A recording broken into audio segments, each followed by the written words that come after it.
I think when you've done 30 years, you're really invested. You're really embedded in the business, the risk that you face when you've been loyal to a company for that long. I mean, I've always been of the view that like content will work, email marketing will work, networking will work, going to a trade show will work, but only if you do one. That business gave me a solid foundation. I understood the basics of most areas of business. I experienced working with logistics, with marketing, with operations. I look at how many views did I gain between 4 weeks ago and now. Don't get me wrong, we've done that loads. I mean, email marketing was one for us. I can focus on three main things: the podcast, client delivery, and the event. Yeah. That's it. I think AI is the assistant and we're the leaders of that. Hello, my friends. Welcome to a brand new episode of the podcast, this time in London. Today we're going to be with Michelle from, I guess it's from Eden now, but it was, as you'll find out briefly, from I'm going to go with corporation that no longer exists. Sadly so, yes. So, no longer on the high street. I mean, it kind of does, but not in the same way. It exists under another name, yes.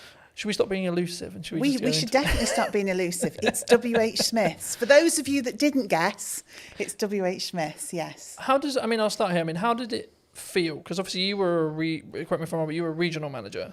Yeah, so I looked after the north of the country for W.H. Smith's, yeah. I mean, I was with them for 30 years, so I grew from being a Saturday girl on the till to that position of looking after all the stores in the north. But yeah, at the point I finished, I looked after about 304 stores in the north.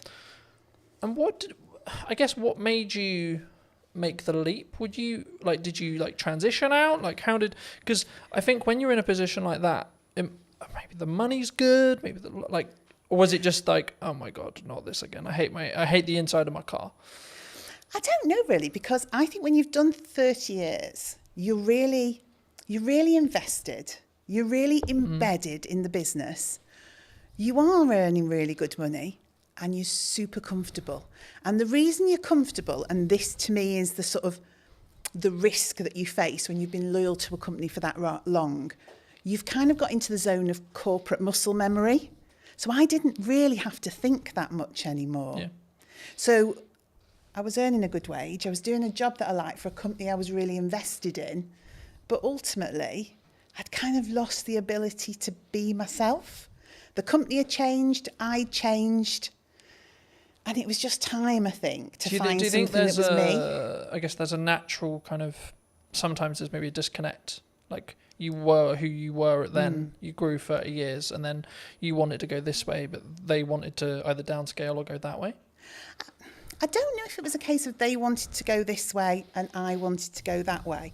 Because in all honesty, I could probably have done another 20 years for them. Because genuinely, I was really embedded in the business and I loved it. I loved the people. I mean, you literally know everybody when you've done 30 years. You know every store, you've been to every place. But I just sensed that it wasn't going to be right for me in the future. You know, I think you just get a knowledge of, I've got all this experience, I'm getting my own mind, my own voice more, and that needs to be somewhere else for it to develop and grow. Yeah. It's not going to develop and grow here. Or I can stay and carry on doing what I've always done for another 20 years. So was it, I guess, in some ways a personal development shift for you? Because we were talking just while we were setting up about, you know, the difference that you now have with where you are with Eden. Yeah, I didn't know it at the time. I honestly didn't know it at the time. So it was a leap of faith moment, really. And then the weird thing for me was COVID literally happened on the Friday of the week that I left.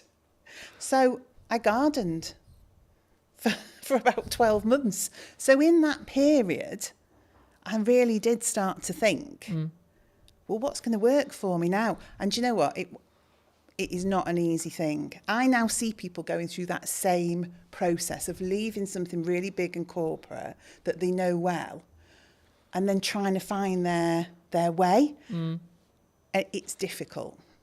Do you think that it comes with because we were talking before we started that I'm going to find it very hard to go into corporate now because I've got the freedom of self-employed. I guess you could say I know what works marketing wise, especially right now. Yeah.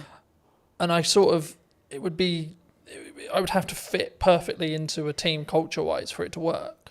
It would depend what you'd want that for. Mm. For me, that business gave me a solid foundation. I understood the basics of most areas of business. I experienced working with logistics, with marketing, with operations. It taught me to be resilient. You know, they were a company that was adaptable. I mean, they survived on the high street. So it did give me an understanding of how you support a business to survive, to protect its people, to protect the brand, etc.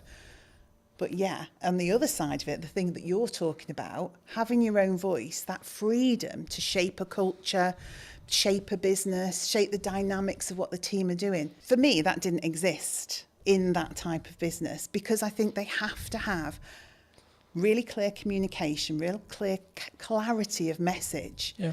And if you're someone who wants to divert or disrupt that, that can be very Regardless difficult. of maybe how good the idea is. Regardless Right? of how good Because the it idea is a triangle Yeah. in that respect. You know, you have to follow the top. And I always found I was always in a box.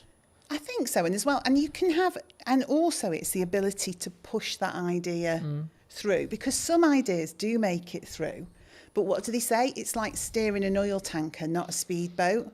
Yeah. So it's the perseverance, it's that just ability to doggedly slog through with that idea till somebody says, yeah, we can make that work, and you get people behind you. But you learn so much from that. So I could see you going into corporate and learning a ton of stuff. But because I know you, I can't imagine you there, because you're more entrepreneurial. Yeah. You shape things, you do things that you believe are right, not what people tell you is the right thing to do. So Smiths was all about just execute, and deliver. Whereas now I get to shape and change and mould and mentor and support elements of that in a business like WH Smiths, but now with a lot more heart and my own voice behind it. Do you think, I mean, obviously, for those who don't know, you've moved into Chief Strategy Officer. This is the first time I've heard of it. I mean, in a nutshell, what is that? What is it? What does actually your day-to-day look like and feel like? I guess it's about, ultimately, it's having the long-term plan and strategy for that business, so the growth plan. So looking at quick wins, middle term, long term. So saying, where is Eden as a business going? But then from that, understanding, I guess, some of the fundamental change. So what are the operational and robust things we need to put in place to get it there? Yeah. But also having the freedom to be inventive, to work with the team, to generate ideas. So I would say I'm the person who knows the long term, but I'm also the person that wants to generate all the bits in between that move us in that direction. And some of it is quite simple. Some of it is really quite complex. It's about building teams. It's about building roles and responsibilities and processes. Yeah. But then it's about looking at innovation, deciding what we want to do, NPD, all the fun side. And I think for somewhere like Eden, Chief Strategy Officer is because we want to scale up and grow the business, but we don't fundamentally, well, I don't believe fundamentally we can lose the heart of what Eden is. Yeah. It started in somebody's house with the founder and his partner and a couple of people working for him. And it's grown now into its own HQ, its own warehousing, employing 26 people. There are loyal customers who've been with that brand for that whole 12 years. So we've got to scale it up because we want more people to join the organisation and more customers to experience the brand. But we don't want to lose the heart of what Eden's all about. And I think it's my job to make the scale up happen, but make sure Eden remains Eden. Do you think it's difficult? Because by proxy of scale, you have to somehow, like I'm in this, as we were discussing before, I'm in this struggle at the moment where actually things have gone like a lot better than planned. Happy Which days. is brilliant. Right, great place to be, grateful place to be. But it's also like a legitimate issue in the respect to actually now I've got to like, how do I duplicate myself? Because that's potentially the position I'm in, especially when it comes to like continuing the next step now, which is actually continuing with what I feel is working, but sort of, I guess, because I'll never be able to replace me sat here in front of a camera. No. Right? I can outsource everything else, but the only bit I'll never be able to, especially if a client is very tied to, I want Colton on the production, I want Colton on the marketing, etc. It's going to be difficult. I mean, did the team at Eden find that as well? I think Because obviously you sell a product, right? But the essence is still there. Yeah, I mean, ultimately our main product, it's dog food. I mean, that's what we produce and sell, premium quality dog food. I think when I came in to that business, it was difficult because it was change. It was somebody saying, what you've done till now has been brilliant because you have organically grown this business with people from the local area, not experts, just people with a passion for pets, a passion for the brand. And then I had to come in and say, that's absolutely brilliant, but we need some roles, some responsibilities, some routines, some best practices. We need to get back to basics. We need the foundations. And that was the change people found difficult. So that freedom to just almost do whatever you want, whenever you want, had to be pulled in for a while we established some core basics. But once we'd done that, once we'd got the right people in the right place doing the right things, once we operationally were robust, when we'd done our risk management piece that said what are those critical points of failure that sit within this business, then people could see, oh, actually, I can still operate the way I did before with freedom and creativity and innovation, but there's more support underneath. Things don't crash off a cliff. Actually, the structure's there now for us all to be able to do the things that we're really fundamentally good at, which is connection with the customer, the love of pets, the love of the brand, getting out, word of mouth, spreading the word of Eden, knowing that the business is fundamentally running well. Yeah. Whereas before, the business could have been struggling and we wouldn't necessarily have seen it. So we wouldn't have been able to make the changes we required to keep the business in a good place and on track. Yeah. Do you think there's you, with your role, I think you'll look at maybe like the overarching strategic side of marketing. Yeah. But what are people missing right now in marketing, would you say? Because there's a I lot of think buzz some- around yeah. people saying like, oh, there's you can't get in, you can't have a podcast, you can't do content, you know?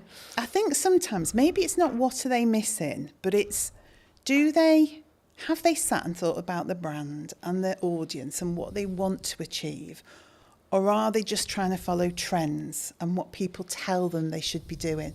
So I think everything from your TikTok through to email marketing, etc., is all valuable and valid. But it is up to the business to understand, is that right for them? And maybe it's not right for me today, but it might be right for me in a month's time. Yeah. Or maybe something I've always done, I'm going to stop doing so much of that now because I want to change. So I think you have to consider everything in the marketing sphere, but it doesn't mean you should do everything. Because if you do it without authenticity, I've seen many TikToks where I just think I could literally crawl under a rock with embarrassment. Now, I'm sure some of that actually works sometimes. But if you're just doing it because you think you have to, I don't think it works. I think for me that's really true. And I mean, I guess the follow-on question was going to be around like the shiny thing syndrome. So to give you some context, I was out on a run yesterday. Yes. And I was like, hey, I should have like a teaching platform and it should be on a subscription base. I was like, no, Colton, that's a good idea, but no, because I'm focused on like two main things right now for the next, like probably to the end of the year, more likely, which is the podcast, right? And then the event, right? That I alluded to before we started. And the event's in September. So the reality will be like after September, I'll just be planning the next one and continuing with the podcast. Yes. Do you think people run into a challenge when it comes to like, they get some momentum with something and then they go, oh yeah, but this shiny thing over here is really cool. Yeah, and it's and also if you're looking at your competition quite heavily, if you're looking at the marketplace and seeing what people are doing, you don't know if what they're doing is actually successful. But internally, you go, they're doing that. It looks great. I mean, of course it looks great because they make it look great. Yeah. It doesn't mean it works. Doesn't mean it's successful. But it's so true to say you can just be pulled off. I mean, I say to my team, I know it's a really old analogy of all of us pushing the boulder up the hill. If we all run off in different directions, we're going nowhere and probably going to get squashed. Yeah, who's going to get squished? Who's going to get squished? And that's what I say. Look, we've got some key pillars. Let's stay focused on that. Let's consider the opportunities, but don't run off and do it and just leave this hanging over here. And don't get me wrong, we've done that loads. I mean, email marketing was one for us. We wanted to do it. We should have been doing it. We kept running off and doing shows and events and sparkly fun things, never actually nailing some of the fundamentals, because it's more appealing, isn't it, to go to Crufts and meet dogs. Do you think there's a level of ego that comes from that? Like either from a founder or from a team? I don't know whether it's ego or it's what personally turns you on, what your own drive is, what do you fundamentally want to do? People do gravitate towards the things that do it for them, don't they? Yeah. I mean, I've always been of the view that, like, so for example, content will work, email marketing will work, networking will work, going to a trade show will work, but only if you do one. Okay. In my view, right? From what I've found personally. Yeah. When I've really focused in just depth on how do I make the podcast as best as it possibly can. Yeah. From a viewer's experience point of view. That might be how it looks, how it sounds, how I come across. Can I outsource it? I've got a balance, so because it doesn't directly make me money, but actually the marketing collateral that I get from it will make me money. Okay, cool. So then it becomes a game of we're keeping those costs and balancing those costs, sure, but actually how can I focus on the viewer experience? Yes. And then when I look at maybe something like the event, it's like, okay, how can I make this client experience incredible for the people coming, even if there's only 5 people in the first event, right? Yeah. And I think sometimes we get, and that's why I mentioned ego, I think sometimes we go, but I'm only going to sell 5 tickets. It might be the possibility that I sell 20 tickets or 30 tickets, but like, what if I only sell 2? I get that. And it's interesting, isn't it? The business that yourself is in with you, and obviously you're looking to scale up and maybe employ, etc. Whereas now I'm sat with a team of 26, and so we've got the opportunity to do so much more. Yeah. But again, it is that decision on what's really valuable. I mean, and you just touched on something actually that I thought was really interesting. Doing things really well, making sure that the experience for the customer is, well, I mean, we were in a whole cycle of wanting to be perfect and never actually doing. So we had 20 things we should have been doing. So we were going to a show, we were doing email marketing, we're creating a newsletter for B2B, but actually all of those things had to be, to us, absolutely flawless. Yeah. And we were not delivering anything. So now I'm in the world of accept 80% sometimes, but execute and get it out there for the customer and do it consistently. Because I think sometimes, and maybe it is a bit of ego, you want to look at a piece of work you've done or something that you've done that the customers see and comment on. And when you're getting all the praise and, oh, that's so beautiful and that looks amazing and your brand is absolutely, but you've achieved very little, it's not really worth anything. Yeah. All that praise and adulation about something when you could have delivered on 20 things but done them at 80%. No, I completely agree. And there's a very quick psychology study. I've done longer videos on it, but like just a very quick synopsis here. There was 2 groups. Sometimes it's pottery, sometimes it's painting, sometimes it's sculpturing, etc. The lecturer says one half can only create one piece across a window of time. Sometimes it's 2 weeks, sometimes it's a month. And the other half can create as many pieces as they like, whatever the metric is, so pottery, painting, etc. And the result of the study was that the group that could repeatedly create something had a better piece objectively than the group that had only that window of time to create the one thing. Completely agree. And that's where done better than perfect is better. Yes. And when I say I'm looking at, like, I think it's a focus point for me on how can I create the journey or the viewer's experience or the customer's experience or the client's experience as a whole to be better across a year, not per episode, not per event, it's the overarching strategy. So I don't look at this reel got 1,000 views. I look at how many views did I gain between 4 weeks ago and now, right? That's the metric I track, not what when I go into what's working. Sure, I'll look at specific videos, but on average, I won't. I just focus on the output and then focus on how can I build each one to be 1% better than the one before. Yeah. And I think we do similar. I would say we start to look at consistency of communication. Are we building a community? Do people feel like we're engaged with them, and so that they're engaged with us? So it's a similar sort of metric, but in a different way. Because if you're brilliant once, those people soon just disappear. Yeah. But if you're constantly there, talking to people, engaging with them, they're able, you're responding to them, then over time, that just builds into we call it a community. We're trying to create a community, and we're always trying to draw people in to that community. So the end result is growth. But I think we sometimes get into the world of we need it all to happen in one day, 2 days, 3 days, 4 days, 10 days, etc. That's me. Sometimes. But actually, in reality, if we just focused on, I can't remember the exact quote, but something along the lines of, we underestimate what we can do in a week, but we completely over-egg what we can do what we can over-egg in a week, but what we can do in a year is really underrepresented mostly. Yeah. And I think for me, actually focusing on that 1% is what that matters overall. Yeah, because then you're building that compounding effect. You're pushing the snowball down the hill a little bit faster, a little bit faster, a little bit faster, a little bit faster. Yeah, and also I think people can understand more. So if you are constantly jumping from one thing to another, your team just cannot grasp where we're going. They can't grasp the brand. What is the message? What is the strategy?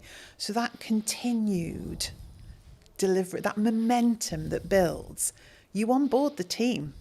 And by onboarding the team, you onboard the customer, and particularly in our business, because we've got customers and consumers. So the dog's the consumer. It's the dog we're trying to get to, but it's via that customer. And so it's almost like the baby food world, isn't it? Yeah. The baby's eating the food, but the parent's choosing which of the brands to buy. Same in our world. The dog's eating the food, the customer's choosing. A lot of that comes through trust. So that consistency, that slow momentum, is people don't trust people that flip from one thing to another, and they cannot understand what they're doing, and they can't see the message. So that repetitive, consistent approach. Oh, right, I know what Eden's about. I can see what the team's about. And because we're so accessible as well, a team of 26, we're all working in Stoke-on-Trent. You speak to one person, that understanding of the brand, you'll speak to the next person, you'll get that same message, you'll get that same education piece. So people start to think, this business knows what they're doing. And I think that's the same for yourself. When I see you online, when I see you doing what you're doing, I think that guy knows what he's doing. I also think it removes the pressure of being perfect every time, like building off the done is better than perfect thing. Yeah. Because as long as I'm authentic to me, then it doesn't necessarily, you know what I mean? It doesn't matter in the same way, because I'm not like, oh no, that's not, as long as it's on brand and on piece and still me, then I'm like, actually, that's cool, you know? But talking about that to its extent, I mean, we're in a world where AI's like risen, right? Are we all going to lose our jobs? No, we're definitely not going to lose our jobs. Is it all doomed? I think AI is the assistant and we're the leaders of that. And so you can use AI fundamentally to change your business. You can use it for insights, you can use it for planning, you can use it for content support, but ultimately it's the assistant to the business. It's not the business creative, it's not the founder.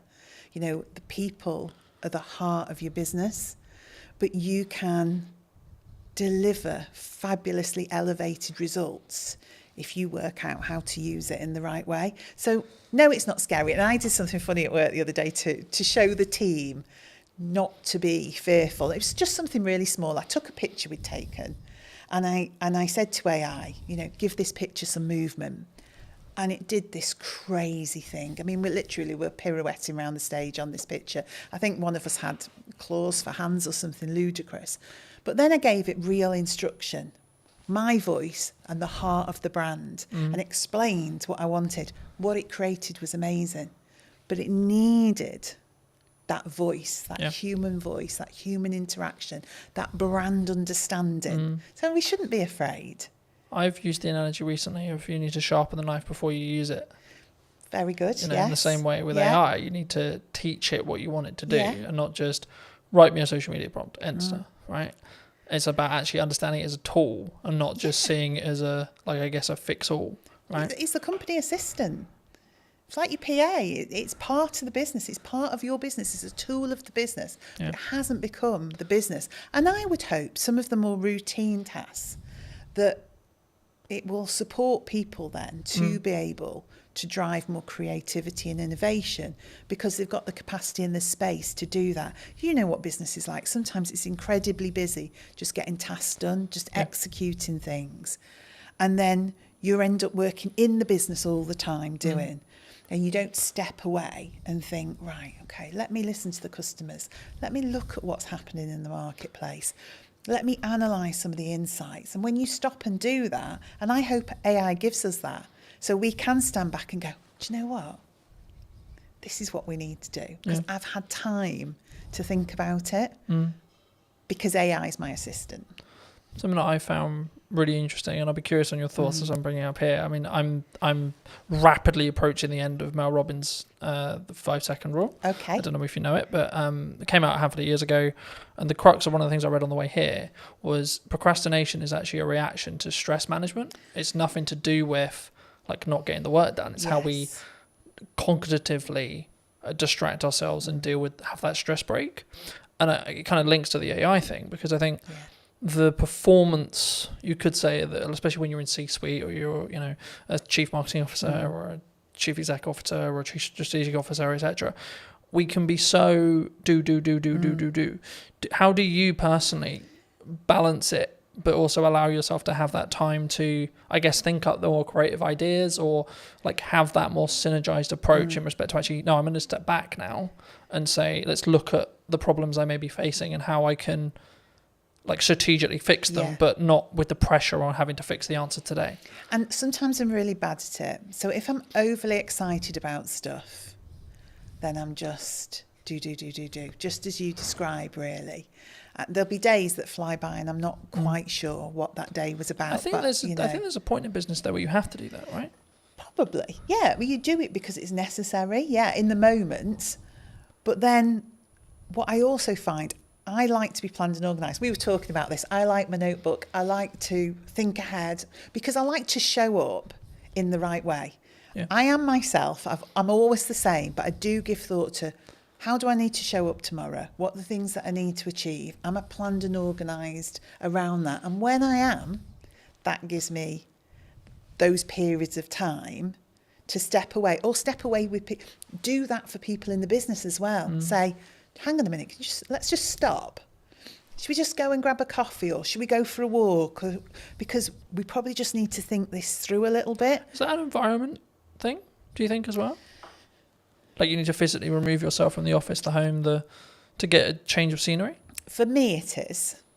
And I probably use that with other people. Now, whether that's everyone's reality, I don't know. But I am one of those, when I got home and walked the dogs at the end of the day, that's where things would come together. So all the strands from the day that all seemed very sort of disparate and all over the place would come together and I'd think, right, that's what we need to do. But we talked about this in work the other day, actually, creating space, going for walks, having hours of the day where people put down their keyboards, they put down and we do something different. And whether you want to call that a team exercise or just chilling out and having a coffee, but forcing people in a way to have space. Because your natural reaction is you're being paid to do a job. You see yourself as, I must be productive. I need to be able to demonstrate the things that I've done. But that's not the case. What you need to be able to demonstrate is an understanding of what the most important and priority things that we should be doing. Not that you've done 100 things, that you picked the 10 most important things and did those. And do those well. And do them well, yeah. But don't do, like we said before, don't do them so well you don't actually deliver on anything. But, do them well. I think you need to personally ask yourself, I mean, I'm looking at it as I say, like, I can focus on 3 main things, right? And that's why I'm really leaning into across 3 months, 3 things. Yes. Right? And it's like, right, the podcast, client delivery, and the event. Yeah. That's it. You've got nothing else. You can't add anything else. And it's not that I don't have other ideas. I do. Yes. But it's actually, if I'm going to get what I want from this and I'm going to make this 1% improvements, I have to focus on those 3 things. So how do you, because to me it's capturing the ideas, isn't it? And that I think is the strategically important bit. I think you can, and I believe part of my role is to help people focus on the key things, because I think you are in control of your role and your business, and we've got 26 people there, and one of my jobs is to help them prioritise what we need to be looking at and when, but capturing the creativity, not allowing ideas to disappear because we're busy, always making space to go back to things, to reconsider them. And even if in 6 months' time it still isn't right, to reconsider them again. Because what do they say? There isn't any bad ideas. No, it's just about timing. Yeah. And, you know, I mean, the simple answer of like, how do I do it? I have a set of like what I call my command notes or like top end notes. Okay. Whenever I have an idea, I put it down. Don't care how I'm going to use it, don't know where I'm going to use it, etc. I'm like, I don't have the time to focus on how to build that out yet, but I don't want to lose it. Yeah.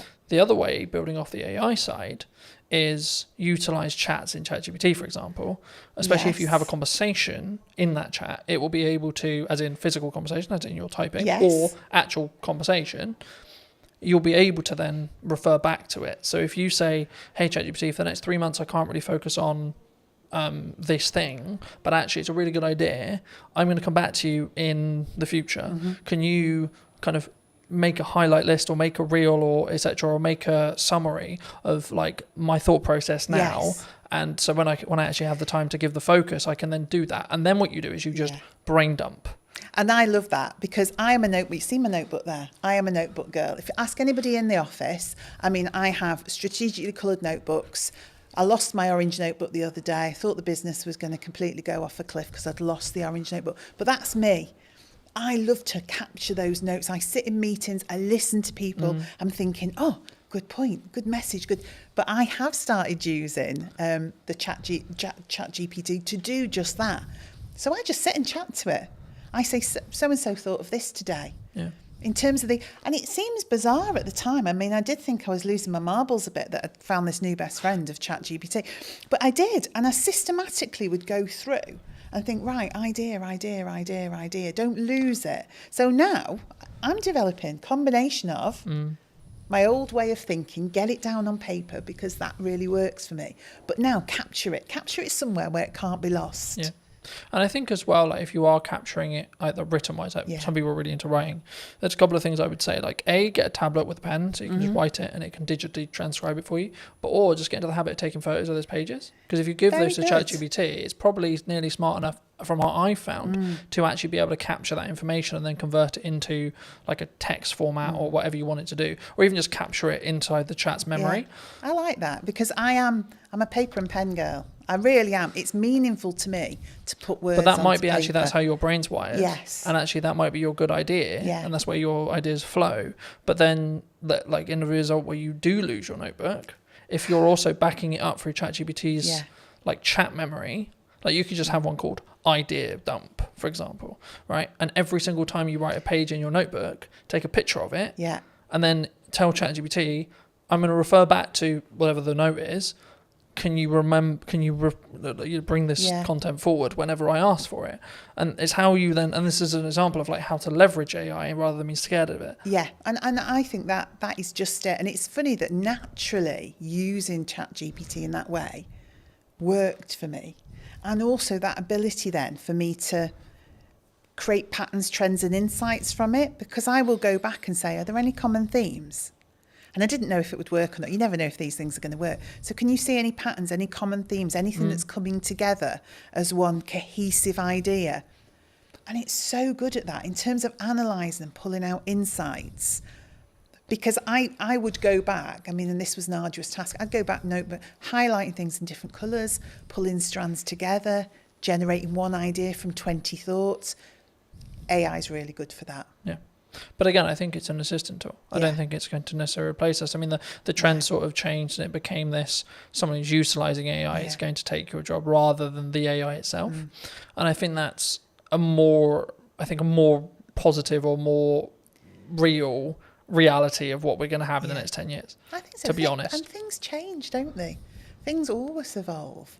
You know, industries change, the way we work changes. But our minds are amazing. We've just got the power to adapt Yeah. and do things in a different way with the support of that new way of working. But I found because it's taking the grunt work away or allowing me to document things, etc., I then can have the more creative thinking process because my bandwidth is like opened up in that respect, and I can sort of play around a little bit more with what works and what doesn't, and like what ideas work and what, and I can ideate them a little bit deeper. Yeah.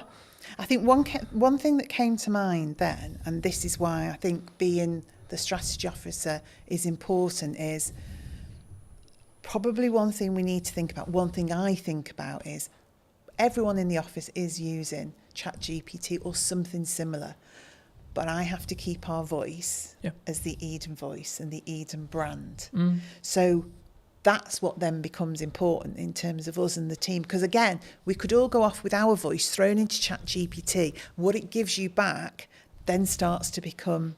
But I think it's a mirror, right? Yeah. And I think when we blame it, oh, it's a bit robotic, oh, it's a bit this, oh, the words aren't. It's like, well, you put it, you did the prompt, you did the... Yes.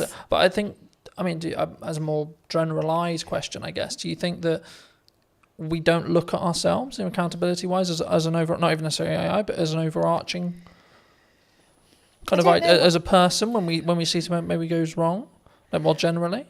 Like, what, that people as a whole we don't take accountability themselves? Or do you think that's rarer? It's easier to go, it's your fault. Yeah, we don't always want to take accountability. If you're asking if we do, I think you know when you're accountable for something. Yeah. That doesn't mean you don't try and deflect that accountability. But normally, if you work it through with somebody, you can get to a place where you understand what role you had in that. And again, that's something I have to do, because I think part of my role is clarity.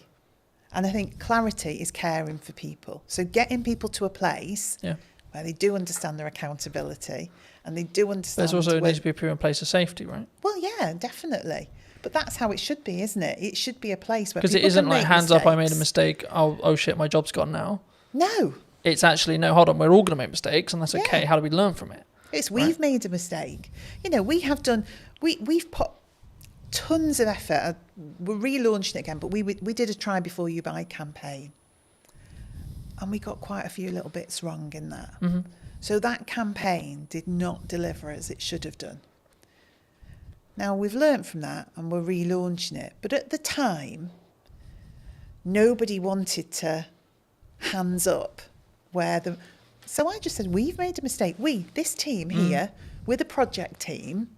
We didn't do it well enough. We weren't aligned. We weren't working together in a way that we were picking some of these things up. So you may have had that ultimate last part responsibility to deliver on that or to create that but actually fundamentally it was a project. Yeah.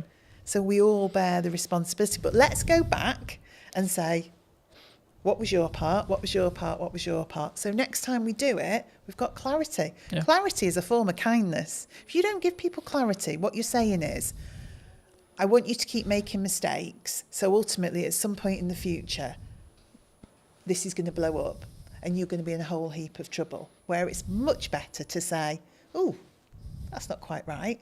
What can we do about that? Yeah. Or I just want to have a chat with you because I've just noticed. That's much better. A way of having accountability than waiting for something to crash and then saying, you did that. Yeah. Do you look at it as, in your role, because obviously you work with a larger team. Mm-hmm. So I'd be really curious, do you look at it and go like, do you come at it from a perspective of like, are you okay? Like when you work with someone one-to-one, like if they are making mistakes, because it's like you good? Like what's going on? If it's out of character. Yeah, I don't necessarily say I always would do the you good, because different people respond in different ways. But I like to be in touch with the team. I like to have sat with people before we get to that point, so I know a bit about them.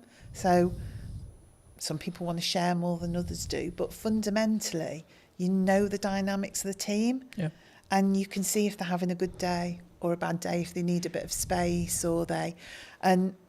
but a business, and also SME, I have to say, one of the things I noticed about being in a small business, it is a lot more personal and emotional to me, because I know all those people.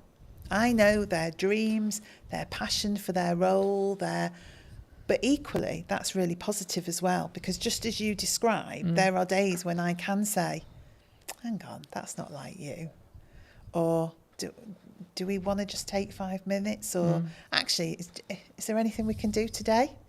Is there anything you just... So, because I feel differently about a small business. I definitely feel it. There's a lot more heart in a small business because that connection is so close. I'm so close to the team. I'm very close to the product.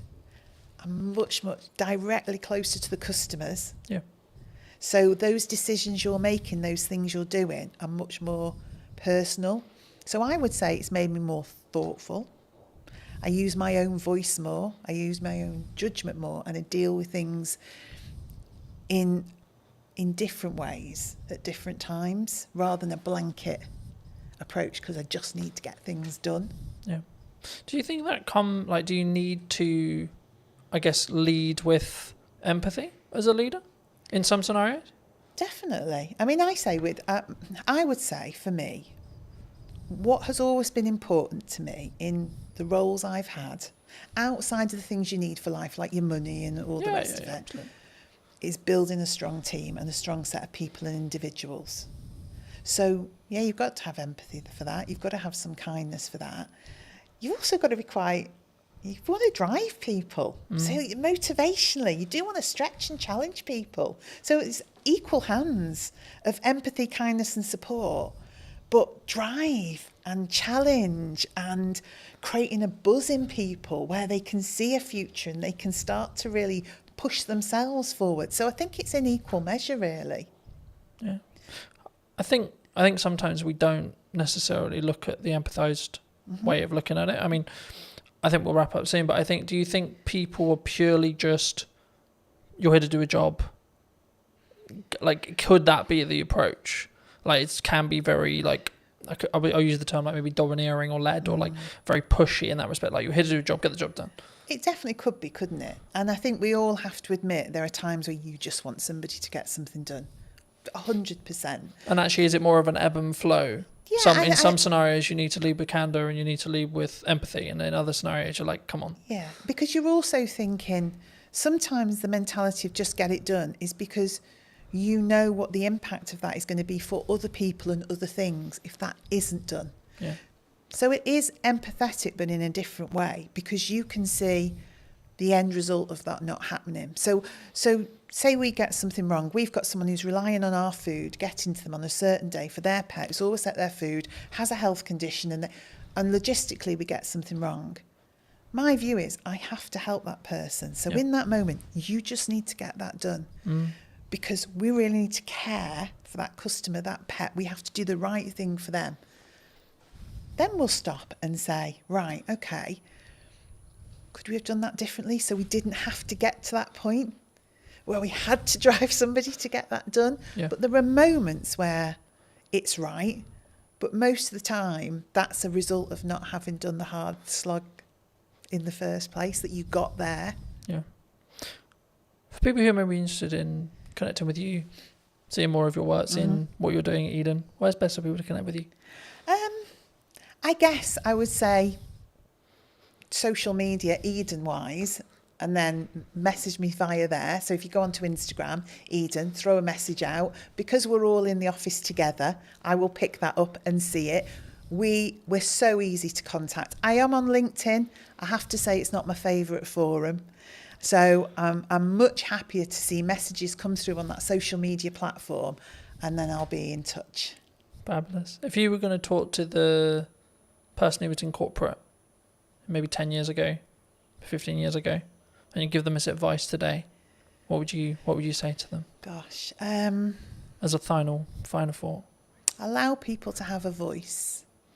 We all care about business at whatever level we work and are operating in that moment, and let that individual have a voice. That would be my message. Thank you so much for watching. If you did enjoy this episode and would like to see more like it, make sure to be subscribed. Let me know in the comment section down below if you enjoyed it and what your clear takeaway was, and I'll see you very, very soon. Hello, my friends. I hope you're well. Welcome to the Old Mill. And today we're going to be doing a brand new podcast talking to Johnny from Taste World and just kind of the Old Mill. Hello, Johnny. How are you? How are you? I'm very well. Absolutely. I was going to think about where to start, but I mean, we're sat in the Old Mill restaurant, right? And I think a lot of people who are local to Salisbury will obviously know the Old Mill in Harnham. You've just acquired it, maybe what, 6 months ago? 3. 3 months ago? Okay. Yeah. Why here? Why did you choose here specifically? It was just a building that had come to our attention for a kind of friend when I think a poster went up in the window saying, due to change of ownership, will be closing. And I thought, we need to come and look at this site when I was told how beautiful it was by the friend. And we came straight here, and within, I think, 15 seconds of pulling up in the car park, we decided it was something we needed to pursue. Mm-hmm. And we actually agreed the terms to take it kind of out of the grasp of the person that was meant to be taking it, without even stepping foot inside. We literally saw your video, strangely on YouTube, that I think you filmed a couple of years back, and the visual impact it had from the outside. And that was the decision we made. It was just something we almost kind of fell in love with. It's not something I normally do, to be fair. I normally think with my brain, not my heart, but I just fell in love with it. And then when we came inside, it was actually better than we'd imagined, which is always a good thing when you've already made a decision like that. But yeah. So, I mean, we were talking just before we started about the ebbs and flows of hospitality, maybe the ebbs and flows of any business. I mean, in your experience, how have you looked to target, how have you looked to frame creating a business that can be sustained through winter, through slower months, rather than, like, how do you look at that from a hospital? Because hospitality, in my experience at least, is known for do really well in the summer, do really well at Christmas, but then you have those other areas where it's maybe tipped down a bit. I mean, how do you look at it in your other venues as well, which I'm sure we'll get onto, but either here or in general, how did you strategically think about it? How do you sort of create that demand throughout the year in respect to the sustained revenue? How do you see it? Because I think that's like, if you can do that with a business, then it will continue to, you'll make more money overall because you're more consistently creating that consistent revenue. Absolutely. And I think the big thing, you just actually used the word there, we talk about a lot in our business, is consistency. Mm-hmm. Delivering product consistently to the customer, giving consistent service. That helps to kind of get people to come to you more regularly, which obviously helps stem that kind of peaks and troughs you're talking about. Now, obviously with a site like this, I would say we have the best beer garden, cocktail garden, cider garden, whatever you want to describe it as, sat 100 feet from us currently. It is a beautiful spot down by the river, and we get a lot of passing trade from people walking from Harnham obviously into Salisbury. We also get a lot of trade come from Salisbury up just to come to our beer garden. Now, that is something that we aren't going to be able to change necessarily, but what we can do is pivot on that garden and not just make it into a garden. So come September, we are completely covering it over, and it's going to become an event space for probably the next 6 months after that. So all the way through till April. So we've got a Halloween kind of pumpkin picking experience thing lined up. There's a Santa's Grotto, a pre-bar ready to go in November time that will go all the way through to December. We'll probably have a quiet downtime in January just because the team are going to work really, really hard. And then come February, we're going to do a really cool Valentine's themed month out there. Really cool stuff. Again, we'll share all this on socials when it's finalised. I'm being tentative what I'm saying, not to kind of ruin the marketing spiel when it comes out. But then coming into kind of March, April time, we're going to have obviously a big space where we put Mother's Day out there. So we'll maximise the real peak moments. Mother's Day obviously being the busiest single day in the calendar year. We'll have a potential extra 130 covers out there to what we would normally have. And then we'll have an Easter experience out there. And then we're back ready for the summer. Again, with kind of how we bring people into this space, the beautiful restaurant we're sat in with the river flowing there behind me. I'm sure you can probably pick that up on the mic. It really is a stunning feature of the building. We really want to drive people to want to come here for an experience. So that will come through kind of the level of food that we're trying to aim for, using sustainable local produce. And the big USP is the fact that we are either already or can be 100% gluten-free. So that's something we're really going to be targeting over the next sort of 3 to 6 months, is doing packages wrapped around the bedrooms and dinner experience for those with celiac disease or those avoiding gluten. Now, the figures on that at the minute in the UK is around 6 million. So it's about 10% of the population are either actively avoiding or for medical reasons cannot consume gluten. Now, these people have birthdays every single day of the year, right? So 365 days a year, I've got a potential celiac that I can target with some marketing, go, come and stay at the Old Mill, have an amazing stay in our beautiful bedrooms, and by the way, we can do dinner for you as well, which is celiac safe. So that's something that we really will be pushing hard. As soon as we get the main kind of summer bulk out of the way, wasn't the best time to take a pub like this, kind of going into the busy period already, should we say. So we're very mindful of not trying to overload ourselves. So layers to a cake, layers to an onion, however you want to look at it, we kind of stack on top. When we get one thing right, we'll do the next thing, the next thing, the next thing. So we're hoping if I sat here this time next year, I'd be able to say to you, everything I've just said, we've done it, and it's great. So, Do you think there's, I mean, you mentioned like that being one of your unique selling propositions, but do you think that's one of the reasons why maybe your locations will be successful in comparison to someone else's who maybe isn't thinking that forward ahead, isn't doing those outdoor events, turning in their beer garden into things? Because I think people sometimes they look, because you've got to spend quite a bit of money to do the beer garden stuff, right? It can't be cheap to convert the beer garden semi-consistently and then convert it back, and then I imagine if it works, you'll do it the following year and you'll flip and you'll continue to rotate it. I mean, is that just the nature of the business, would you say? yeah, I think the age-old sayings, innovate or evaporate, speculate to accumulate. I'm very much on the leading edge of wanting to use tech, for instance. We're using more tech in our business, and we look forward, not backwards. We don't look at why things are bad, we look at how we can be better, and that's something across the whole group. Our senior team, that's all I'm talking about. I'm not cutting wages, I'm increasing sales. I'm not saying how do we get rid of people because times are hard. I'm saying how do we bring more people in for different reasons. What we're also really good at, and if anyone on here is listening is a hospitality owner or manager, we are very good at getting brand deals. So all the cool stuff I've just spoke about, we'll be approaching brands. And so the Apres bar, for instance, will be selling a shed load of Bailey's hot chocolates, I'm sure. So I'll approach Bailey's and say, look, I want some support. They will give you money to support their brands with the right streams and for the right events, similar to your festivals. When you see the big festival bars and stuff like that going on, that's got brand support behind it. And it's having those conversations that really help us, and we're very good at that, to be fair. We've got great relationships with all of our suppliers, both local, national and international, to kind of help with that. Not just the financial costs, but they've got years and years and years of expertise doing similar events, so why would you not lean upon them to kind of help?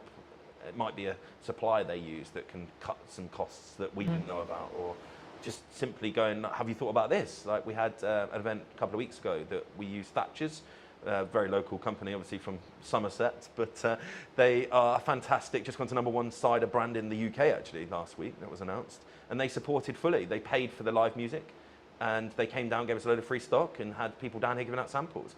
That was just because they wanted their brand to be seen in a beautiful pub like the Old Mill. Yeah. So it works both ways, I guess. Thatcher's has got exposure from being able to use us as kind of a staging post, and we've also got kind of the use of their kind of expertise as well as paying for our live music. So yeah, I think that's a really important thing, and a lot of what I'm hearing about that is a very modernised touch, right? And I think the concern with some, would it be, I don't know, I don't like saying like, oh, it's this person's fault or etc. But there's a lot of people in my industry, like I had a conversation yesterday that was around like the creative industry struggling, right?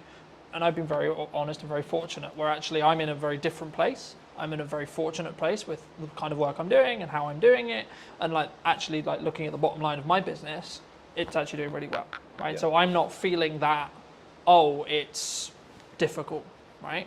Do you think in your experience, has there been like always something going on? Because I always see it as like there's always something happening in geopolitics, there's always something happening in the economy, there's always a concern related to the up and coming budget or the up and coming changes or etc., which of course changes things for businesses, of course it does, right? But is there a perspective, I think, because obviously a lot of your group, a lot of how you work could be perceived as you're very successful, right? You're clearly very good at taking on some sites, making them make money, and then continuing to repeat that process. Is that from a mindset from yourself specifically and the rest of your exec team of we've got to keep being aggressive, we've got to keep moving forward, regardless of what the doom and gloom is, would you say? I think absolutely. What we talk about a lot is that age is on our side. I mean, myself and my exec team are on the right side of 40, shall we say. Apologies to any older listeners listening. So we're there. We've got bags of energy. Now, a lot of the sites that we look at now have had kind of historic landlords, tenants for a long period of time. They're just tired. They don't know where to look. Social media, they don't get it. When I'm saying, why are you not on TikTok? They're like, oh, no, I don't want to do that. They just don't understand that TikTok isn't just for young people now, right? We have spent 0 pennies on paid for advertising, okay? Obviously, we brought you in, you made some amazing content for us, but we've paid absolutely nothing to do it with. We've done all organic. That's because we understand what we're doing. We've been pretty much fully booked here in our rooms and our restaurant and our garden for the last 6 weeks because we understand where to put our energy and our time. We don't put energy and time into something that's not going to give us back reward. So if a conversation starts happening, even at kind of management level within here, I'm like, is that going to actually affect my bottom line? No, stop talking about it then.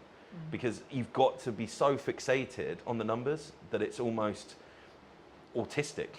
I mean, there is definitely traits of autism in me, but sometimes I wake up in the middle of the night and all I'm doing is thinking about those numbers, how we can trim 1-2% on this cost base, how can we then put that money to work in increasing sales.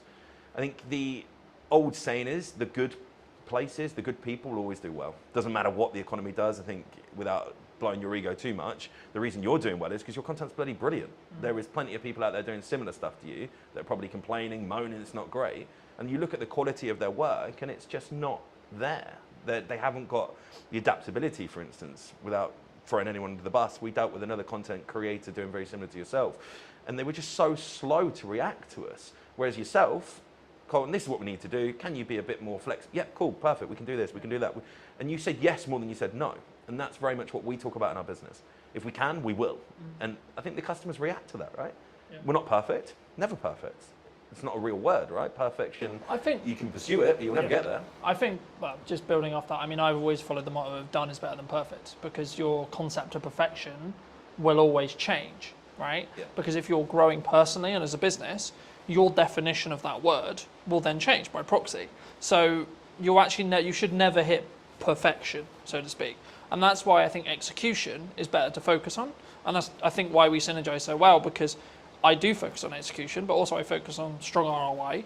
I'm so glad you mentioned TikTok, because so many people think it's what it was when it was Musical.ly, right? Which was dances. Dancing for kids.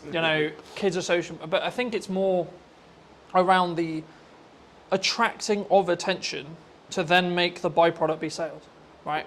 Instead of we're going to just look at the pure ROI when it comes to sales of we do this, then we pay it on ads, and then we get a higher return. Because when you do paid ads, you can track that cost a lot because you can see the metrics behind it. When you do organic, it's slightly harder.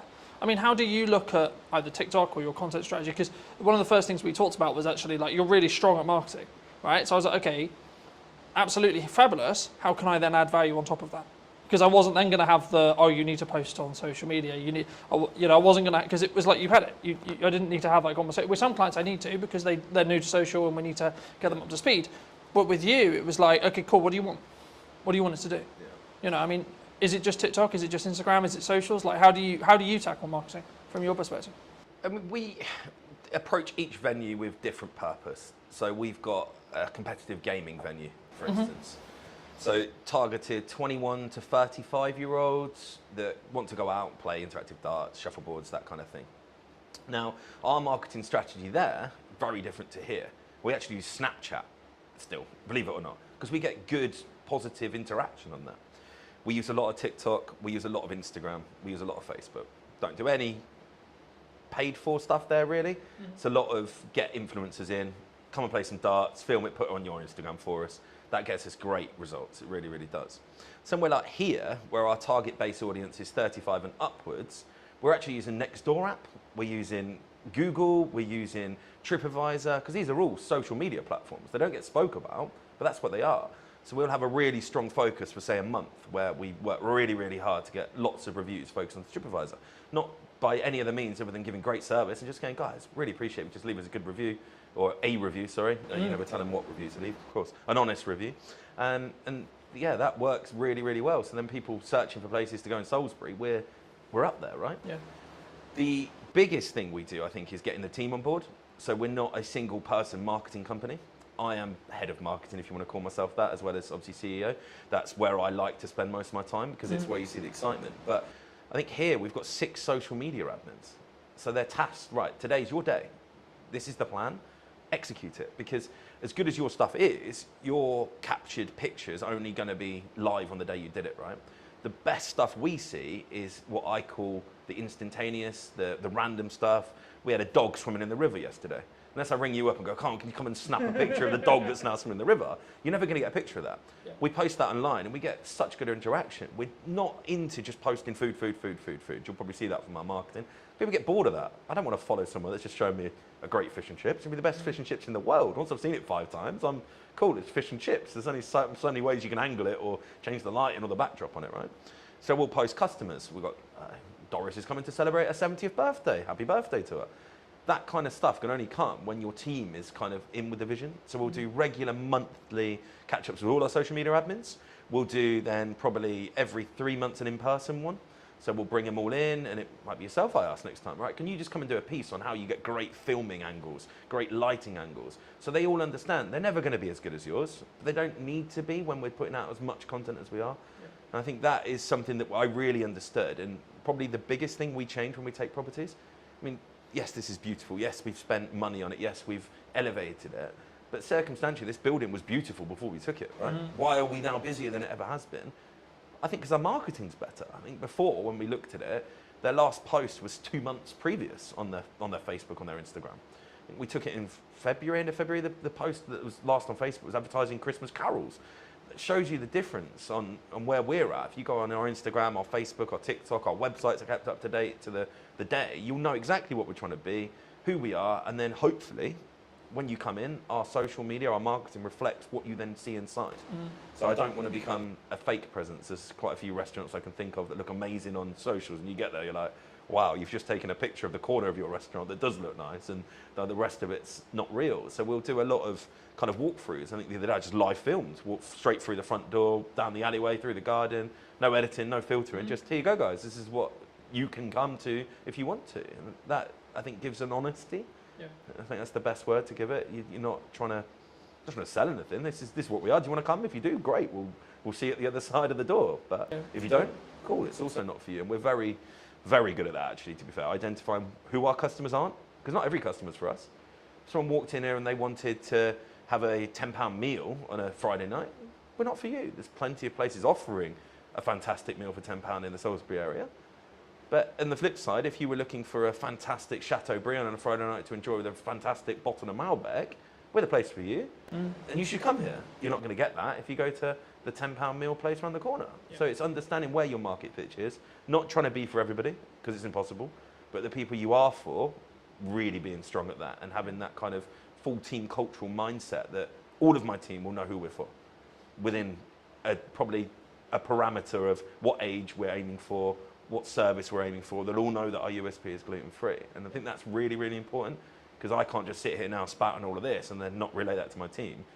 And again, we're not perfect. We're definitely, particularly in this site, 3 months in, it's nothing. You're really still learning everything at the minute. We're learning our customer base. We're learning our team. Still a weekly training for all of our team. In 6 months, would I expect 99% of customer visits to be at the level I'm talking? Absolutely. And anyone watching now that came here and didn't have that, please contact me on the Facebook and we'll put that right, because that's another thing we're very good at. If we're not right, let's put it right. If we know it was something that we did wrong, we need to do everything we can to put it right. If someone came, they just didn't like our menu, that's okay. Really sorry we weren't for you. Hope you find somewhere that is, because we're not going to be for everybody. But if something's kind of not to plan, shall we say, identifying that, having the touch points during the visit to identify why you're here is best practice. But having then the touch points after visit, we have feedback emails that go out. I've got business cards that go out with my personal email on it to everybody. If you've had a great time, let me know. If you've not had a great time, let me know, because we want to know. Even at the scale we're at now, when we employ 165 people across 10 venues, we are relatively big. I still understand the importance of being customer-centric in my role. And that comes through marketing, coming back to your kind of original question, I guess. That is all part of it, right? Marketing is understanding why something went wrong and how you fix it. Yeah? That is marketing, yeah. Do you think there's and this is more general, like broad business question, or like it could be your business, it could be my business, it could be any business. Do you think some people, because I've always followed the own up to if you made a mistake and it's your fault, or if God forbid something went wrong on a video, I'll be like, look, I made a mistake, hands up, right? And I think that put, in my view, from client feedback and etc. that I've got, that puts me apart from other people who are going to sit on their morals and go, well, actually, no, it was because of it. You know, I don't sit. It's not about necessarily making an excuse. I don't like to use that term, but it's more the question I was going to ask around that is, do you feel that one of the reasons why you're quote unquote successful is because of how in touch you are with the marketing, with the customers, with the key question there is honesty when it comes to, look, we're potentially going to get it wrong, but actually this is how we're going to try and fix it for you. 100%. There is a lot of restaurant owners out there that I know of, both personally and I've seen online, and the first thing they do is blame the customer. When a customer comes out and says, oh, I didn't like that, what do you know? I'm a chef. And it's like, that's not the response. If you do genuinely believe you were right, as I say, really sorry, wasn't for you, hope you find somewhere that is. That's the response we give. I don't try and get into a debate with someone whether they were right, wrong, or indifferent. It's fairly obvious when you're wrong. Someone comes in and could be an item missing from the menu. Chefs are humans, right? And there's not enough conversation around in hospitality. It's a human-centric business, right? If you went into an office and you had 20 workers, in a week period, how many office workers would make mistakes? The problem is no one ever knows about them because it's not generally a customer-focused basis, right? But you come to hospitality, a slight small error from, could be a 17, 18-year-old that's first job potentially, becomes a huge thing for the customer. Rightfully so. We should be able to execute a meal, but we're not going to all the time. But the first thing you do, as you said, is accept it. Yeah, that is not the standard that we work to. Apologise. What can we do to make that right for you? Yeah. And if you follow those three things, then I don't think you can go far wrong. Now, out of all of the complaints that we get across the group in a year period, just call it 100. I would say 99 of them have returned and love what we are about. So that's 100 people potentially that would never step foot in the business again that we've managed to rectify, use their not so great experience to learn, made changes to SOPs or systems and processes, and then reflected on it and gone, okay, that happened. Let's not let it happen again. How can we improve as a group? Can we learn something that happened here and go, actually, we can stop that happening anywhere else, not just here? Because even now, I mean, I'm 20 years into the game now, there's still stuff happens. I'm like, wow, wasn't expecting that. How did that happen? What can we do to stop that happening again? So it's a learning day all the time. Even for someone at my level, my experience, you might think, oh, I know everything. I don't. I'm pretty good. I know most things, but the game's changing. Yeah. Every single week, I'm like, okay, that's different. 10 years ago, did I think that I'd be talking about being a gluten-free centric company? Absolutely not. Now, it's our USP. That's our single biggest drive for us. Because most places don't want to do it. Yeah. And I think that's identifying what you can do to set yourself apart. Whether that's you can be cheaper. Don't like doing that. I think that's the easy way up, being cheaper. Being better, what quantifies better. But if you're totally unique and you're the only place in the market doing something, then you're always going to have a market for that. Yeah. And riches and niches is another saying I like to use, right? We're in a niche that's not even that small. It's quite large, 6 million people. But it is a niche in this area because in Salisbury, we're one of the only places. Probably the only places. Can be 100%. I think that's really unique. I think it sort of, to an extent, it leans back into what do you want to do incredibly well at, right? And I think I've always tried to pride myself on, I may not be the oldest videographer in respect to being in the game or the biggest marketing company or etc., but I will give as much effort and as much energy as I can to create the best content that is tied around what you, whoever it may be, the client, is looking to achieve from that video, that set of videos, etc., whatever we're doing. But from your perspective, why, maybe not necessarily just me, but why do you look to invest in video as a whole or marketing as a whole? Because you said earlier in the interview, your team does a lot of marketing, right? So I guess the question from potentially the audience is then, okay, well, why do you then spend money to get a professional in to create those, what I'll call showpieces? So it's long form. Stuff that's going to be around for a long time, I will always invest to make it professional.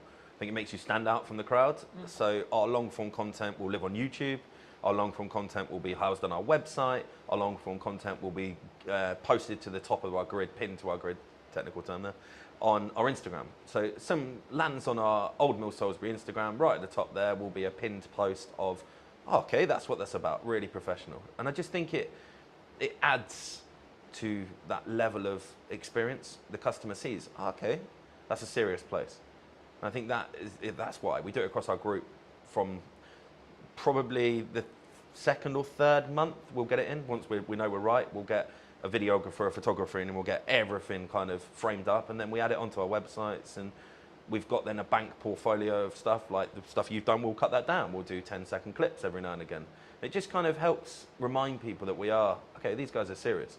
They might be posting a dog swimming in the lake, but actually, cool. Look how nice that restaurant is. Look how cool that video shot of the garden and the pizzas is. So I think it's so important. You can't have a website with a phone taken, a photo taken on an iPhone. It just doesn't look right. If you landed on a website and you had a choice of, particularly for our hotel rooms, I guess, a choice of hotels, and the first one you landed on had a phone taken photo, and then the next one you was like really nice professional photos, where are you going to book? If everything else is the same, you just feel more qualified to take that booking, I guess. I think it's again, I think what we talked about there was a perception thing, right? A lot of when people maybe start out in business or they want a hero video for their website, or especially if they're service-based, they maybe want to give their best foot forward, right? And I think that's the perception. And of course it has to be backed up with the sales, it has to be backed up with everything else. But I think we also, sort of what we touched on earlier about the volume of marketing. I mean, we're in a world where AI is a thing and etc. I was going to ask you a little bit about that as well. But I mean, what role do you think volume in regards to output from a marketing point of view actually has? Because a lot of people say to me, oh, you output like too much, right?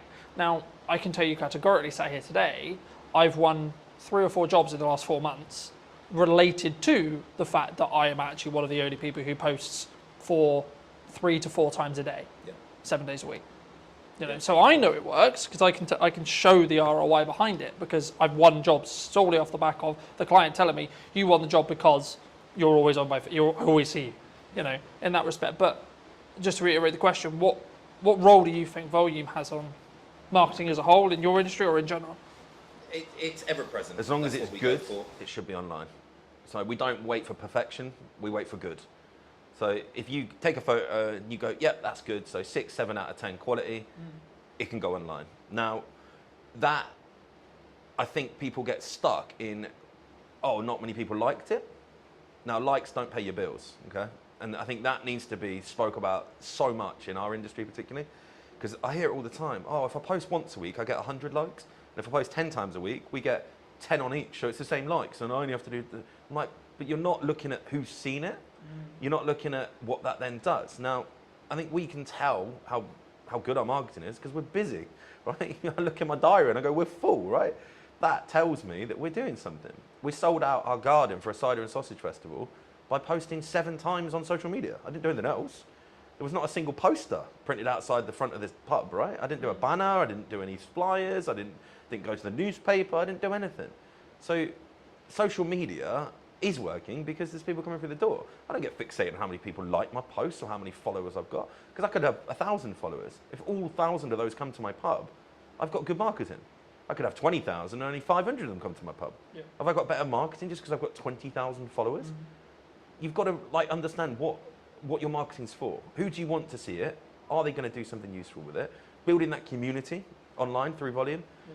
So I look at some of the best creators that you look at, right? You follow them because they're putting out volume content. If you only had one video from a creator to watch every week, you wouldn't subscribe to them. You wouldn't follow them. And consistency as well. If you follow someone and then all of a sudden for a week they haven't posted, you kind of forget about them, right? You switch off. If you're always ever present, now we get people unfollow us. That's fine. I don't worry about that. It's like sending out an email marketing, right? Without kind of jumping around too much. We do a lot of email marketing. I had one of the managers go, well, 300 people unsubscribed last week. It's like, yeah, out of 15,000. So that means that 14,700 are still reading my email, right? Am I bothered that 300 no longer want to interact? Or no, if it was 5,000, we might go, actually, was that email a bit missed? But it could have just landed at the wrong day. Could have been, it might have been they'd had 3 other restaurants email them the same day and they just had a mass free. You can't fixate on numbers when it comes to the social media aspect directly. You need to understand, are you busy? If you're doing an event on a Tuesday, Wednesday night, do people come to it? Because if they do, and that's your only marketing, and your marketing's working, right? Yeah. Obviously, when you start paying for it, we don't tend to do paid stuff if we don't need to. I'm not a fan for giving Meta and Zuckerberg money. If I don't need to, I'm full. Why am I going to start paying for marketing? But I'm also aware that you can't just dwell on that. So there will be a point where I know, and I'm like, okay, we need to start doing some paid ads now. For here, it'll probably be August. August, I'll probably start hammering home some paid ads, ready to start picking up the September. My events we've spoke about, they'll start coming online. But right now, our organic marketing, showing people, look, garden's sunny today, there's people out here, come and join us. is working really, really well. I mean, I don't know my exact numbers on here. I probably should have known them before here, but I reckon we put 30 pieces out on our socials last week, roughly. So 3-4 a day, plus 60 or 70 on the stories. There have been 5 or 6 TikToks. We actually did one at the weekend that worked really well. The Jet2 meme one, where it comes up with the Jet2, book your holiday now. There's a couple of the staff in the cellar lying on top of the beer barrels where it's obviously 14 degrees, having a cocktail. And it just flew. Like, we got hundreds of thousands of views on that. And that's something that took, I think, 30 seconds, maybe a minute for them to film. And it's not advertising anything, but people are going to see that and go, oh, they've got a sense of humour. They're real people, right? We do a lot behind the scenes stuff, particularly with our kind of restaurants. We want to show prep. We want to put that out. If we've just had a beautiful piece of fish delivered, why would we not show someone what that looked like when it arrived, what we did to it, and now what it looks like when you get to eat it? Because I think it gives that authenticity. Now, if you weren't doing volume, you couldn't do that. Because it looked really weird if I hadn't posted for 2 weeks and all of a sudden I got a tuna bit of skin. Like, what the hell? But people expect it from us because we're there all the time. They're, oh yeah, old Mel posted, cool. What's that? Oh, they're prepping a fish. Yeah. It kind of it makes sense. Like, it's not sporadic. It's not random. It doesn't take people by surprise because that's not a good thing, right? No one wants to be surprised on social media. I think so many people, they don't. Well, I would say if I was going to go down the nuts and bolts of it, they don't optimize for the lurkers, right? Because the lurkers, the people who don't actually interact, the people who actually don't comment, the people who don't, etc. Like, oh, I got no likes on that. Oh, I got 2 likes on that, etc. But like, how many views did it get? How many impressions did it get? Yep. Actually, and then, as I say, like, what then is the knock-on effect to actually seeing your business, right? And you're seeing people come through the door talking about that post, talking about, oh, etc. It's about being human, especially in a world with like where AI is a thing, right? That people is concerned about. I mean, maybe it doesn't affect your industry as much, but do you feel that, like, are you using it? Like, firstly, are you using it if you're open to share? And then secondly, like, is it something which you were scared of, or was it actually, hold on, this is actually a supercharger for us? So I went to an event called EMC. Big shout out to Matt Wilson if he watches this. I'm sure he will. Incredible event. 500, 600 plus entrepreneurs. They're all there because they are the owners of their business or senior team in their business, but they are the marketeer. They want to generate sales through social media or Google online, digital marketing, right? And this was 2022, and there was a spiel on AI. And everyone in the room looked at each other and went, holy crap, this is real, right? 2022, the average Joe had no idea what AI was really. Artificial intelligence, yeah, cool, that's something that That's does nerd. that, That's right? a nerd thing, Yeah, yeah. ChatGPT was mentioned. I got on it pretty much within 3 months of that conversation. So I've been using ChatGPT when it was a bit rubbish. Now, every single one of my social media admins, every single one of my senior team has it on their phones with the pro version. Okay? Now, we write our posts, we put them into ChatGPT, and we tell them to optimize for our audience. So it knows our audience, it knows what we want to write like. So you end up with a post. If you really knew the marketing like we do, you can kind of tell, but the average person has no idea that's what we're doing because it feels personable. What we don't do is go, ChatGPT, write me a post to advertise Cider and Sausage Festival. We don't do that. We'll write into it. What it does is proofread. So you don't end up with posts going out with spelling mistakes. Can't get my words out today. Spelling mistakes. You don't get posts going out that aren't in the right context for the right platform. What we also do is we'll get it to do one for Instagram, one for Facebook. Very different. I don't think people understand that. The wording that goes on Instagram has very different impacts to what goes on Facebook. On Instagram, you need big chunky headlines because many people don't read the blurbs on Instagram. It's, okay, what's that picture? What does that mean? Whereas Facebook, people get drawn in and they want longer form reading content. So you have to give more wordy stuff to it, less big headlines, because Facebook looks a bit spammy when you put big chunky headlines. That's something we get ChatGPT to do for us, right? Yeah. Costs, it's about £9 a month. It's not a lot of money when it does what it does for you. And it saves so much time. Now, AI in our industry at the minute where it's gone the wrong way, I think, is AI food. Now, there is lots of restaurants, chefs that I know of, that they're posting amazing looking dishes and they're AI. Literally AI generated. And that's the scary part. I think we're going to get to a point where you turn up to a restaurant and you're going to think, oh wow, look at all this food. And it's nothing like what they're preparing because it's all generated by AI. Now that is scary for me because it's that good. But surely that would be a disconnect from the authenticity side of it. It will, right? but Like, it will drag if people I see in. someone on social and I see this dish, and then when I sit here, maybe actually literally here, I'm like, hold on, that doesn't match. Yeah. You know, like is that because would that be the, or do you think it's going to get so good that actually people, by the time they've sat down, they're like, shit, I'm kind of in now. Already, I know it's getting that good. Now, visually, you can't tell, but if you save it and throw it back through ChatGPT and say, is this AI? It will say yes. Yeah. So you know it's AI, but it doesn't look like it's AI. It's that good. It looks like a really good dish of food. There's one particular chef, and I think his last 70 posts, 50 of them have been AI. But it's like really deceiving almost. I mean, video AI, let's not get started on that. I think that's very scary. I'm sure at some point I'm going to be able to CGI Channing Tatum walking through my front door, taking his top off, having a cocktail at the bar, and people will think he's actually at my bar, right? I think that's the scary part. Where the authenticity is going to lie with that, you're almost going to be able to, if you got really good at it, simulate a fake restaurant where celebrities hang out and none of them have ever been there. And you know what celebrities do when you put their name to restaurants? It's interesting how it's going to play out. I'm sure some of the big boys have already started doing similar things. I mean, there's a lot of talk in the marketing space about like what AI influencers was kind of what you were hinting at potentially. You know, these are completely artificially generated people that are developing an audience, right? And I think it's about, to an extent, from my view at least, yeah, you can run a business that way, but then you're not trying to be an authentic person behind the business, right? Yeah.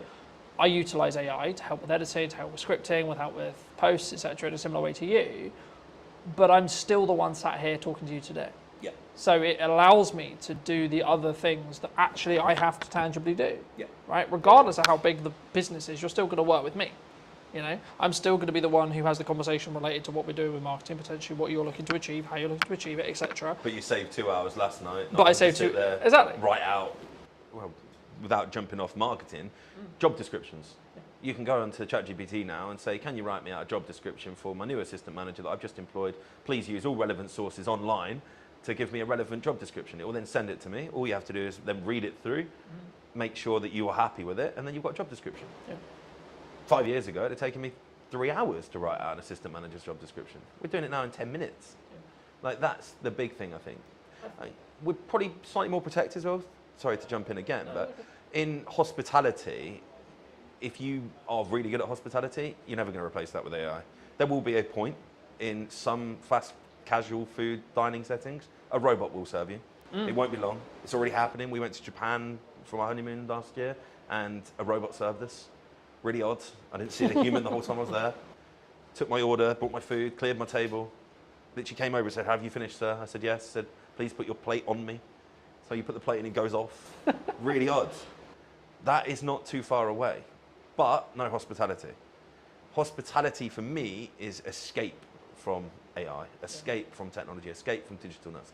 If we go out for a meal, myself and my wife both have very high profile jobs, working very hard. We want to get away from our phones, get away from our laptops. And go and connect, go and have a human, have a conversation, see someone, do something different, not be served by a robot. So it's certainly not something that everybody's going to do, but you're going to end up with this real kind of interesting space where those that are in the mid sector to low sector will get gobbled up by the big boys because they'll just put robots on play, right? Our biggest cost in this industry is wage, by a long way. 5-6% more than what we spend on food and drink is spent on a wage on a weekly basis. Yeah. So if I could have loads of robots running around and I felt it wouldn't affect my business, then of course I'm going to do that. I spend 10 grand on a robot. It never phones in sick. Never tells me he's got a hangover. Never tells me he can't come to work today because his child's had to come off school, right? That's going to have a big benefit for some of the big boys. But then that's going to leave a really interesting space for people like ourselves that will never go down that route to be the personal touch to the industry and really have that as kind of a hyper differentiation to the main kind of norm is actually, I don't want to be served by a robot today. Let's go to the old mill. We're going to have a human service. And I think that's only 5 years away. I know it sounds pretty crazy concept. A human carries us. I think 5 years away, your big chain fast food places, maybe not the full service, but I imagine the food will be brought out. I imagine the tables will be cleared by them. It will be kind of a little system running around with little lines on the floor, and all the tables will be symmetrically placed in square grids, and there'll just be robots running up and down, and you'll probably have a few humans to oversee and maybe say thank you when you leave. And that's scary. But I don't think it's the same environment though, as you were mentioning. I think it's it's horses for courses, you know. It's one is efficiency for efficiency's sake, and it's kind of the cheap and maybe the middle potentially it blends in when it becomes really efficient. right? But if you're still the experience, the entertainment, a lot more reasons than just necessarily the dining. Of course, the dining, but also then, the extra stuff that we've already discussed in this episode alone, then you're still going to be there. You're still going to be the reason why someone comes through the door for that, because they want to hear how X member of staff has got on, because when they were last in, they talked about the fact they were actually studying on the side to do whatever it ends up being, that those micro stories, those people connection stories. And I think AI is an accelerator if you choose how to use it, but it shouldn't be replacing you.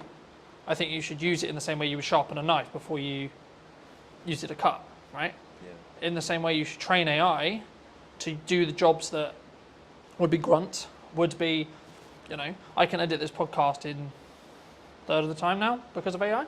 I press one button, it does most of the transitions for me. I need to check it, just double check it. I need to do that nuance, but the bulk of it can be done with one click.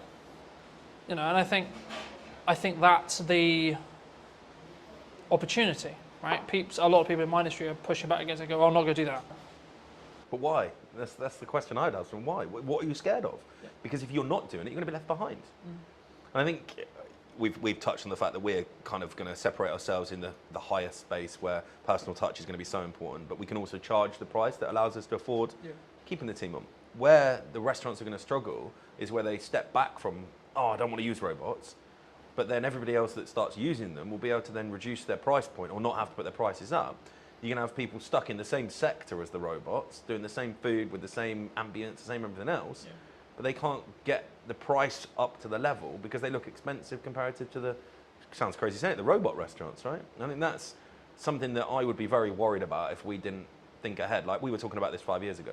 I actually had the very conversation with our kind of POS software provider.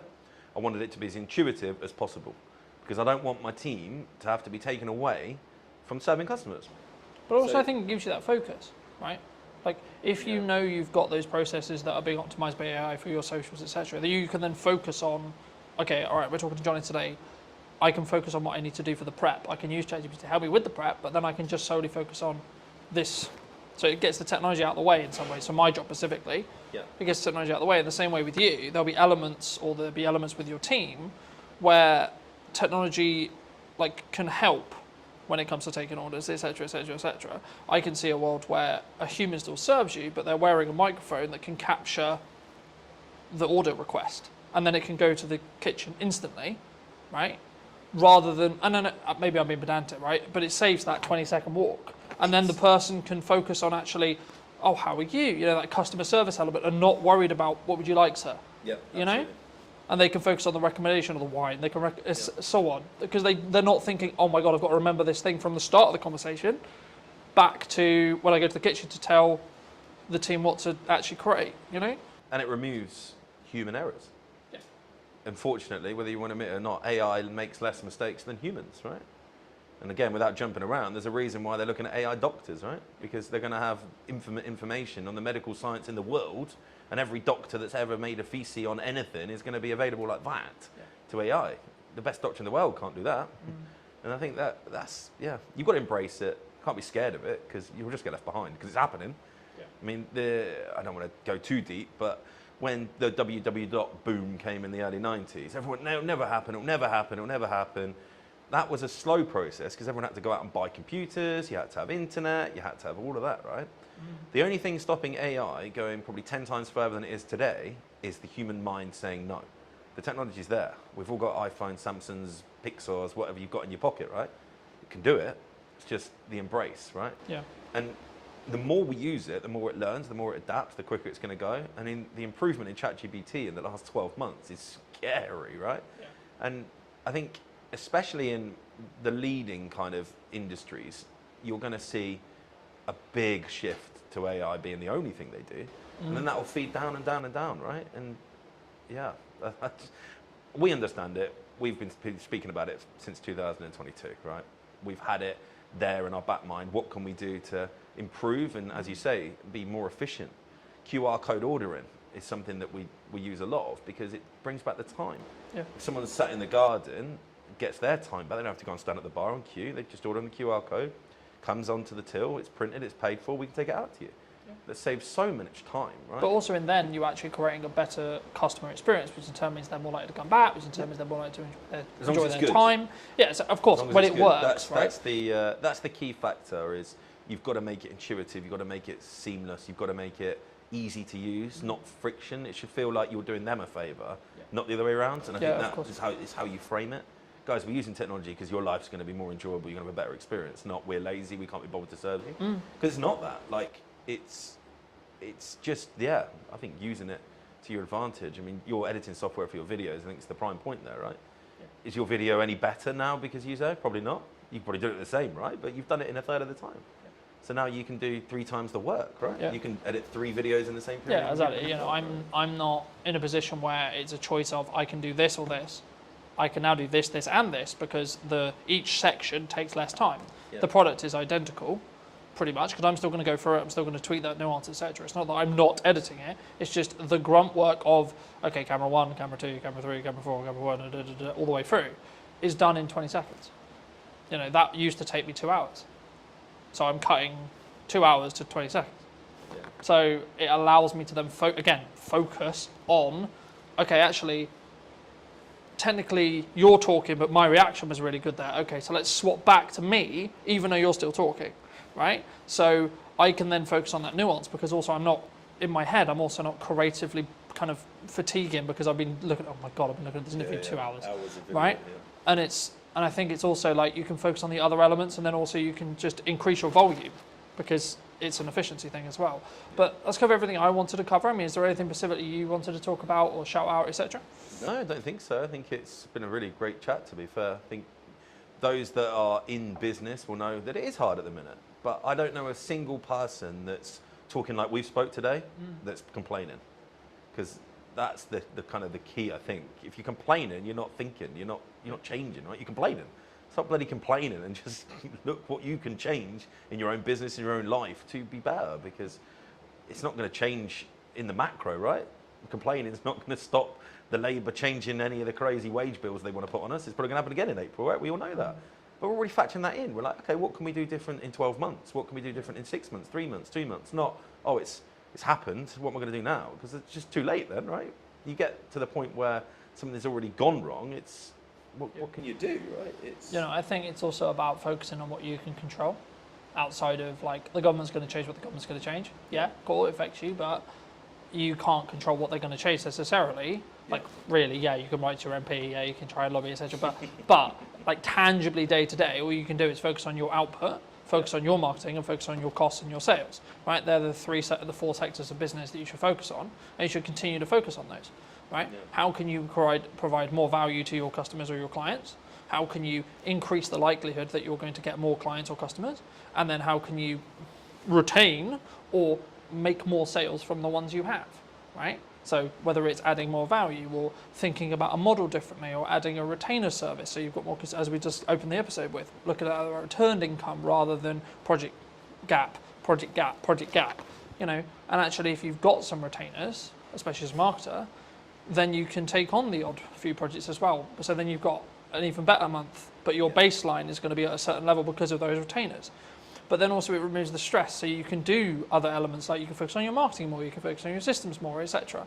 I mean, what would you say to people as a final passing bit of advice, maybe who are, or yourself 10 years ago, what advice would you give to that person if they were going into business today? As a business owner, I think it's very easy. Put all the systems and processes and people in place so that you don't have to work in your business. Because if you're in your business and you're doing all of the stuff, there could be AI that gets it to do all of the stuff you don't want to do, but you need to be having conversations that bring sales in. You need to be having conversations that are getting new customers. If you're not doing that as a business owner, you've got a job. You're not in the business. That's, yeah, I think my biggest advice and something I've been able to do in the last few years and why I think we're where we are now. I don't pour pints. I don't cook. I know how to, but I don't. I've got people that do that because as soon as I start pulling pints or I'm in the kitchen, I'm not marketing, I'm not growing, I'm not out there looking at what we can do to be better in the future. It's a lot easier to find a chef than it is to find someone that can do all the stuff that I know I'm brilliant at. And most business owners are going to be the best salesperson in their business, the best marketeer, because they know it inside out, right? Yeah. but they just get so tied up. And I get it. You're a, I don't know, one-man band plumber, but you're only ever going to be that level. If you've got aspirations of being a full-on business owner that can be on a beach 4 or 5 times a year and not having to be worrying you've got income coming in while you sleep, which is the dream for everybody, right? You've got to put the people to do the job that you are currently doing and then focus on how you bring customers and sales in to pay their wage. If you do that, game changing. Easier to say when you run a pub because you have to employ people, right? I think the biggest challenge, even for yourself probably, I don't know where your growth map sits, like it is the biggest challenge for most people is the mindset, oh, I'm going to employ someone, I've got to find their wages every single month. But that's ultimately what makes you a business owner. I think that was a real kind of shift change for me, that brought an ops manager in, brought an exec chef in, brought a head of marketing in, brought all of these people in. I went, wow, I can now concentrate on the stuff I really enjoy doing. I'm not having to sit there and get like fixated on the pot washer didn't turn up on Tuesday night. Although it is my problem, ultimately it's not my problem. You need to make it someone else's problem, those little minute details. But then again, it's that focus, right? It comes back to that focus. And I think you have to build financial stability within yourself in answer to what my growth plan is. A, build financial stability for me, then scale it to the point where it has financial stability for someone else and 2 other people. And then look at, okay, how can I allocate those resources to potentially replace me in this role, and this role, so then I can then open up to do 4 podcasts a week, 6 podcasts a week, whatever it ends up being, because the only thing I will never be able to outsource is me sat here today. Correct. I can get 2 camera operators in today to run the cameras. That's not what's happening, but I could have done, right? Yeah. That would have cost me something. Cool. But then I don't even have to think about, is the camera recording, etc., etc. Yeah. But then I can focus on our interview, right? So it's about removing those hats when you can, but building them, in my view, especially as a creative industry that's very this and always been this, and it's been very you're always very fortunate and should be very grateful to be able to work in the creative industry as a full-time career. It's not a obligation or a thing you can do. And I remember a YouTube video saying, for a long time, especially during COVID, when there was a really strong boom and there was lots of creative work going, everyone was very entitled about being, oh, I'm a creative and I do this and they do all the pay my day rate or whatever it was. But followers on TikTok. yeah, but now it's actually, I'm grateful to be able to do this for a living, and it's a privilege to be able to do so, not necessarily a thing that is likely, in that respect. Or if you could only do it part-time, okay, cool, be great if you could do it part-time, or etc. And I think it's about your work ethic. It's about how do you control those levers regarding sales. Actually, when you make money, how much do you keep and then hold on to, so you have that financial safety net. So if you are project to project, do you have enough to cover 2 months, 3 months, 4 months, 6 months, 12 months, etc. And then once you've got that, then you can develop another financial pot equivalent to go, okay, cool, I can now outsource for 3 months, 4 months, 5 months, 6 months, 12 months, etc. And then you can then say, okay, well, how's best to spend that money to get strong ROI, strong marketing, and what's your timeline on that? That's just my view. But thank you so much for coming. I mean, if people who don't know, what do you want to shout out? What do you want to link to? I think if you haven't been to the go? Mill and you're local to Salisbury, it'd be great to see you down here, see what we've done. And yeah, it's been a pleasure. Thank you so much. And if you did enjoy this episode and you would like to see more like it, then make sure to be subscribed. Obviously, if you're looking to potentially up what you're doing with content, I would love to hear from you. I'll leave my information somewhere around this video, and I'll see you very, very soon. The reason a podcast is valuable is the trust building element to it. I don't think any other format builds trust in the same way that a podcast does. Sometimes done is better than perfect. If it's a barrier, Talking to people about their own personal relationship with money. how do you break that down? You will know this better than anyone. You need a hook to get people in. It's not glamorified. It's not you put out a video, it got 1 million hits, and then you get 20 phone calls. Right? Absolutely not. No one's calling me at this stage. Definitely not. The super niche stuff is a super niche audience. What content can you create on a consistent schedule? So now I'm like, how can I best spend today? And how can I be as efficient as I can? Hello, my friends. I hope you're well. I hope you had a good day, evening, or night. Today we're talking to John all about podcasting. Hi, John. How are Hello. you? Yeah, good. Thanks. Yourself? Yes, super well. We were fortunate enough to meet through James, whose space we're in today. Studio man. And I was debating about how to start this, because I think sometimes like podcasting can be a really challenging thing, right? And I think for me, why should someone actually have a show like this as a whole? But then because I think there's a psychology kind of hurdle in the respect of creating content, but especially in a podcast environment. But also then, like, what is the ROI, I guess? Yeah. Would you say? I think it's the format dictates that more than anything else. Mm-hmm. So the reason a podcast is valuable is the trust building element to it.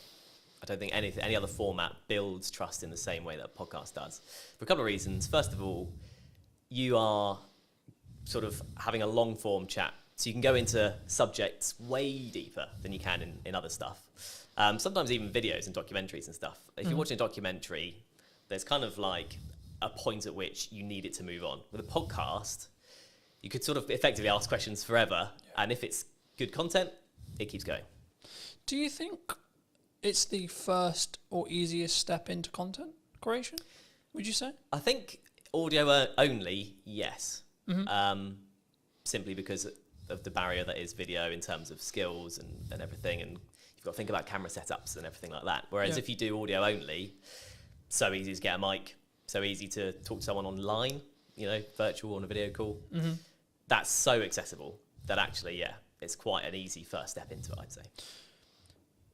Do you think you're limiting like yourself though? Because I don't know whether, like, I question audio only, unless obviously you're on the platform, but when you're looking at maybe social posts like LinkedIn or Instagram or Facebook, is there is there an audience, would you say, for audio only still? Yeah, definitely. Because I think the thing in terms of marketing, like you say, and promoting the show, without video nowadays, it's hard to get it out there, definitely. But a lot of people, myself included, view the podcasting format as something you listen to while you're doing other stuff, while you're hoovering, while you're driving, that kind of thing. Yeah. So I think it's definitely still there, and I don't think that's going away. Would you say then it's more of a step by step? So someone could start audio, and then where's step two? I think so. Yeah, I think so, because for depending on who you are, if you're a business, it's a bit different. If you're an individual, you kind of learn the time required to sort of get to each step. So once you start on the audio step and you're like, actually, it's taking me too much time, it's not worth it for whatever reason, it's not for you. If you then introduce video purely for clips, so you film the whole thing but only use clips, then you can see what time the promo takes, and then when you should go to a full video, you can see how long that takes. So I think that's why you'd do it potentially in that step if you're coming at it from a completely new perspective, if that makes sense. And then, I guess you then can grow to the Diary of a CEO style, full form trailer-esque piece, right? And I think sometimes we get so, and this is true for any marketing, not necessarily a podcast, but it could also be true of a podcast. I think we get so hemmed in I need it to be Diary of a CEO quality instantly, right? Yeah. And I think that we struggle with the idea of, I'm going to take one step, make a 1% improvement, next step, 1% improvement, one step, so on, right? And I think for me, especially with what I've done with marketing, it's always been so this is the results I've got previously from this output. Okay, but what happens if I double the output, right? And it's constantly that testing period. I mean, in your experience with podcasting, how would you recommend people, or how would you look at like working with a client, because I know that's some of the work you do, to actually help them actually work out, should they have a podcast, but then secondly, like, what are the nuts and bolts of their podcast in regards to topics and like theme and etc. and or does that matter now? Yeah, so I think in terms of the sort of nuts and bolts, you kind of have to have the reason why you're doing it first, then you go into the nuts and bolts. So like I said at the start, the reason why is the building trust element. I think you need, if that's what you want to achieve, and you have, say you're selling a particular service or a product that can be gone into in depth, then it's worth doing from the start. Then the nuts and bolts from there all depends on how you want to package that, I guess, to be unique or to kind of be the same, because everyone is kind of getting used to this kind of format. So there's options on the table for sure. I think there's obviously that psychology thing that we've talked about a little bit as well, but I think for me, I didn't overthink it. I was like, I enjoy talking about business, I enjoy talking about content creation, I enjoy talking about marketing. And I've evolved it, and it sort of changed, and depending on like the guests will kind of tailor the conversation slightly. but I also don't overthink the conversation because I trust in myself as an interviewer to ask, I guess, poignant questions or like what naturally comes to my mind. And I think sometimes when we look at content, it's not in this box, right? I watched a video this morning talking about the fact that like one of the reasons why they're not the person in question wasn't on YouTube was because he was constantly concerned about he sells video production, so it has to look good, has to sound good, and I followed the logic of yes, sure, but actually sometimes done is better than perfect if it's a barrier.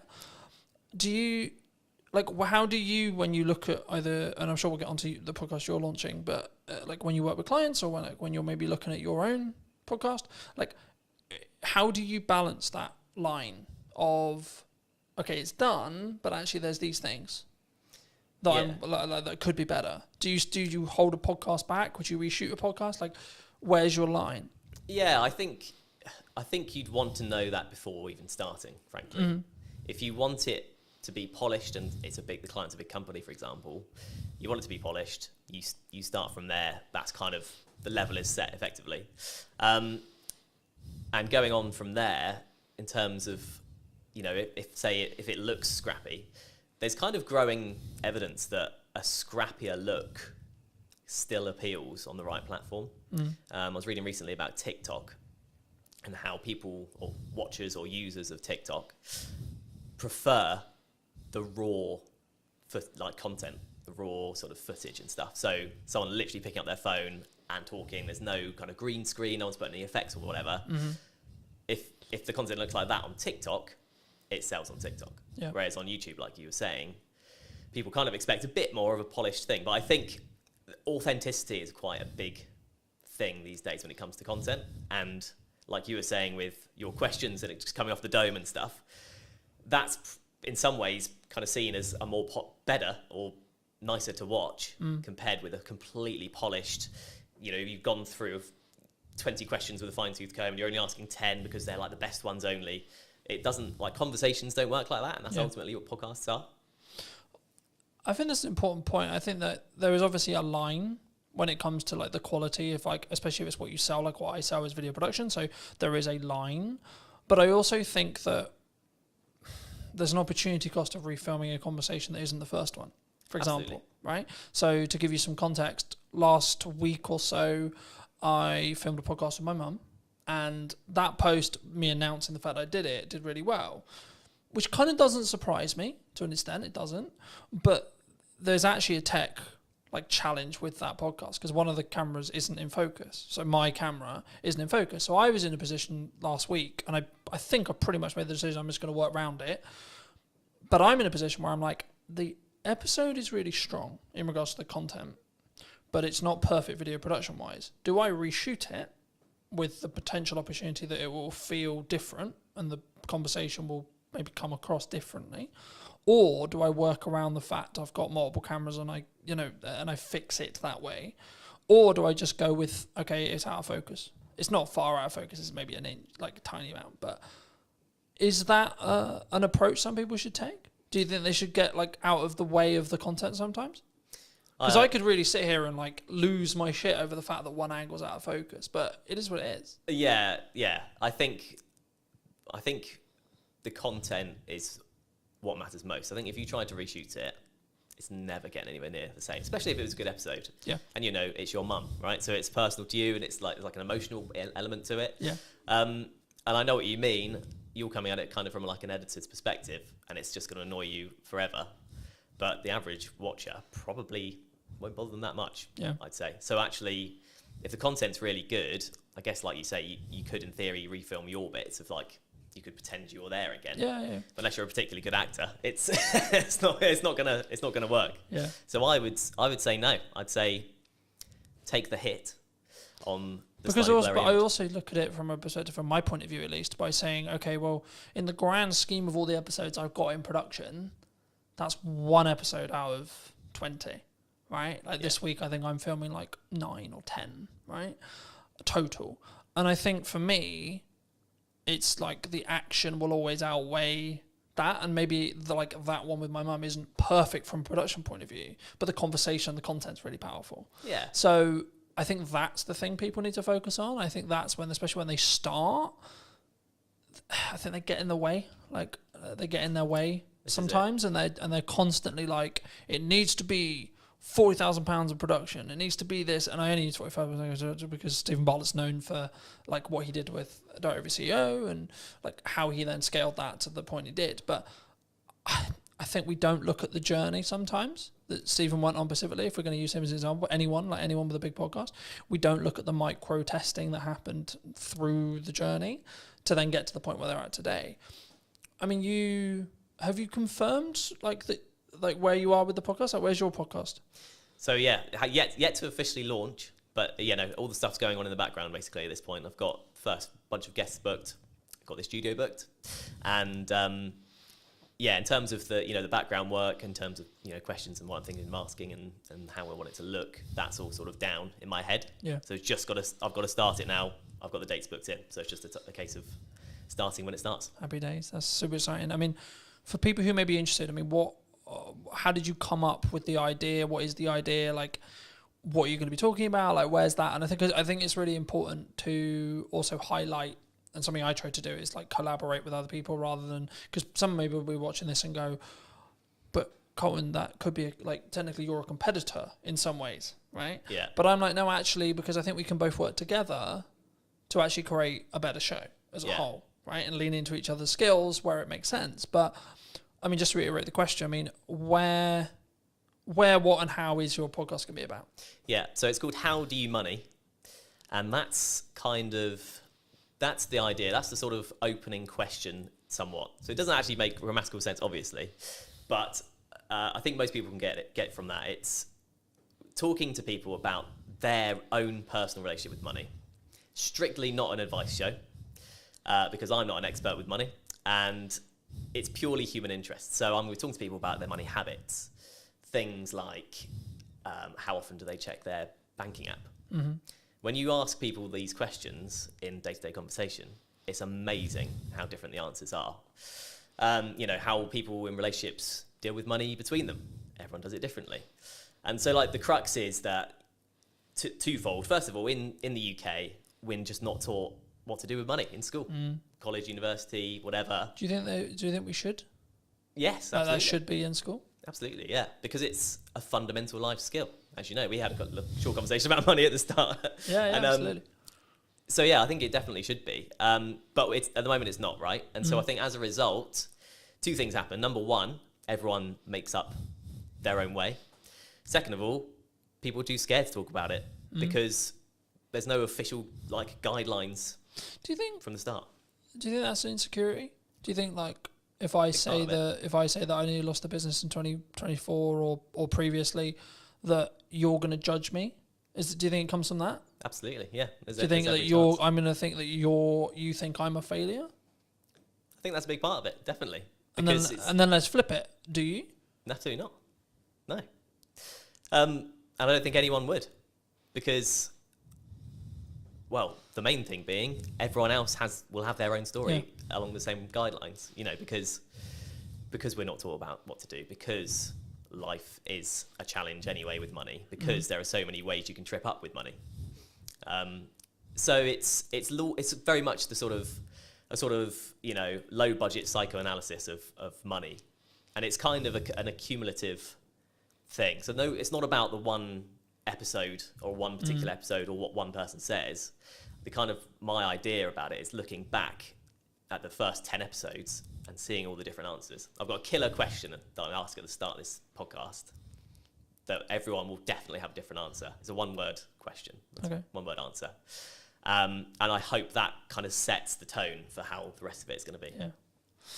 I mean, looking at your planning stage then for your show, I'm curious because obviously I plan mine in the way I do it. How have you looked to plan it? Do you completely pre-plan it? Do you have an idea of questions in your head? Obviously, you've already said you have the opening question there. I mean, what do you have the rest of it? Like, just break most of the audience's case, but also I'm curious as well. I mean, like, how do you break that down? Like, how have you broken that down? So I have kind of set it into 3 or 4 kind of different sets of questions that relate to specific things. So like I'll have 4 main topics, let's say, Yeah. and then questions that come underneath that. One of my sections is clickbait questions. Okay, fair enough. Just being really honest about it. But are you doing that for the clip that you're going to extract from the show? So partly to do with that, yeah, Okay. absolutely. You will know this better than anyone. You need a hook to get people in. Yeah. That's just the reality. Yeah, 100%.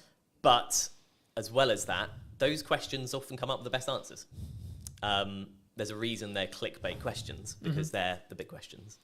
But it can't just be all of that, because it's like me going to you, what's the biggest mistake you've ever made with money? What's the best thing you've ever done with money? What's the worst problem you've ever got? Do you know what I mean? It doesn't, that's not a podcast. It doesn't work as a format in any interview or anything. So that's one section, for example. But in terms of the process, I just thought of the questions based on normal conversations with people. And then I've sort of categorized them, you know, chopped a few out. Yeah. The clickbait thing was only a recent idea, really, so I've added some of those in. And yeah, in terms of a format, it's conversational, right? So I don't have to hit every question. If I ask the second question and that lasts a good chunk of the podcast, so be it. It's quite loose because I want the content to be real. I think that's important, right? Because I think sometimes, and we were talking a little bit while I was setting up, about why people don't post or why people don't like show up or why they don't talk about their money, or, you know, there's loads of the kind of from a psychology point of view or like coming across point of view, it's the same.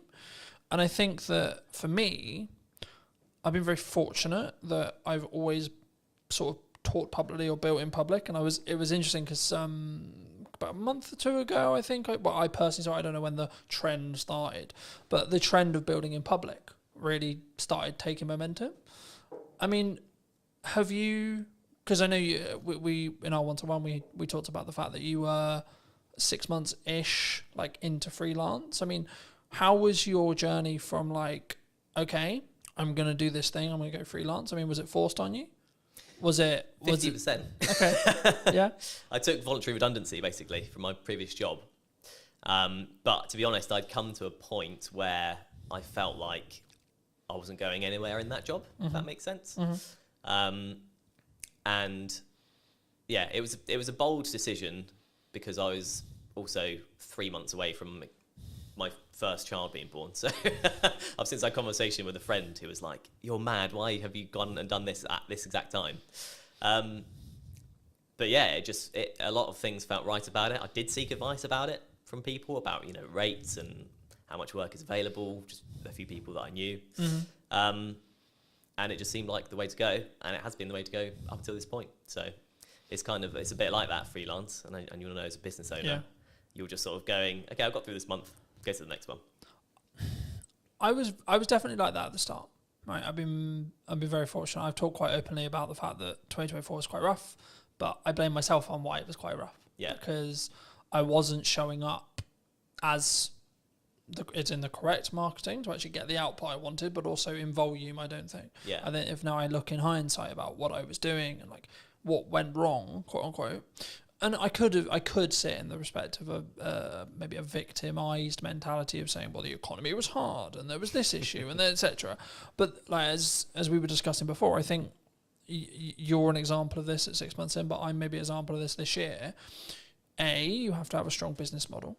Something that I've tweaked in the business model now is a more recurring revenue model. So we'll work with people on a monthly returning like payment plan. Nice. Or like, and it's not like that's not the only thing I do, but I still do project work. But like for me, it was always a matter of, from looking at a business point of view, of how do I squish those troughs, right? And also squish those peaks in proxy to an extent.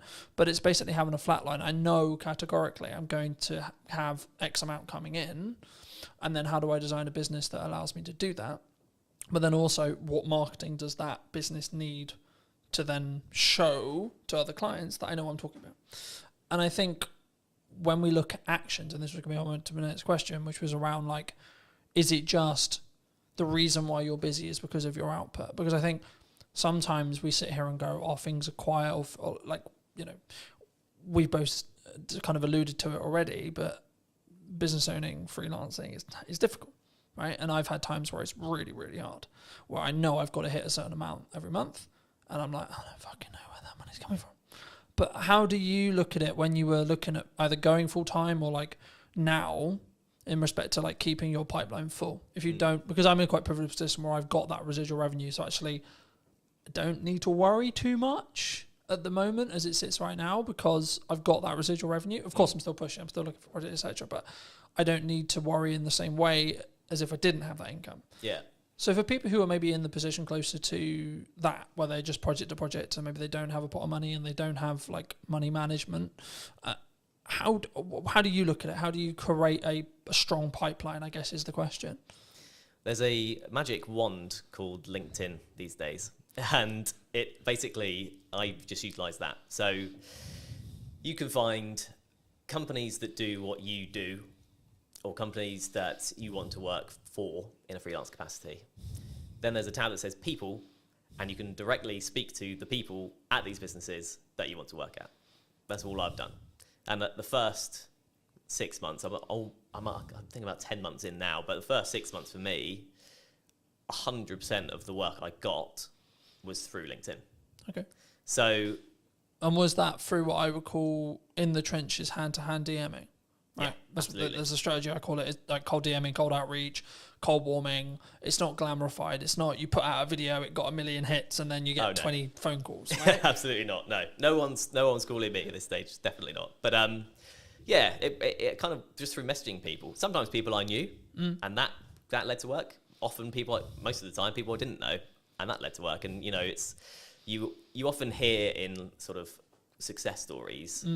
It's like a lucky break or a sort of lucky thing. And I kind of did have that with my first job. But it was because I made that approach and I said, oh, hi, you do these kind of podcasts. I've done these for this number of years. I'd love to do more. At that time, they happened to need someone because they wanted to do something new. Yeah. And I got the work because of that. And it's one of those things, isn't it? I think the quote is, luck is where time and preparation meets opportunity. That's it. Preparation meets opportunity. It's luck. That's all the luck is. Yeah. You're prepared for an opportunity to come, and then you continue to keep yourself prepared and keep yourself ready. Like we're recording this just before, about a week and a half before the kids break up for school, right? A lot of people in business look at that as, oh Christ, everything's going to go quiet. Which understandably, they're going to spend time with their children, they're going to go on holiday, etc. I read a post the other day, there was something on the lines of, things are quiet, right? Things like the creative industry is struggling, like these kind of terms. And I was like, okay, that might be true. And it might be actually we're coming into the summer holidays, etc. But that's then an opportunity for you to A, output your marketing, B, look at maybe cold outreach or what you're doing there, and then try and set some stuff up for September. I mean, do you see, like, because I remember when I was just project, especially when I was like tighter on cash flow, it would be this rush to get money in because I knew I would have 6 weeks where things would be a lot harder. Are you either financially planning wise or pipeline wise or etc.? Are you planning for that to be slower, or do you expect actually there's going to be a percentage of businesses that actually just keep going and work around everything? Yeah, I just feel like at this stage, I don't think I can really plan for it, if that makes sense. The planning is outreach. Yeah. Just message people, talk to people I know, people I've worked for before, people I don't know, people I want to work for, all that kind of thing. So yeah, I'm not at that stage yet where I could do that, but there are opportunities sort of on the horizon where I may be able to do that. So it's one of those, really. I don't know exactly how that planning would look like for me right now, if that makes sense. Yeah, no, absolutely. I mean, I think, and this is kind of like a bolt-on question to marketing or networking and how you tackle those things. For a long time, people have always looked at maybe traditional marketers as, I'm going to go to an event, I'm going to network in the room, and I'm trying to get work from that room. What I've always understood is it's networking through that room, right? But nowadays, because of time and because of what I do less of the in the room having a conversation stuff, but I'm still leveraging either the network that I have and then their connections that they're making potentially, or you as an example, or I'm actually just trying to utilize the network I already have to then lean into either creating more content or creating opportunities to have conversations in one-to-ones with very targeted people. And I think sometimes, especially at the beginning, and I look at it as phases in business, right? So I'll use you as an example. The phase you're in freelancing as a whole is you've got to do a lot of hand-to-hand, you've got to do a lot of time investment, you've got to do a lot of network events, you've got to, like, I think the term would be like kiss a lot of frogs before you get your prince or princess, right?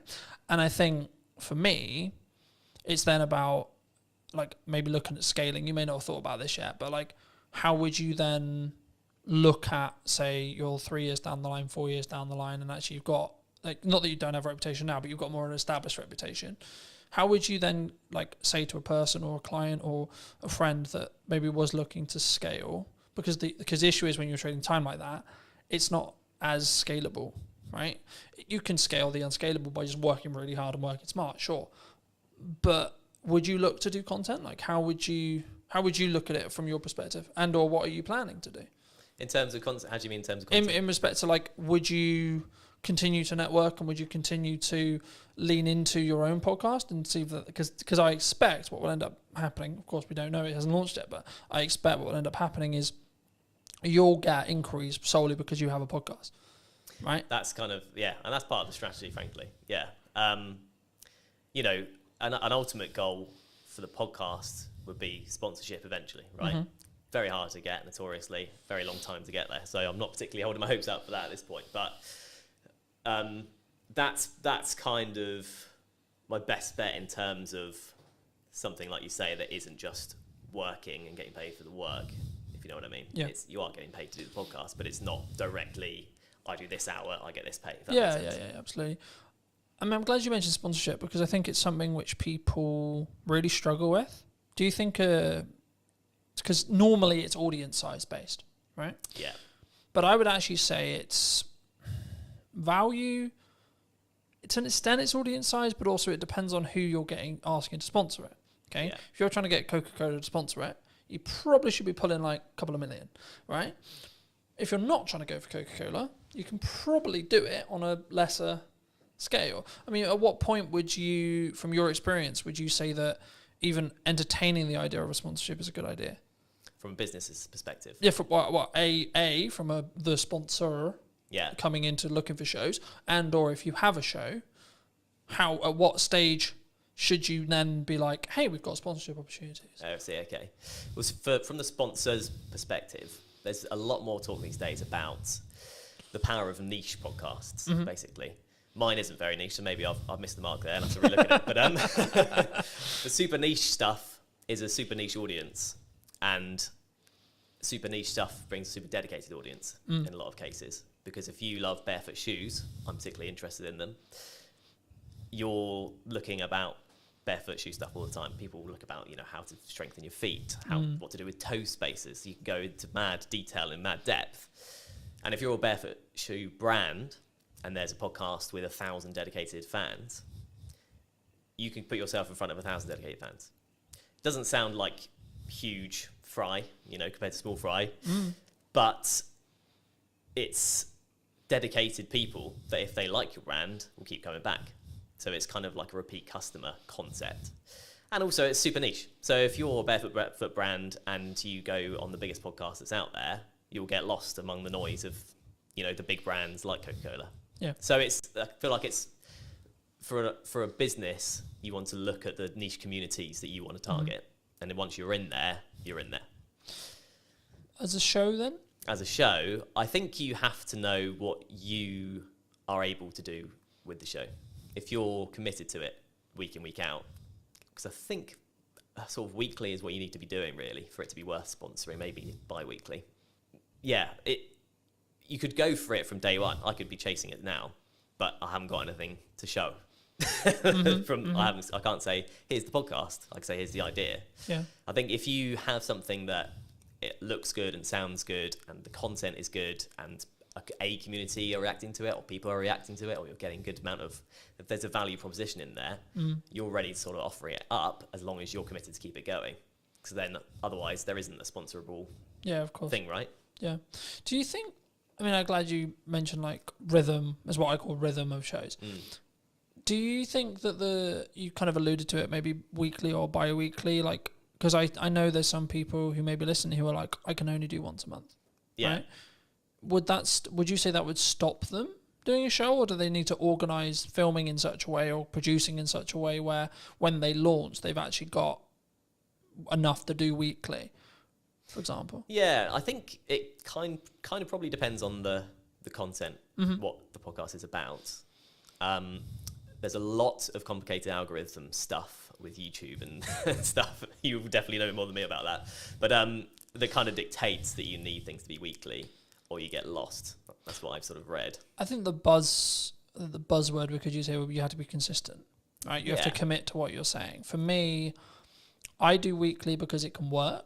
And how I do that behind the curtain-esque is I just film a shit ton. Yeah. So then I've constantly got content, right? So for me, I've kind of got content buckets. Like, so I'll have stuff that's just me involved.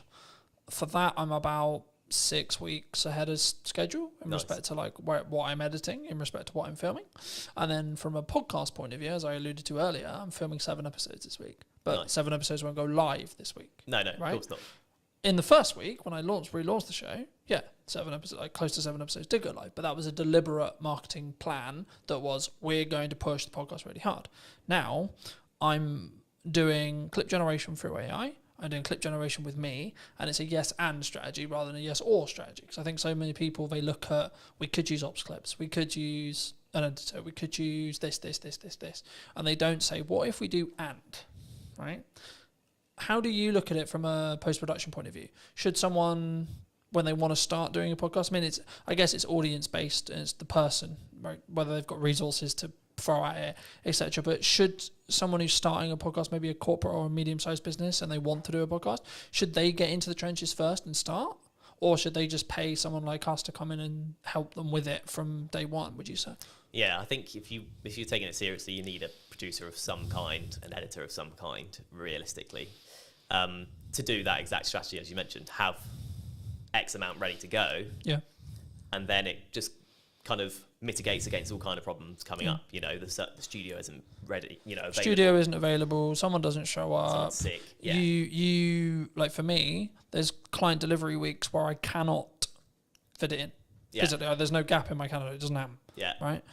But then I also have the week after, the 2 weeks after, where I'm like, this is podcast filming week. Yeah. Then I'll have a month where I don't have that, but because I've got a load of bank, and that's why I constantly try and bank as much content as I can when I can film it, that I can then be in a position where actually it's fine, right? So if I do fortunately get really busy with work, which is a nice problem to have, I guess, right? Which is actually the reality I'm now in, because I have an abundance of content, an abundance of, I guess in some ways it's a mindset thing around like, I don't need the work.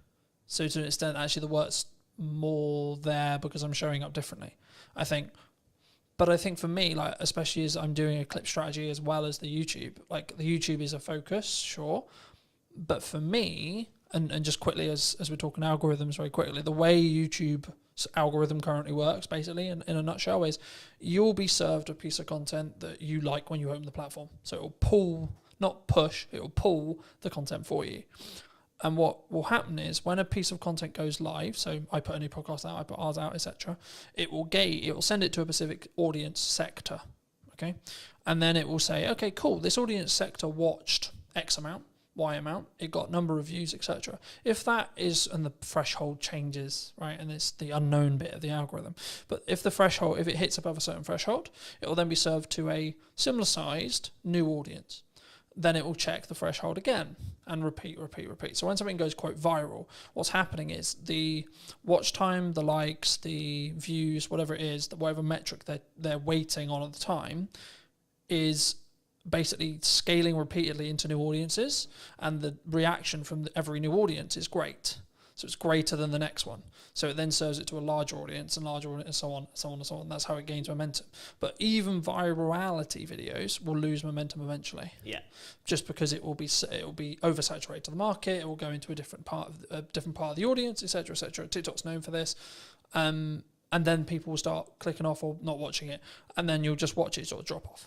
Right. You know? But then there's also the reason why like YouTube's so powerful. So you can have a video that's been it's got 5 views. 6 months, 12 months time, for whatever reason, triggered by the algorithm, 1,000 views. Right? I've watched it happen. I'm sure you have as well. And I think for me, it's not necessarily about looking at what the algorithm is rewarding or isn't rewarding. It's more about what content can you create on a consistent schedule that you're passionate about, that you can speak from, that puts you in a position to put your best foot forward. when you look at working with people, are you quite picky and choosy? Or are you in a fortunate position where you can be picky and choosy when you work with people on their podcasts? Just in terms of clients. In terms of clients, in terms of people you collaborate with, in terms of people you work with, because I'm always curious whether it's just the nature of the beast in some ways. Like as I said, I sort of explained the makeup of my business this year. I'm now in a position where I'm very protective of my time, and that's not like I don't want to talk to you. It's just I only have a certain amount of time, and that's the only barrier, and that's my hurdle now. Because actually, I'm okay on cash flow pretty much all the time because of my retainers. I'm okay because of project delivery. I've got a strong pipeline, and I'm good on content because I've got a large pile. So now I'm like, how can I best spend today? And how can I be as efficient as I can, in that respect? So is that, I guess the question, I'll re-ask it, but like, is it something you personally do? And if so, and or if it isn't, is it something that you think you'll adapt to as your business scales and grows in that respect? Yeah, I think it's a stage thing. So at this stage, I'm picking up what I can, where I can, effectively. If there's something I particularly don't want to do, I'm not going to do it. I was just saying, is there still a line? There's still a line, I think. Yeah. There's a line in terms of the day rate. Frankly, if that's not up to scratch, there's a line in terms of what the actual work is. Sometimes. Do you think people struggle with? So I've said no to certain clients just on like, not necessarily political ideology, but their approach, how they come across, whether they respect my time, things like that. And I think people, they sometimes worry, what if I say no? What if there's, like, do you think that's it comes from I'm aware that I'm overusing the word insecurity, but I can't think of another way to describe it. Is it an insecurity of like, there isn't going to be more work down the road for me? Yeah, well, it's the biggest insecurity, isn't it? Because money is security these days, really. Yeah. Absolutely, it is. I think in terms of people saying yes to literally everything. I think you're picky and choosy when you can be, probably. Frankly, if you go, the last couple of months are fine. I could do nothing for the next 2 months and be fine. Then you are very picky and choosy. Yeah. When you've had a barren 2 months, you're more likely to be like, I'll just take it. I also think it's a perspective of obviously synergize with the client. Can you add value? But also like, even when you have an abundance of money or you're in a strong position with money, it might also be actually my goal is to hit this amount, right? And this project might not be ideal, but it pushes me closer to that goal so I can hit it sooner as well. And I think I'm in two minds about it. Because I'm a big advocate for you should say no, but also I'm a big advocate to get off your ego, get off your high horse. You still need to be in the trenches. Just because things are good right now, they're only good because you make them good for 6 months' time, etc. Right? And that's why I'm focusing on content. That's why I'm focusing on how I show up. That's why I'm focusing on constantly personally developing me, so that actually in 6 months' time things can be even better than they are, rather than I had a really good 25 for the first half. Do you think people sometimes just want the instant though? As a question, like, because we're very social media orientated in that respect. Do you think it's purely around short-term validation, short-term money, short-term deal, short-term this? I guess, yeah, to an extent. I mean, it's like if you're in a situation where I need money now, everything else will go out the window for some people, depending on your circumstances. This is the crux of it, is it depends on your circumstances. If you're comfortable for a while, then you'll be fine. Otherwise, probably you will just snap up the short-term things. But I think, in terms of what you're saying, I think...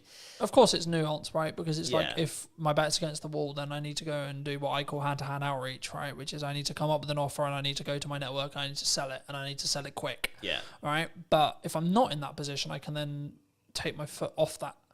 I can step back and I can say, okay, actually, let's play the mid to long game now. Yeah. And that's what I try to do in my content all the time. It's not direct sales. It's not this. It's actually, hey, have you thought about doing this? Hey, da, da, da.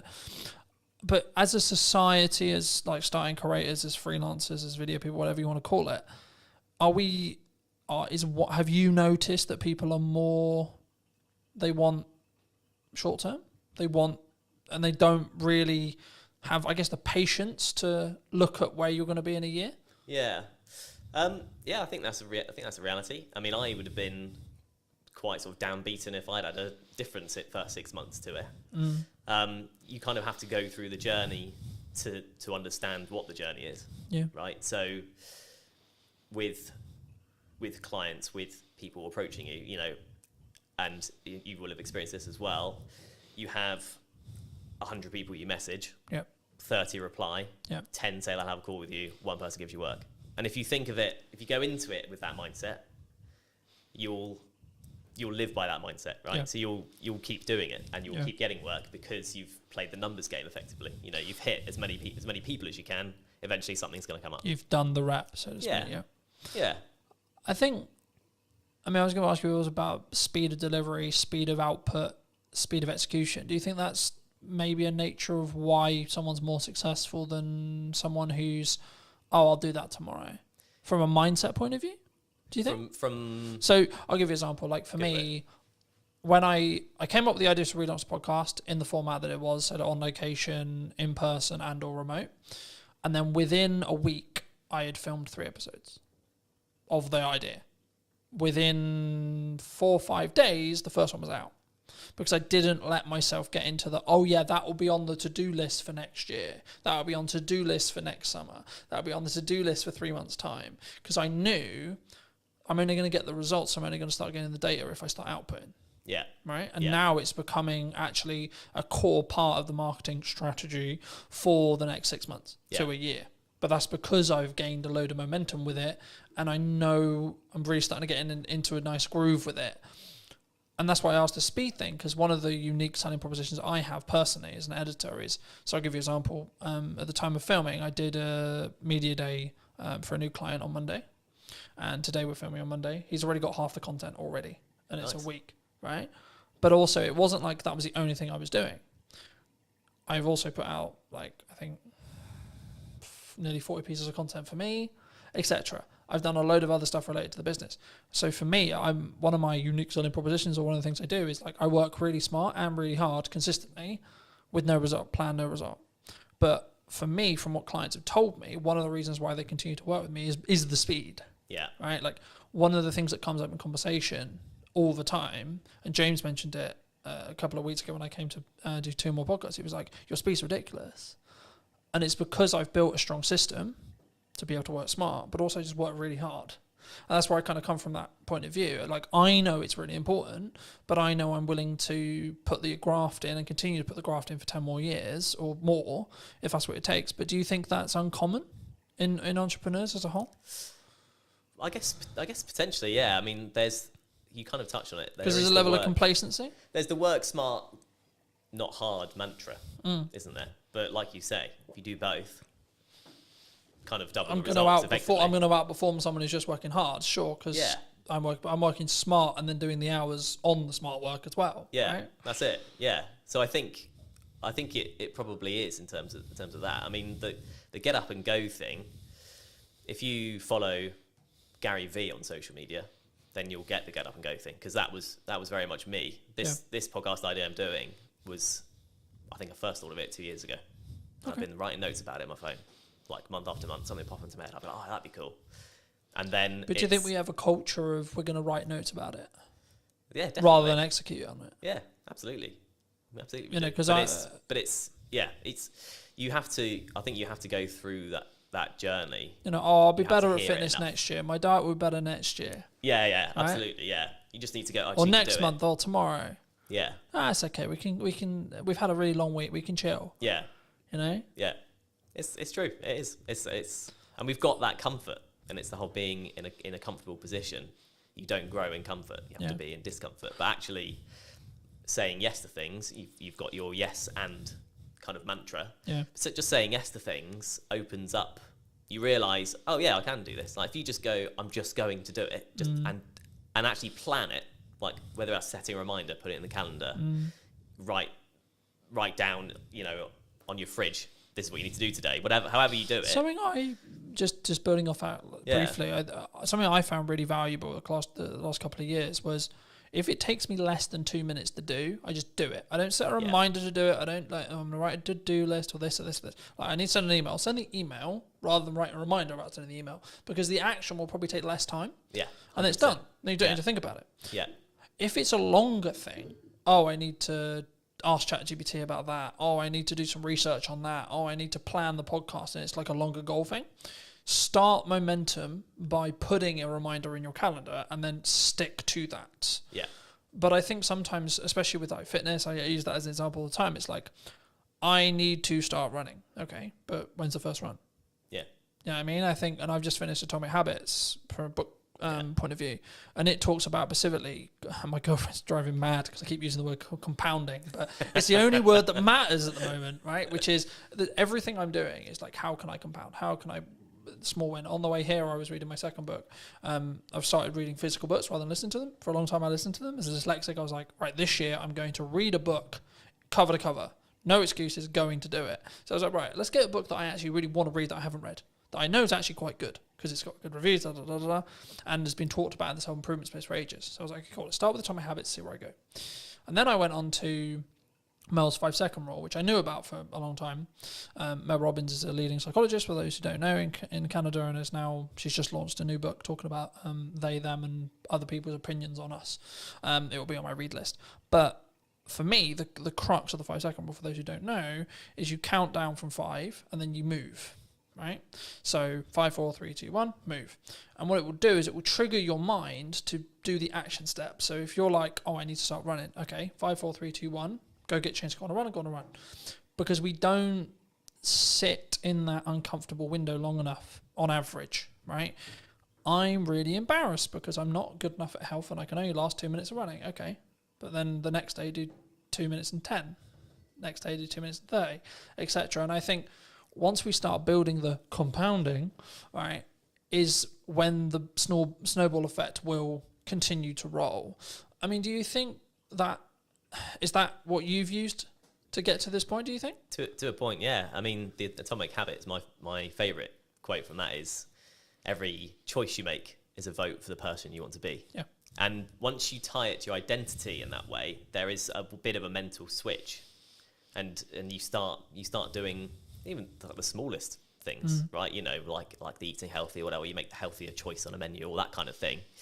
You justify it to yourself in a way that's personal, and in a way that you can then live by effectively.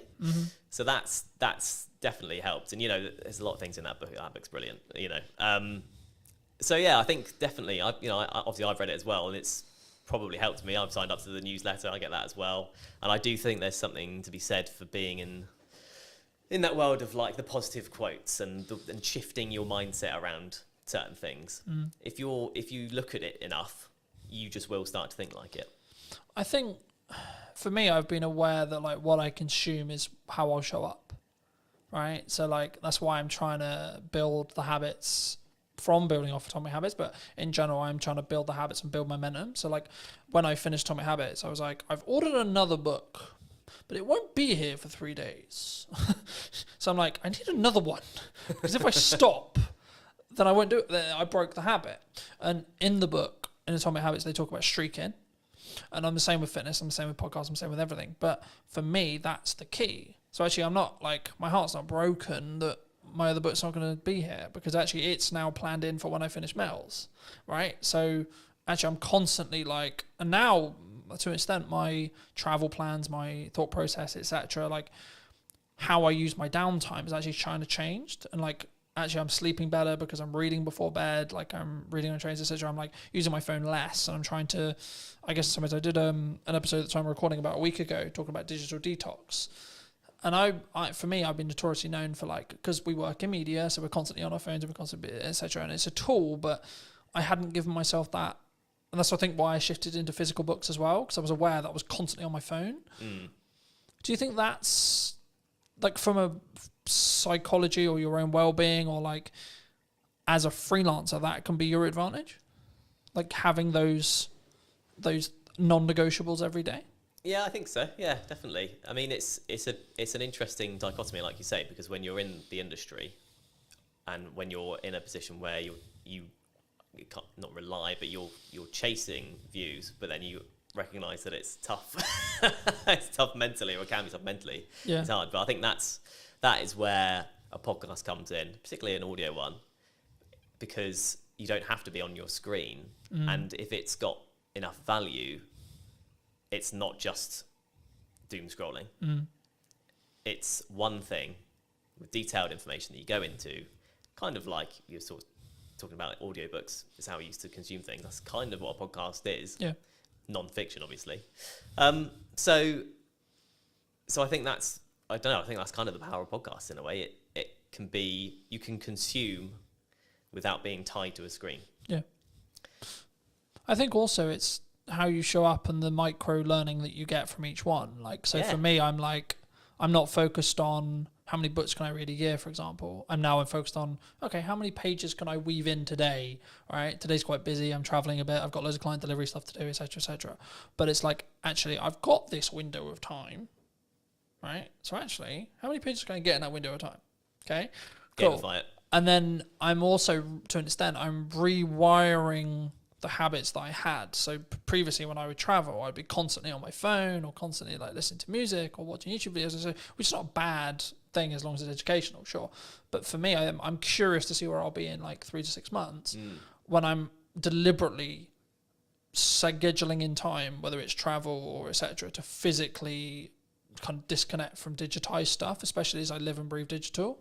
And that's why I thought I'd mention it, because like for me, that's something I don't think we think about when we look at the podcast as well. Because I think what you'll find, and I'll be curious to see if we do an interview in a year about whether your money management skills is like compounded really, really hard because you're constantly talking about money, right? I found I'm becoming an infinitely better marketer because I'm constantly talking about marketing, right? So I noticed little things like, hold on, I said that thing in the podcast, but I'm not doing it with my own content, right? So you mentioned hooks earlier. I'm not doing strong enough hooks on the ones I'm editing. Okay, how do we do that? How do we fix that? So now I'm focused more on how do I create a really strong captivating hook? That will probably grow into how do I create a micro trailer? Yeah. I expect as an editor, but also the knock-on effect for my clients will be they'll get a better product. Yeah. Which in turn means I'll be able to charge more, which in turn means I'll have more money to either give myself a longer buffer or outsource to do other things and scale the business that way. Do you think, like, I don't want to specifically like steal in some ways a lot of your podcast, but if you could rate yourself on money management right now, where would you rate yourself? 10 being incredibly good, you know where every single pound's going. 1 being, I've got no idea what's in my bank account. Yeah. There's a psychology fact about ask someone for a number between 1 and 10, everyone says 7. But that's kind of where I'm tempted to land on that, really. You know, I've been on my own journey with it, definitely. And, you know, I married an accountant, so that's helped me quite a lot. And, you know, just being in a relationship, she's super savvy. She's closer to the 10 mark than, you know, most people I know. But just being with her has helped me probably come up from a 5, frankly. Okay. In your 20s, you're in like a 3, you know, generally speaking. Yeah, there's a question that's going to be on the podcast, which is how often do you check your bank account every day? And in my 20s, it was as little as possible because I just didn't want to know. You push it away, right? You go. Does that come from you were anxious about it? 100%. I was at university, but it's Shit, how much money have I spent? exactly, yeah. How much has gone on beer? I don't want to know. How much I spent last night? I don't want to know. So I don't remember last night, but I remember there was a card involved. Shit. Yeah, Shit. exactly. But once you sort of learn to look at it regularly, it empowers you. I've found empowers you because you go, okay, well actually I'm in control rather than just letting it all just slip and hope for the best. And if it's overdraft, it's overdraft. So I've kind of been on that journey, which is a small thing. I'm not trying to claim I've been on an epic money journey. Nothing dramatic's happened either way for me, but that one thing, kind of going back to the mindset thing, has helped massively. But again, you ask everyone. I'll ask you, how often do you check yours? 3 to 4 times a day. Right, there we go. Since I was in business. Right. For business, same as you.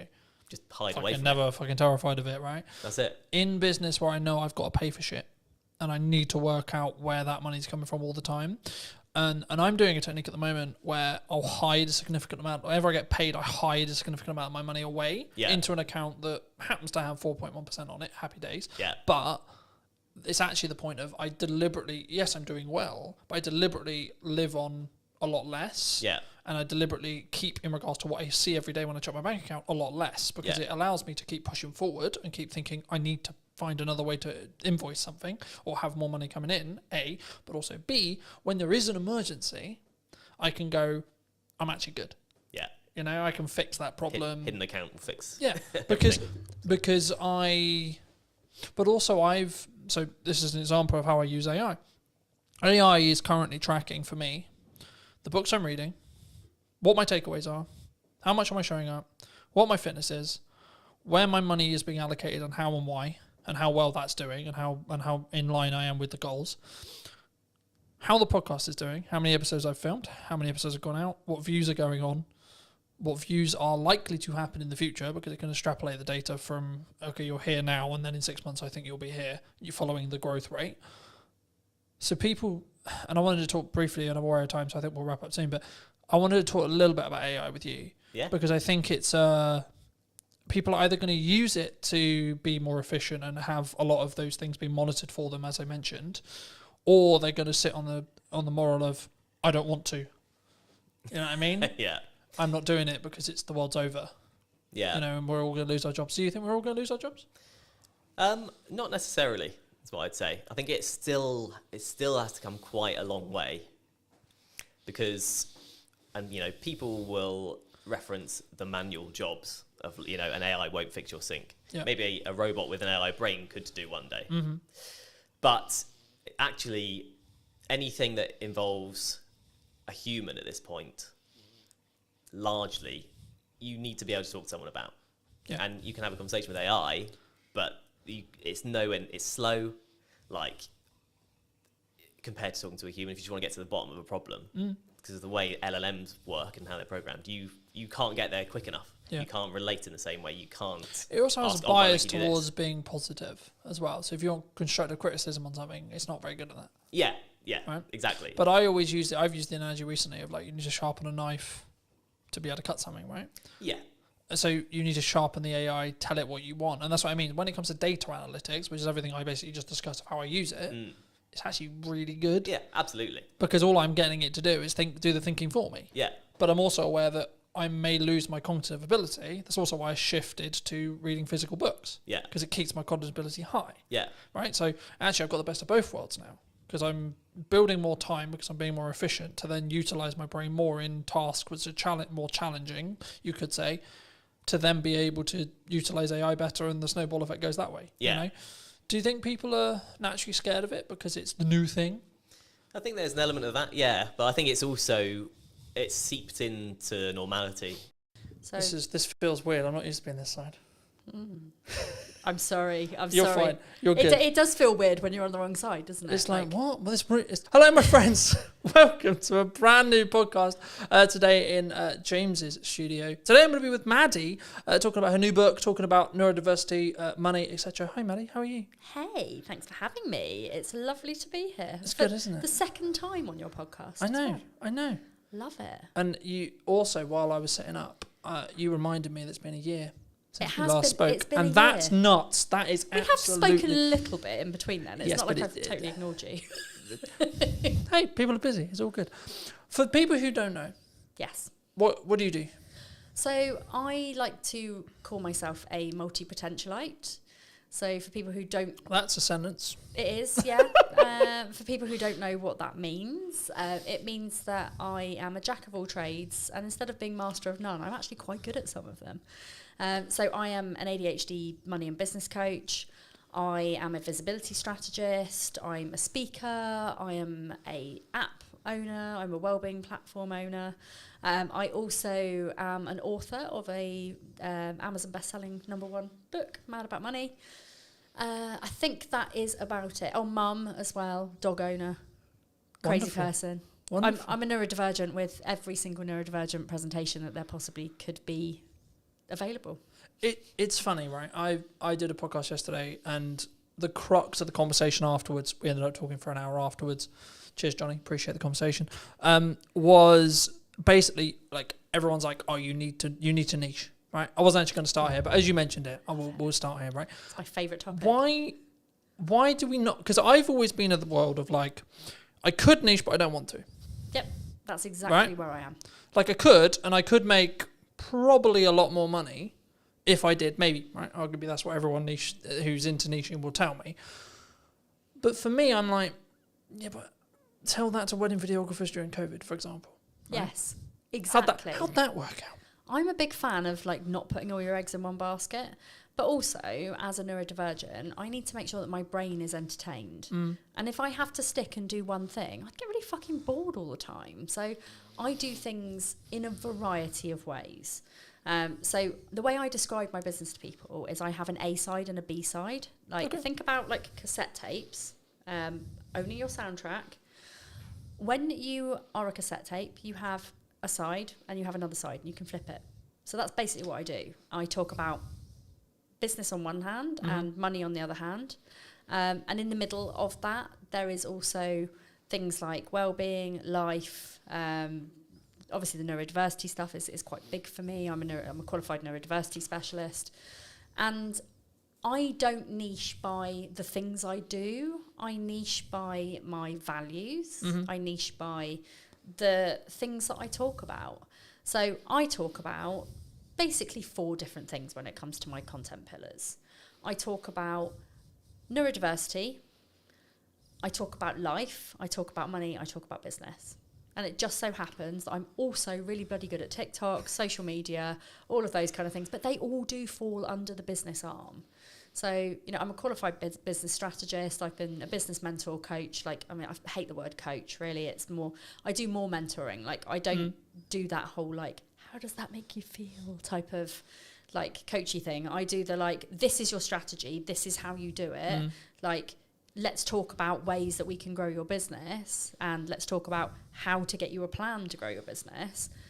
So it's not your traditional coach. It's kind of more like sounding board, like let's throw stuff around and help you to grow type of situation. I think there's so much I could go there, but I'll start. I mean, let me ask you this like a very selfishly personal question. Okay. Because I'm a dyslexic. Yes. Is that why I don't want a niche? Because I think there'll be people watching this who maybe are on the neurodivergent scale. Yes. Who are like, I don't get it. Because I can do multiple things, I can spin multiple plates, but like doing one thing consistently, I can't think of anything worse. So dyslexics need to have their brain stimulated, and doing one thing does not stimulate your brain. So it's the same for most neurodivergent presentations. Like we will want to do things that keep us alive. It's why we do the things that are very much interest-based. Yeah. So if I said to you, do you want to be an accountant? You'd probably go, fuck no, that sounds super boring. Like if you said to me, like, do you want to be a videographer? I'd be like, no, because I do not know how to do that.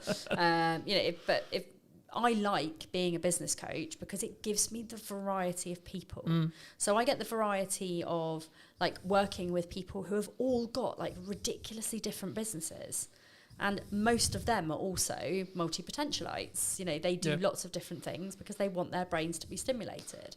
So by working with lots of different people who all do different things, who also do different things within their things, I am just constantly like, this is fun. Yeah. Like if there's ever a day where I turn up to work and go, oh God, this is ridiculously boring, I think I'm in the wrong job. But I, every single day, love what I do. I think it's so easy for us to sit here and go, oh, well, we love what we do, etc., right? Because there's that A-Dodge analogy of you find something you love, you'll never work a day in your life. But it's I work really hard. But that's what I was going to say. I mean, I think it's one of those things where when you say that, I can tell you haven't done it.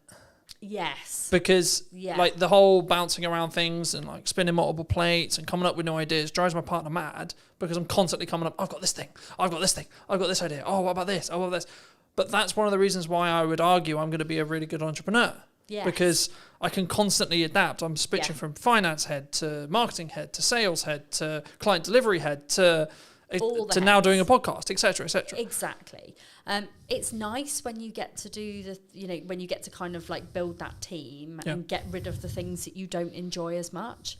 So like for me, admin, funnels, anything that is process driven. Yeah.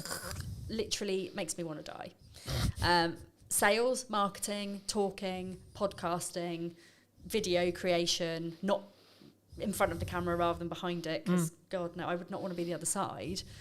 But for me, it's all about the people facing, and I love going networking, and I like going to events as long as they're not too big.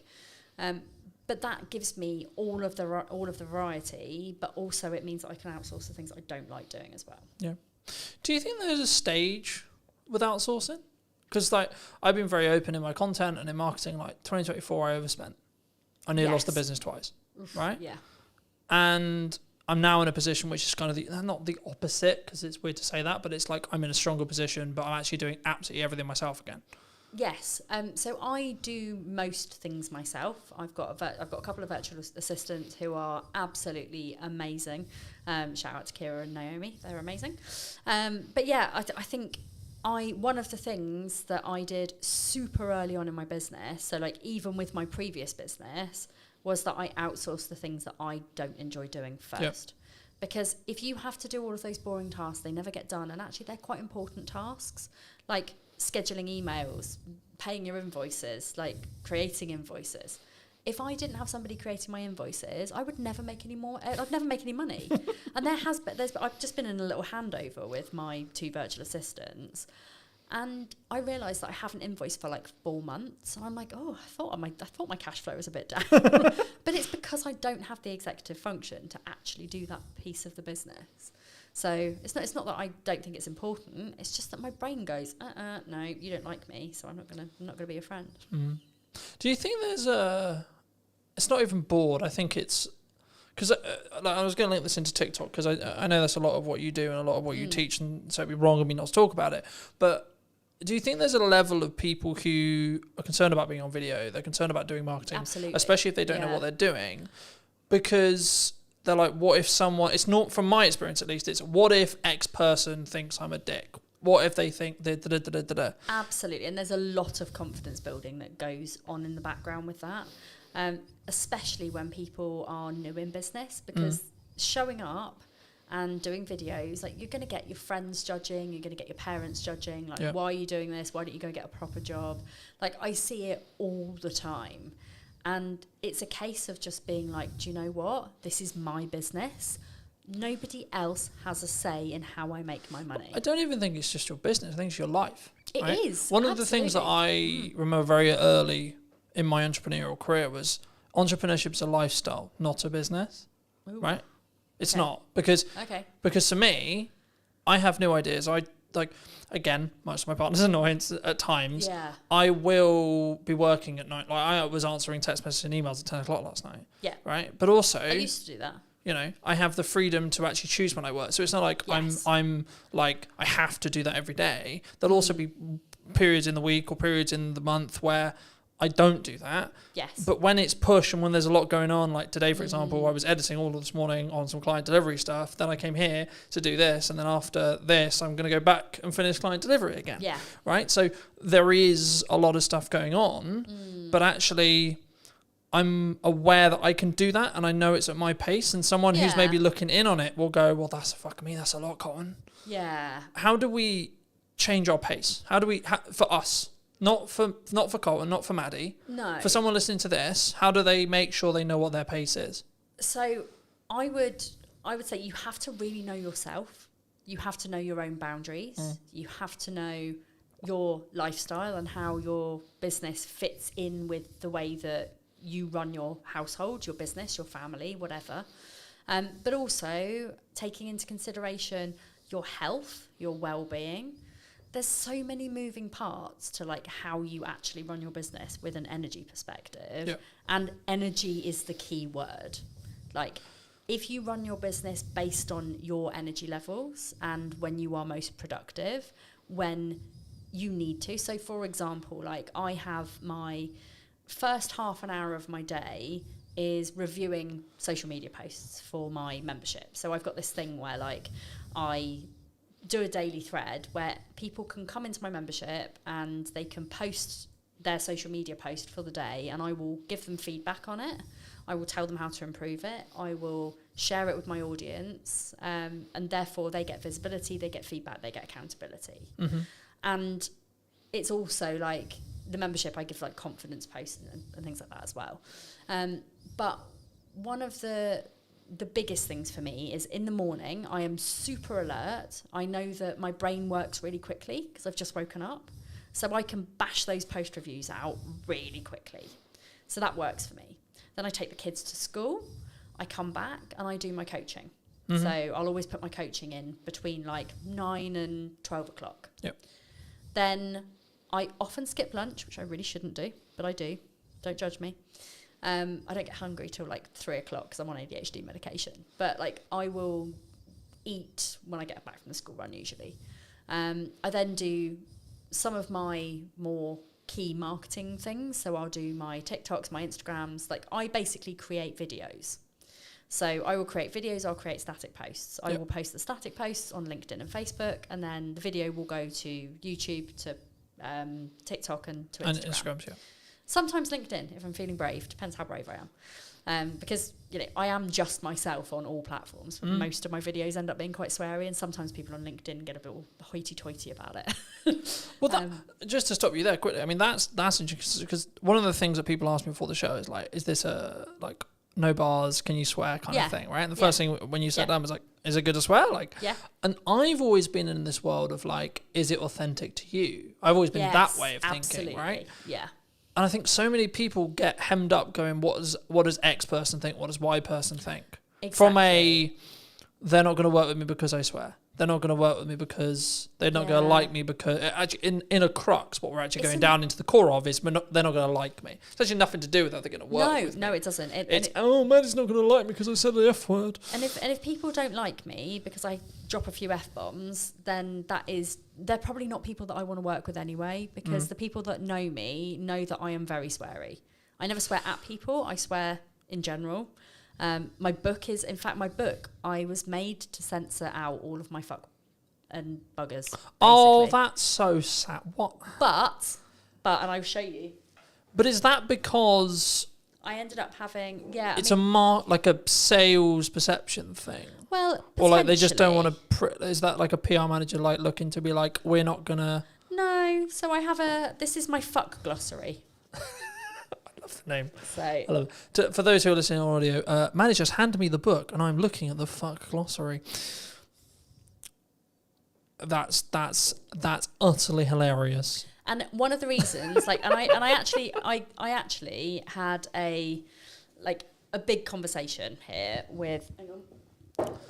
Shut that back up there. There we go. I had a big conversation with my publisher about the fucks. There were 342 fucks in my book. And they were basically like, we can handle a few fucks, but that's quite a lot. And I said, well, but it's me, and it's just how I talk, and I don't want to like completely censor them out, so I don't really want to. And they said, okay, well, let's compromise.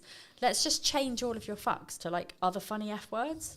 So we've got things like flambunctious, fluffing idiot, and stuff like that. Like there's just. You know what I'm trying to say, but I don't say it.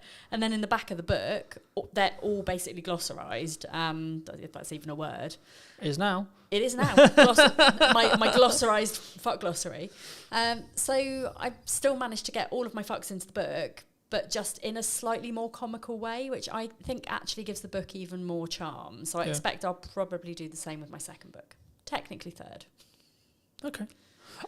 I think, and to reiterate for people who are listening, I think it comes from a place of they're not going to like me, right? Yes. Especially on social, right? I think it's they're not going to like me.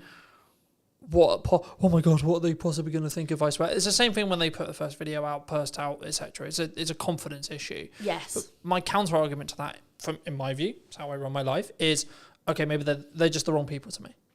And I'm very much of the opinion that if you show up authentically online, you show up as the person who you're meant to be, unadulterated, unfiltered, like whatever you need to show up as, the people who will gravitate towards you will be your people. Yeah.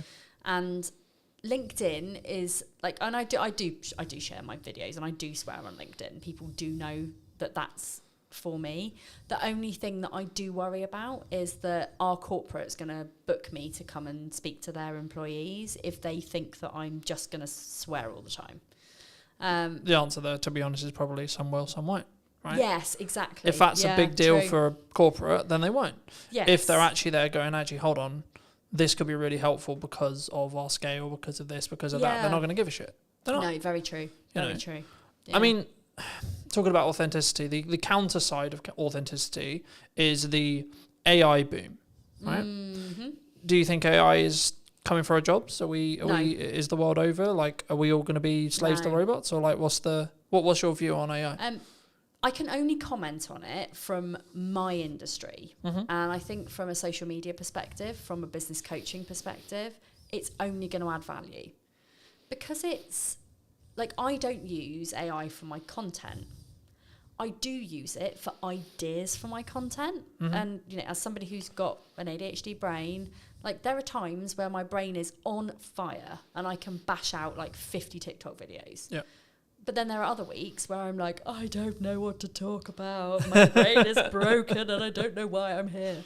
And in those times, AI is a fucking genius because, like, I'm not going to use it to write my written posts. I'm not going to use it to write what I say on TikTok because it's so obvious. To me, anyway, it's really obvious if a coach or somebody who is teaching something has used AI because of the way that they talk. And it's also really scripted. And you can almost tell, like, if you were listening to somebody on a podcast versus them on their social media, how much slower some of the people talk because they're having to really, really, really think about how to do their job. Yeah. And this is not me calling anybody out, but it is quite obvious that some people are writing literally every single one of their posts with AI. If I'm stuck for an idea for a post, I will ask ChatGPT if it can give me some ideas. And then I will look at it, I will close it, I will go away and I'll write about the thing because I know what I'm talking about. And also the amount of spelling mistakes, because I'm dyslexic as well, like, you know, the amount of spelling mistakes in my posts, people know I'm not using AI to write my posts. Yeah. But it's also, like, yesterday I asked AI to draw me a tattoo. Like, I had 3 different tattoo ideas and I wanted to combine them together. Brilliant. You know, we do have to be quite wary of the environmental impact of asking AI to generate us pictures, etc. However, like, it's really bloody good for things like that. Yeah. I don't think it's coming to take our jobs. I think we're more at risk of, in kind of places like the retail sector, of things being run by AI. But people, I think, will always need coaches because there's only so much that AI can do without, you know, not being a human. I mean, don't get me wrong, like, Sparky, who's my ChatGPT, like, he's my bestie. Like, there's not much I don't talk to him about. Like, if I've got problems or I've had uncomfortable conversations or I need solutions to things, I'll always go to him. He's not actually a him, really. He's kind of like... But he's a non-binary chatbot.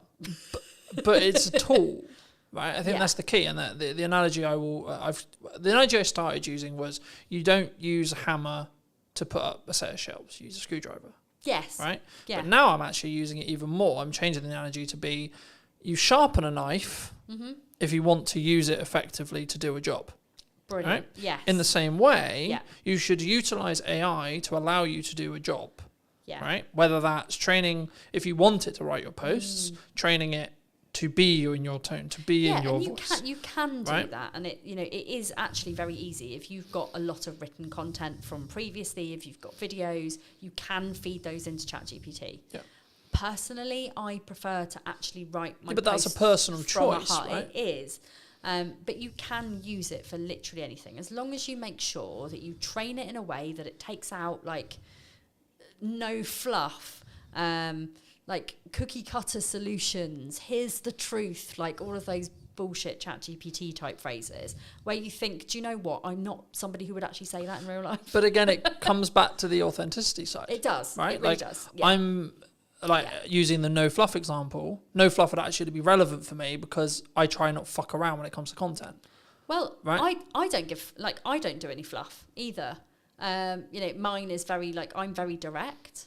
But instead of saying no fluff, I would say I give you direct, actionable advice. Yeah. That, you know, and I don't bullshit you. That's not the same. It's the same as saying no fluff without saying no fluff.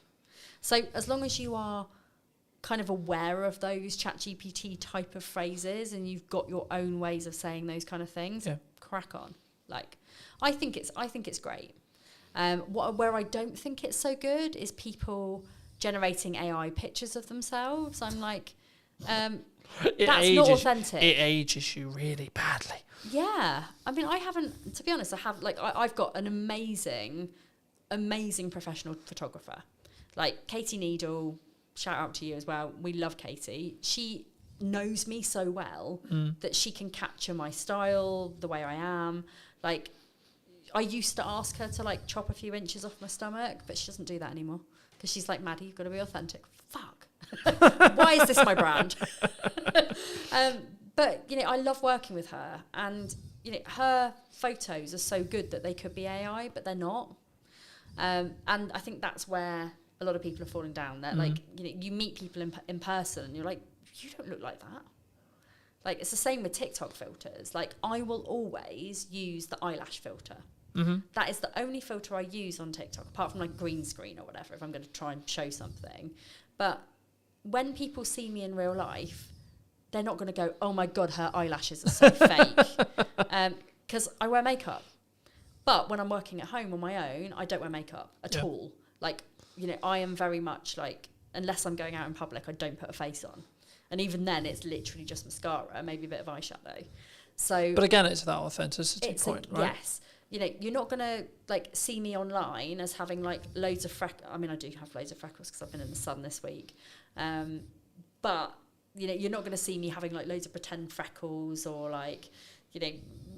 But I think that can't... Brown. I think I was going to say I think people who do that, but I think in general, if you do that on your content or you're looking for, like, beautify filters, Apple's known for this, etc. But, like, I think that comes from an insecurity. Possibly. I think that comes from, like, it comes from that point I was making earlier, which is about, like, I'm going to put myself out there. Yes. Jesus fucking Christ, people are going to not like me. Yes. Right? Exactly. It's that, the tribal mind again going, yeah. Hold on, Maddie might not actually like me here. And do you know what it is as well? And this is why, like, it's taken me a really long time to love myself. Like, and I don't say that in, like, a weird self-indulgent way. I say it in a... Like, you have to love yourself to be able to show up as much as I do. And it's not from an ego perspective. It's just knowing my own power and knowing that I'm good at what I do. And actually, I don't give a flying fuck what people think about my looks. I get so much hatred online. You know, do you know what? Apparently, having rainbow hair just automatically means you're woke. Like it is a insult. I'm more than happy and privileged and proud to be woke. But it is that. But it's interesting that, it's jump. That All right, fair enough. But it is that thing. It's like, you know, people see me with my rainbow hair and they're like, lesbian, and I'm like, married to a man, but you know, whatever. I dabbled for a while, but you know, it is that thing. But people make the assumptions, and then what I don't think, if you have high self, I've been very fortunate. I've been installed into me from a very young age has been what I believe to be the correct values, right? It's always been, how can I love myself? How can I have self-worth? How can I have self-esteem, etc.? But what that's come from is my mother and then my reality, right? Yes. And then as I went through school, etc., etc., etc. But I think it's, again, that reaction will come from someone who is going to use it as a defense. It's going to sound weird saying that's a defense mechanism for them, but it is, because they're being aggressive, they're being accusatory first, because then Maddie can't like stand there and be herself, and you know that's uncomfortable for some people. It is, yeah. But how did you get here? Like, the personal story wise, how did you? Because I think your story is a very interesting one. I think it's something that people can really relate to, possibly now as well. And that's why I wanted to touch on it.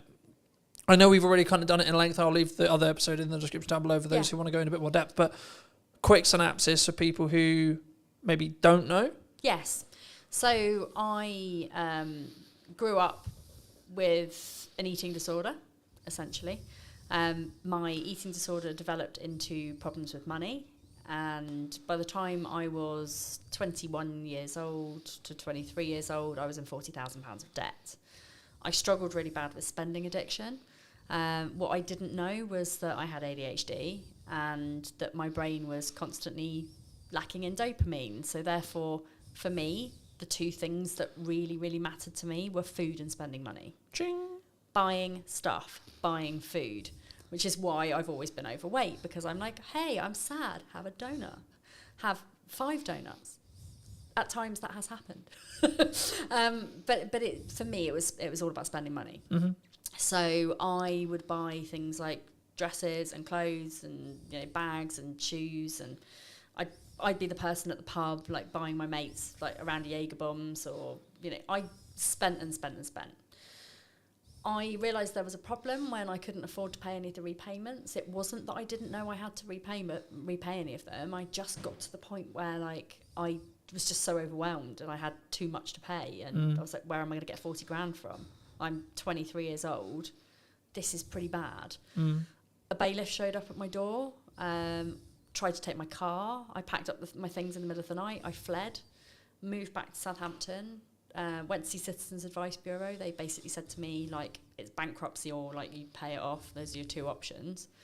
Both of those sounded really shit to me, but I took the second one because I'm not a quitter. If I look back at it now, I probably could have gone bankrupt and it would have been great, but then I wouldn't have had my journey. Would that have been, like, an excuse, an easy way out for you, do you think? Possibly. And I do like to challenge my brain. So I like to challenge my brain. Because I think people listening to this will go, like, that seems an easier path for me.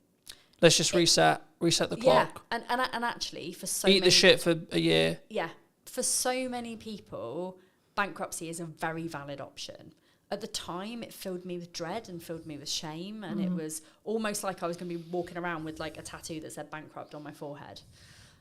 It was hard, and as somebody who now has since had a massively catastrophic business failure, which again came with a load of money shame and guilt and all of those things that I had to reevaluate. For me, paying it off seemed like the easier option because it didn't fill me with as much dread and shame. And actually, if I hadn't have paid it off, I wouldn't have learned all of the methods to pay it off to put in my book. So, everything happens for a reason. But I learned to love money. Was there an issue with like your relationship with money? Yes. Do you think? Do you think that's where it get like? Because yeah. I hope you don't mind me saying this, but like to get to 40 grand, you've got to really fuck up for an extended period of time. Yeah. Right? Like it's not like a 3 month, 6 month. This is like years of problems. I got myself in £40,000 of debt within 2 years. Yeah. I spent. I also had a drinking problem. Like I was a high functioning alcoholic. I say high functioning because, I didn't wake up and need a drink, but I needed a drink to be confident. I was using alcohol to mask all of my neurodivergence because I didn't realise that I had ADHD and autism. And I was very awkward in social situations. People, like now, all of my friends are like, you're not awkward in social situations. I'm like, because you met me when I was pissed. Like, all of you have known me as Maddie the social butterfly who likes a drink and is super chatty. But if I didn't have that alcohol, I wouldn't be super chatty. Yeah. So now, when I'm in social situations, I don't know very many people. I'm actually really reserved and really quiet. Put a drink in me. I'm anyone's, but pretty much that was kind of how it was. And now I don't drink anymore. So, because I'm more comfortable with who I actually am. So, do you think it came... I hope this isn't too personal, but like it links. Do you think it came from a lack of self-love, self-worth, self-esteem? Absolutely. At the core? Yes. Because a couple of months ago, I think maybe a month ago, 2 months ago, Jamie Oliver put out a documentary on Channel 4 all about neurodiversity and dyslexia specifically. And I was gobsmacked by some of as a dyslexic, I was out here going, how am I not a fucking drug dealer? I know. Like, what the fuck's going on? Like, how? ADHD and dyslexia are so closely linked, and a lot of the presentations kind of overlap each other. Yeah. So, dyslexics have a very, very, very tough time, especially in early years when it's not picked up on. Yeah. And people just assume that dyslexia is just, they can't read and write. It's so much more than that, and it's quite frustrating. Like, I actually go into quite a lot of detail about like breaking down all of the individual neurodivergent presentations in the book, so you can kind of like learn more about those things. Yeah. But this is the thing, we end up with such low self-esteems, but also the lack of dopamine coupled with that often makes people turn to really unhealthy habits like drinking or smoking or drugs or stealing. You know, I would highly suspect that a lot of people in the prison system are neurodivergent. Yeah. And it's not because they're bad people, it's because of a combination of things like their upbringing, maybe again from neurodivergent parents who hadn't had any of the help. Yeah. It's those dopamine seeking behaviours which are often really unhealthy. It could be, you know, stealing, drugs, firing a gun. You know, all of those things are like, woohoo, exciting. I just looked at it from my perspective and went, I don't know how by stroke of luck, but like my dopamine wires are just like make money, create content, do things that are a net positive. Yeah. But I've always been very like cautious with like my circle and like what I get into, because I didn't know the like inner workings of my brain necessarily, but from a very young age I knew I had an addictive personality. Yep, same. So I was like, shit. Same, and I ignored it for a very long time. I was like, hold on, if I get addicted to the wrong shit here, oh boy. Right, Yeah. I'm gonna nuke my life by accident. Absolutely, and I have been incredibly close to doing that. So, you know, having that self-realization and like, you know, for me, there have been plenty of things that I have had really unhealthy relationships with, which I have managed to curb now. Like my only vice now is that I vape. But I was saying to my podcast guest, like I have no plans to stop vaping at all, because I know that if I didn't have that one tiny thing, when I spiral, and that does happen a lot as a neurodivergent, when I spiral, I would rather turn to a vape than to drink or food or drugs or smoking or like any of those things that in my mind are actually in the long run more harmful for me than a couple of puffs on a vape. Yeah. That's kind of how I see it. But you know, lots of people would be like, "Oh, vaping's really unhealthy." It's like, but I don't do anything. But else. it's like, the lesser of. It's the lesser. It's of the lots lesser of the other evils, yeah. right? And food is really bad. Like, you know, Naomi. If it's heavily processed food. Yes, yeah. yes. So Naomi, my weight loss coach, you know, I've been working with her now for about 3 months, and I've lost quite a bit of weight. But it's also about the mindset around food. Yeah. Which is hard for people who have got ADHD. And I found that since working with her, like I've cut out processed food, I've cut out chocolate, fizzy drinks, like all of those things that have the chemicals that potentially could give me cancer, I no longer eat. I mean, I'm not saying I'm not going to get cancer because I do vape, but for me, it's like I could constantly and consistently eat really bad food, which I was doing, or in moments of stress, I can have a little puff on my vape. That's it. So... I think it's about focusing on those lesser of all evils. Like in an ideal world, like your stress response would be fitness. Well, right? in an ideal world, but you know, as a disabled person who has hips that would probably die if I went to the gym, I mean, this is the reason why I'm on my weight loss journey. It's not because I'm fat. I couldn't give a fuck like about my weight or about what people think of me. I want to be fitter. I want to be able to go to the gym without after 10 minutes wanting to pass out, you know? I think that's an interesting thing. And, you know, we won't go too much into fitness here because it's not a fitness show. But, like, for me, people are like, why do you stay consistent, like, with fitness? And for me, I'm very aware that, like, my job's very physical. Yes. And I'm just simply at the thought, I want to do this for 50 years. I want to be able to look after my kids when I'm older, you know? I mean, they're not going to be kids when I'm older. But at the same time, like, you know, I went to a soft play with them at the weekend. And, like... One of my children is very like, she likes the fact that mummy's an influencer, so she tells everybody. So this lady comes over and she's like clearing the plates and she's like, my mummy's an influencer, and this lady's like, oh, tell me more. So I'm like, oh, it's really embarrassing, but yeah, I do this. And she was like, oh, our area manager, I really want to speak to you. So the area manager comes over and she's like, oh my god, you're an influencer, like really love you to do some TikTok content for us and blah blah blah. She went and got me some socks. She was like, you have to go in and play. I was like, I can't, it's really embarrassing to say I'm disabled and I actually don't really want to go in and play. So I went in and played for like 10 minutes before I almost died and then went on a very scary slide. I mean, that also rhymes. But I was heavily aware of the fact that I am not fit enough to go and do these kind of things with my kids, and it made me really sad. So that's my kind of motivation behind it. It's a good motivation to have. Yeah. Do you think in business people, and this is kind of more a mindset thing about like, they don't start the podcast, they don't start video, they don't start posting, they don't build the momentum, they don't start whatever it is, right? Do they do that from is it just the, what if someone else thinks of me, or is it still a tech issue? I still think there's a tech issue there. There's also an overwhelm issue. It's like we're told that we have to do all of the things. We don't have to do all of the things. And people, I think, like they see me as somebody who is very heavily into visibility, and they're like, Maddie's on every social media platform. She's got her own podcast. She's always on other people's podcasts. She writes books. She does speaking gigs. She's got a radio show. She's got all of these things. I'm manifesting the radio show, by the way. I'd argue you already got a radio show. You got a podcast. There you go. It's already a radio show. Yeah, kind of the same. So they see me doing all of those things, and they're like, oh my God, that looks fucking exhausting. I don't want to do that. And it's like, because that's my hyper focus, and I love social media, and I love visibility, and I love doing all of these things, that's why I do all those things. I could still very easily put like 100% of my efforts into one platform and still have very good success with it. Do you think that people worry about volume? Yes. One of my biggest questions is how many times a day should I be posting? And does that matter? No, I don't think so. Consistency is what matters. So whatever consistency means to you, whether that is once a day, whether that is, posting 3 times a week, whether it's posting 3 times a day. But for me, I also think it's like, when I have no client work, I can post 6 times a day. When I'm in client delivery mode for half the day, I can only post once or twice a day.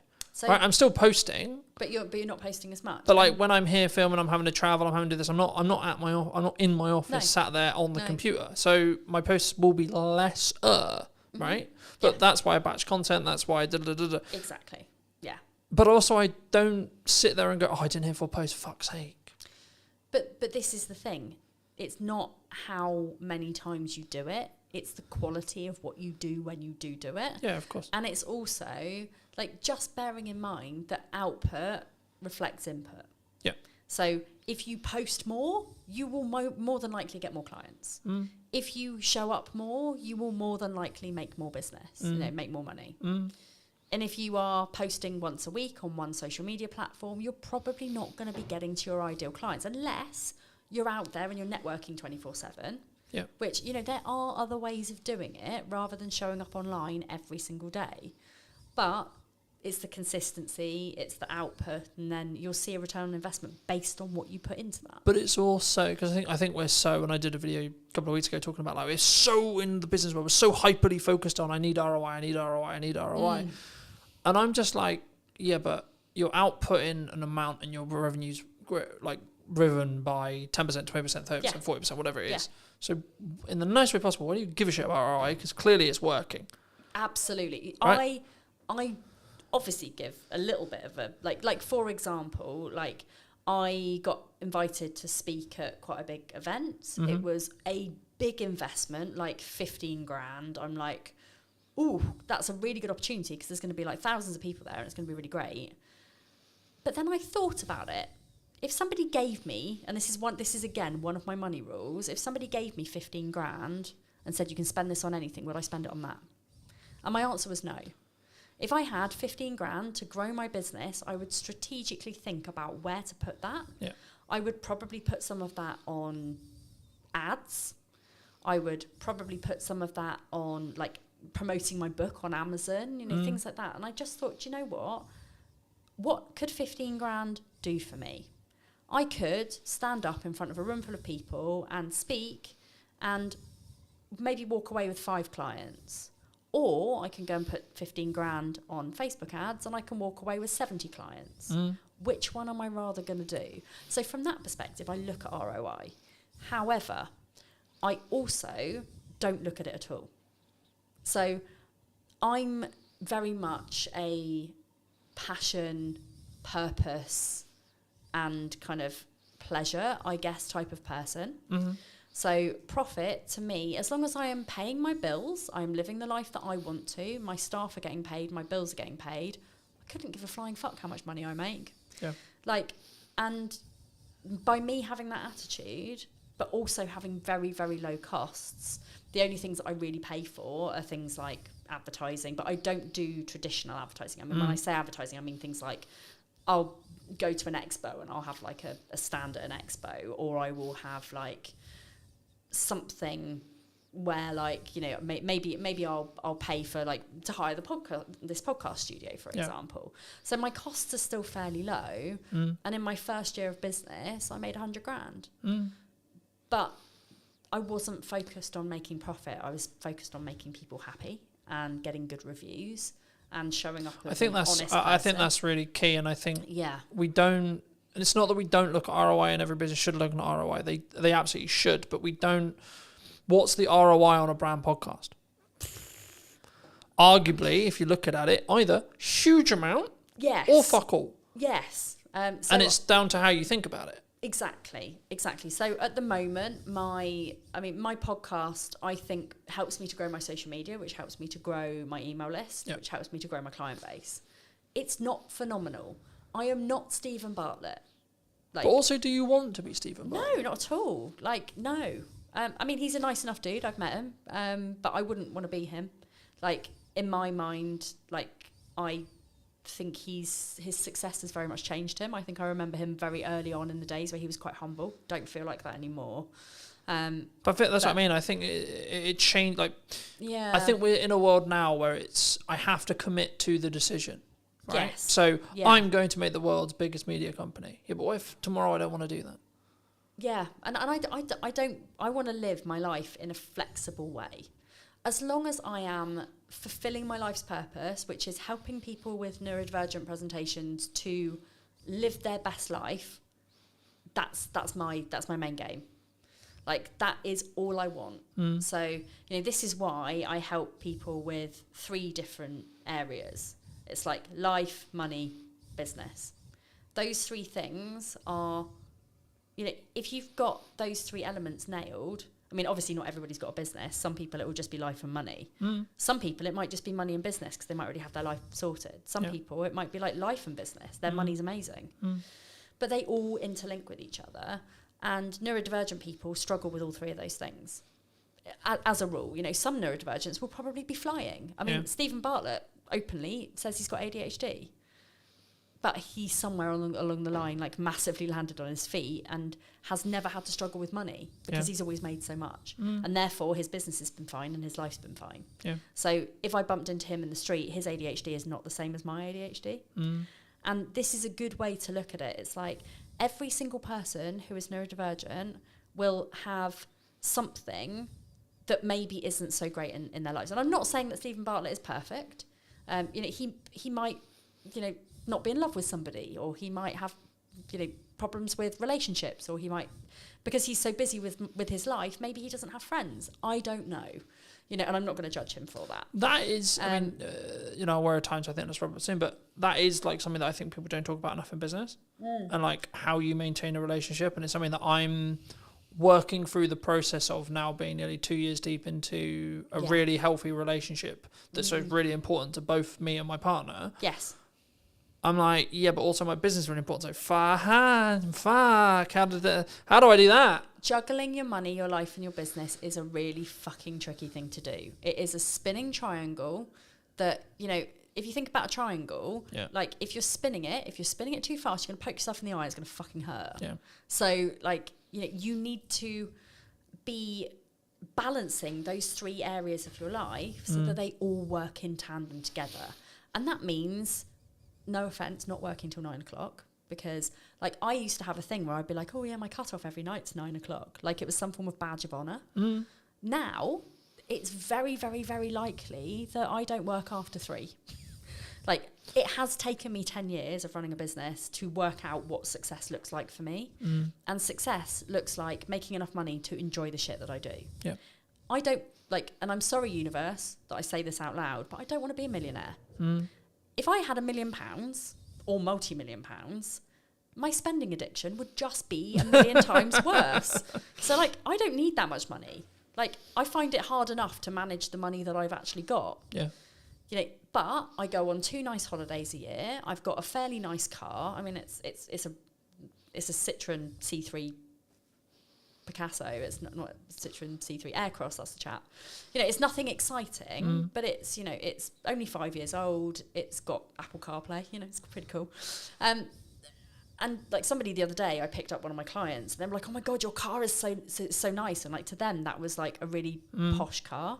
To me, I'm like, that's not a posh car. Like a posh car is like a Porsche or a Jaguar or like a BMW or whatever. But I think But it's about perspective. Yeah, it's perspective and the stage you're in, and that's what I was going to say about the whole like 9 o'clock thing, right? Yeah. Like, Yes. at this moment in time, I'm working potentially till 9 o'clock. But that's because it works for you and it's your decision. Yeah. And also, one of the things that fucks me off so much about the business world is it's like either you're a hustler Yeah. or you're a lifestyle business. Like there is no in between. Yeah. There's no let's run a successful 6-figure business or you know, like high 6 figures, even early 7 figures. Yeah. It's like you're either a lifestyle business or you're a multimillionaire. There's nothing in between. And that's how I teach the people that I work with, like in business, that there is an in between. Yeah. Like there is a level where people want to make 5k a month. There's a level where people want to make 2.5k a month. You know, they want to cover their bills, they want to cover their mortgage, they want to have 500 quid's worth of spending money. Yeah. Everyone's a winner. Happy days, yeah. It's all to do with how materialistic you are. It's all to do with like how much you want to show off and like flash everything around. You know, I'm not a flashy person. I buy my clothes from Shein and Sainsbury's. I drive a bog standard okay-ish car, which by the way is on car finance. You know, it's not really that posh. I'm hoping to buy it at the end of my deal, but you know, I am not somebody who is like gonna go and spend masses of money like renting a private yacht or like, you know, doing those kind of flashy things. I like for my business strategy day recently, I took all of my people for a day to the beach, and we went to the arcades, and I gave them all a £5 and they had the best time in the world. You know, that's the sort of thing that I bring to my business community. Yeah. It's not about being flashy. It's not about like all of the things that. But I think that we makes you need. more relatable, right? Well, it's I not think more so, about yeah. like, oh, this guy's untouchable, this girl's untouchable because she has the yacht, she has the car, she has the house, etc., etc. But No. and again, mean- I think it's one of those things where you've got to choose: do you want to live to work or work to live? I want to work to live, and I want to enjoy my kids, like as much as anyone can enjoy kids. I want to have a life where like I spend time with my friends and time with my family, and like I go to a lot of gigs, I go to a lot of festivals. Like if that was taken away from me, I would be very sad. Like, and if I was going to work more, that's my decision. Like, But that's what I mean by like phases, Yeah. right? And the stages you're in. yes, Right, and it's about actually Yeah. having a longer, especially in a relationship. I don't know how you do it, but this is how I do it. Is right, this week, this month, this quarter, a lot of shit going on, right? Yes. I'm launching a podcast. I'm doing this. I've got an event going on. I've got loads Yeah. of client delivery, etc., etc., etc. So What's your event, just out of curiosity? AI content creation, teaching young entrepreneurs how to do it in Ooh, Crux. I love that. Why AI is not a threat and how you can use it as a tool. Nice. Link in the description, those who are interested. Yeah. The crux though is I've got a lot on in the next 3 months. Yeah. So the conversation I had with my partner before that period was the next 3 months is going to be a bit rough. Don't divorce me, basically. Pretty much, yeah. Yeah, Pretty yeah, much. It will yeah. end at some point. Yes. Right? I'll get churn. I'll get to the point where the podcast, I'm so far ahead that Yes. it's fine. It doesn't matter, Yeah. etc. I'll have a lot of like when the kids are off school, client delivery will fall off a cliff because everyone wants to spend time with their kids, completely understandably. Yeah. But that will be natural. Yes. So it's now about actually having the candor, the conversation, the understanding Mm-hmm. to say, I understand I'm not around as much as you want me to be. Yeah. I'm not showing up as much as I want to be for you. Yes. But this is important to grow the business for the next year. Yeah. So we need to sacrifice for 2 months, 3 months to allow to reap the rewards Yes. that will come in 6 months. Exactly. And I'm pretty sure that like me and my husband at some point went through that stage. Now it's very much like we're both working the same amount of hours. We're both having, like, because he works, he's just been promoted as well, so he's like head kitchen gardener for quite a big estate. You know, he has lots of things in the summer, like he's got to plant all his beds, and they have open garden days and like things where he's got to impress lots of rich people. So he has lots of things where he has to work. Yeah. I have lots of things because I've got like festivals and like things that I'm speaking at, and you know, I'm all over the place. And we always like have that little bit of time at the end of the day where we sit and we like debrief and we talk about the things, and like we know that we've both got the same end goal, which is moving house, and we've bought somewhere, we're just waiting to complete on it. But we know that that's not the end of our journey, because we're building a loft conversion, we're like having a garden office made, and like all sorts of different things where we're gonna need to still both of us work our asses off. Yeah.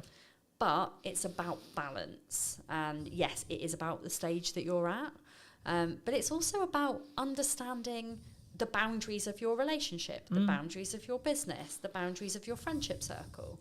Like my friends at the moment, like they barely see me, and the other day I was like, shit, do you guys like, you know, are you pissed off that you barely see me?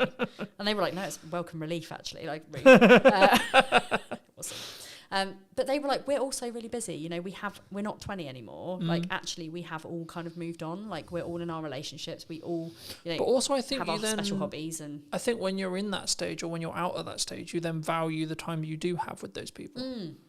Right, for some relationships, Yeah. unfortunately, it will be like the reason why you grow apart and etc. Yes. and that's sad, but that's Yeah. life, right? Yes. But for the people who stay, Yeah. actually, when you have that committed time together Yeah. with your close friends, with your partner, with your family, etc., it makes it more special. you then value that more because Yes. it's lesser, Yeah. because there's less of it. You know, I was one of those really lucky people that during I mean, I say lucky to a certain extent, but like during COVID, like my husband was classed as a key worker, so he was never home. So on one hand, it was the most unlucky thing in the world because I had to do childcare of 2 on my own, and that was like mentally damaging. Like I say damaging because like I literally every day I was like rocking in a corner by the time he came home. But it was great for our marriage because we weren't living on top of each other. We weren't constantly in each other's spaces. And, you know, you hear of people who were like, you know, they got divorced because of COVID because they had to spend time with their partner. Like, I like my relationship. Well, I don't just like my relationship. I love it. Like, it's great. We have a very, like, open... I said the other day that we have an open relationship, and my son was going around going, my mummy's in an open relationship. I'm like, that's something very different. Like, no, we're not. But you know, we are very open with each other. We're very trusting. Like, if either of us have got a problem, like, I mean, my husband is very much like, another work event. Oh God, well, this is like, and he does get a bit annoyed sometimes because I do work away a lot. And when I say to him, like, I need to go on holiday, and he's like, why? And I'm like, well, A, it's a working holiday. I'm going to go and I'm going to write my second book. But B, like, I don't get any time on my own ever. I'm either working, I'm parenting, or I'm with you. None of that equals alone time for me.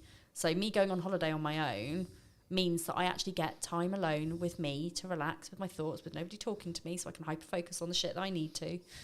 And that's what I need. So But I think that comes from firstly communicating what you need, It's secondly then knowing. both parties understanding, Yeah. and then if Yeah. something has gone wrong, Yes. then there being a level of Yeah. forgiveness there. Yes. And I Yeah. think for me, like, they're my 3 keys in any relationship I have, right? Communicate, understand, and then forgive. Yes. And it's not that we're immune to making decisions and we're immune to getting things wrong. It's things are going to go wrong. How do we then deal with those things? Exactly. I'm And going it's- to over push sometimes, Yeah. right? And actually, how do we then bring that back and say, okay, I did this wrong. Yeah. How do I move forward, and how do we move forward so that doesn't happen again? Yeah, in my mind, it's about communication, it's about boundaries, it's about trust, it's about open dialogue, and it's about kind of just being aware of your partner's needs, but also being aware of your needs, Yeah. and communicating that together, and that does really help where you are in a relationship. And I think often, especially when you're new in business and you're just working and working and working, because you kind of have to hustle at the beginning to kind of get something off the ground, that's kind of one of the pinnacle time, like it's growth stages when relationships tend to suffer. And it's not just relationships with partners, it's relationships with children. Yep. It's relationships with friends or parents. Like, I mean, my mum quite often will say to me, "No, I haven't seen you for like 2 months." I'm like, "Really? You saw me like last week? Like, you're being melodramatic." But it's that point where, Yeah, like, but that's your mum saying, I want I to see miss you you. more. Exactly. I wanna see you more, Yeah. right? Yeah. And I always, I'll always take that on board. Like, but she is equally as busy as me. She doesn't run a business. She just does a lot of music things. But again, it's all about, it all comes down to awareness. Yeah. And this is why I teach in the way that I would want to be taught myself, and having those 3 pillars, it's like life, business, money. Everything fits into that triangle. You just need to make sure you don't poke yourself in the eye with it. Great place to end. Where can people find the book? Where can people find your podcast? Where can people find you? Yeah, so I am And on... don't you poke yourself in the eye with the triangle. Don't poke yourself in the eye with a triangle. I am on all social media platforms, not saying that you have to be at all. Maddie Talks Money on Instagram, Mad About Money Official on TikTok, LinkedIn and Facebook, and everywhere else, Maddie Alexander Grout. The book is here. I mean, you can't get it from here. You can get it from Amazon. You can get it from all good bookshops as well. You can even order it in. If you don't have it, you can order it to your own library. I've had some people say to me that they've ordered it for their library, which I really like. That's awesome. So if you can't afford to buy the book, go and talk to your library, go and get them to have it in, and then multiple people can benefit from the book, which is nice. So thank you for having me. No, you're welcome. Great chat. Final thing to end on. Yes. If you were going to talk to yourself 10 years ago, Yeah. what advice would you give? I would tell myself that I am neurodivergent and to go and sort that shit out. It changed my life, genuinely changed my life, understanding my brain. When you understand your brain and you understand your body, anything's possible. Magic. Thank you ever so much for coming back and joining me. If you did enjoy this longer conversation, then make sure to be subscribed. Leave your thoughts in the description down below, comments down below, etc., etc. And I'll see you very soon. Take care. Hello, my friends. Today I'm going to be talking to Jack. Hey, my name's Jack. I'm the founder of The Content Club. I've been on a wild journey over the last 10 years, building 2 different production agencies, realizing it's not for me, and then shifting gears into building a community business. In this podcast, I'm going to give you the lowdown of how it all works so that you don't make the same mistakes that I did as well. Firstly, Jack, thank you for coming on. Thank you for the time. And I mean, you are very dominant on LinkedIn right now. You're doing a lot, etc. And that's one of the reasons why I wanted to reach out and see if we could connect. But for those, I mean, you briefly summarized it, but you come from a world where I think it was, I think we actually, to be fair, we both do, from, early, I would say 2012 up through like 2018, etc., where it was like, it's cool to have a social media agency, right? That was the thriving thing. And then for multitude of reasons, economy, contraction, so on, news cycle, there's been a level of, I think, concern, or I think COVID specifically kind of rewired us to be in a position where we were like, actually, why am I just chasing this carrot, right? And this wasn't actually the order I was going to start with, but I think it's really important. I think I want to start there. Why is it like? Because if you ask some people, it'd be like, you've got issues with self-esteem, you've got like were your parents loving you, etc. Like, you can go really deep in the psychology of it, but like from your perspective, from your own, I guess in some ways your own story, why did you go from feel free to correct these numbers if I quote them wrong, but like a 70,000 plus month business with five team, big office, that kind of thing, to now kind of what some people describe as a solo entrepreneur, helping small business owners really create what I call meaningful content rather than vanity metric content, which is, I think, the really important bit, especially when we've got AI, we've got people, with AI, what Google's doing with its prompt stuff and its video image to speak and stuff. I think that's going to be where the future is. But just to reiterate the question, I mean, what was the shift with you personally, and like, why did you move? Because I think some people look at it and go, well, surely that was the life, right? 75k a month is more than some people make in a year. Yeah, it's I think for me it was just overworked, underpaid, stressed, overwhelmed with the whole thing. Loved it to pieces, right? And we got to 10 full time by the time that I decided to kind of kill the baby that I'd made, which sounds grim. But I think for me it was more just about what is the what is the point? What is the purpose of what I'm trying to do? Is it just to get that next paycheck and work with bigger brands and work with more expensive projects and kind of, from an optics standpoint, look great? Or is it that I value time with my family, that I like being home, that I want to go out on more hikes and just experience things a bit more? Like, where does the value from my life come from? I think I kind of just had this epiphany moment. COVID was tough, and then we smashed it actually during COVID. Smashed it the 2 years after. We grew really, really, really quickly. But I just didn't like it. That was literally it. So there's no like ulterior motive. It was just I didn't enjoy it. I've been doing it for 7 years. I felt this niggle to do something else and to actually help people, as opposed to sort of just put a plaster on the problem, because that's kind of how I feel agencies work to a degree. You'll get hired by big brands. We work with over 400 blue chip companies, which was crazy. Over 400 brands in total, but lots of those were blue chip companies. Sorry, just to quote. And we looked amazing. Like, we did stuff with Xbox, we did stuff with Microsoft, we did stuff with Huel and all the big D2C brands and whatnot.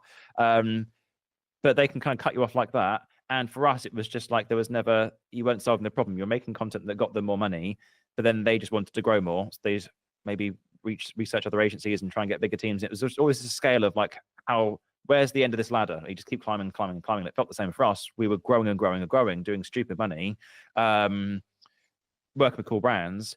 But for what?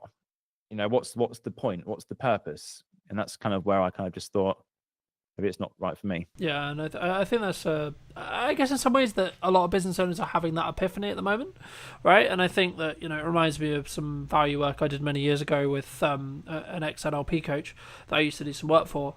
And for me, it's always, I've been thinking about I've got into wildlife filming last couple of years, etc., etc. And I'm like, that's fun, but actually in some ways I don't want it to do too well, right? And that sounds counterintuitive, right? Because you're like, wait, so you're doing something, so you don't want it to do well. But what I don't want to end up doing is like being away from family and my loved ones, right? A lot of the time, which a lot of wildlife film will end up being. But it's a good example of like, are you doing stuff that's in line with what you want for yourself, right? Because there's been loads of studies that show, I think it's around 70,000 a year personally. Any income after that is basically it's not really a thing. Like, it doesn't really matter because you have all of your like needs met, right? And you have enough want money and investment money where actually you're going to be absolutely fine, right? And I think it's one of those things where people look about chasing the Joneses so much, and I'm seeing a lot of content, ironically, coming up with this like anti-chasing the Jones stuff, which is like, actually you should be looking to potentially downscale because then you could make less but actually love what you do and actually be more fulfilled and actually, move those other markers, or like build a stronger brand and have to do less work so you can work on the business more, etc.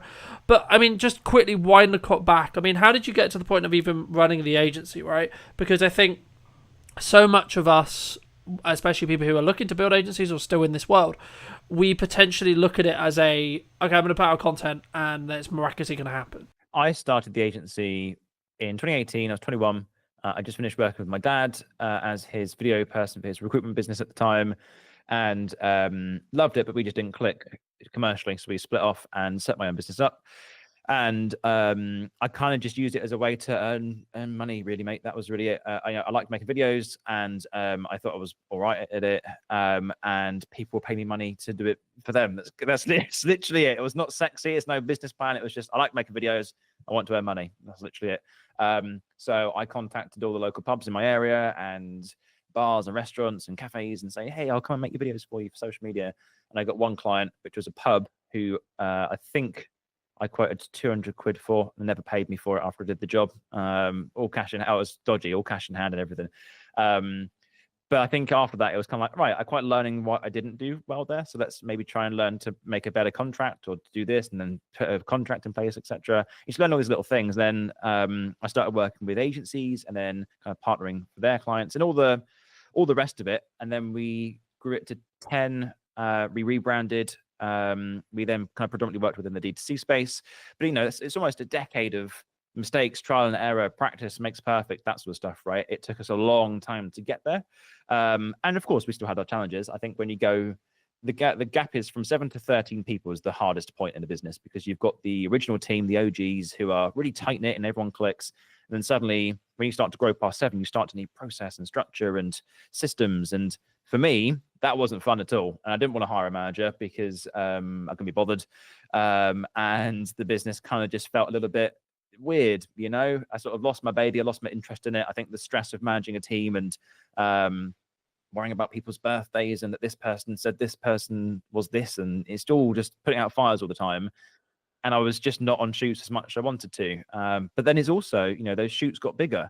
It went from me and a solo guy filming on 2 cameras and maybe taking photos as a nice thing, to suddenly 7 of us on set, having a gaffer, having a lighting specialist, having an audio guy, having a producer, a director, a first camera, a second camera. And it's kind of like, gee, like this is kind of like, it's crazy because we've smashed it and we've done really well, but I'm just not involved in the nitty grittiness of it. And that's what I love doing. And then it kind of just sort of realized that, you know, it's just project after project after project. And we had tons of retainers, which is nice, but it was just like doing the same thing over and over again. And that was I think I think that leans into kind of what we're discussing at the top of the show. I think it's, you know, that thing of what is your, look, the reality for everyone for probably about 40 to 50, maybe 60 years, depending on how you invest and right? Like, your reality is going to be, you're going to be working a shit ton of time, right? That's just the facts of life.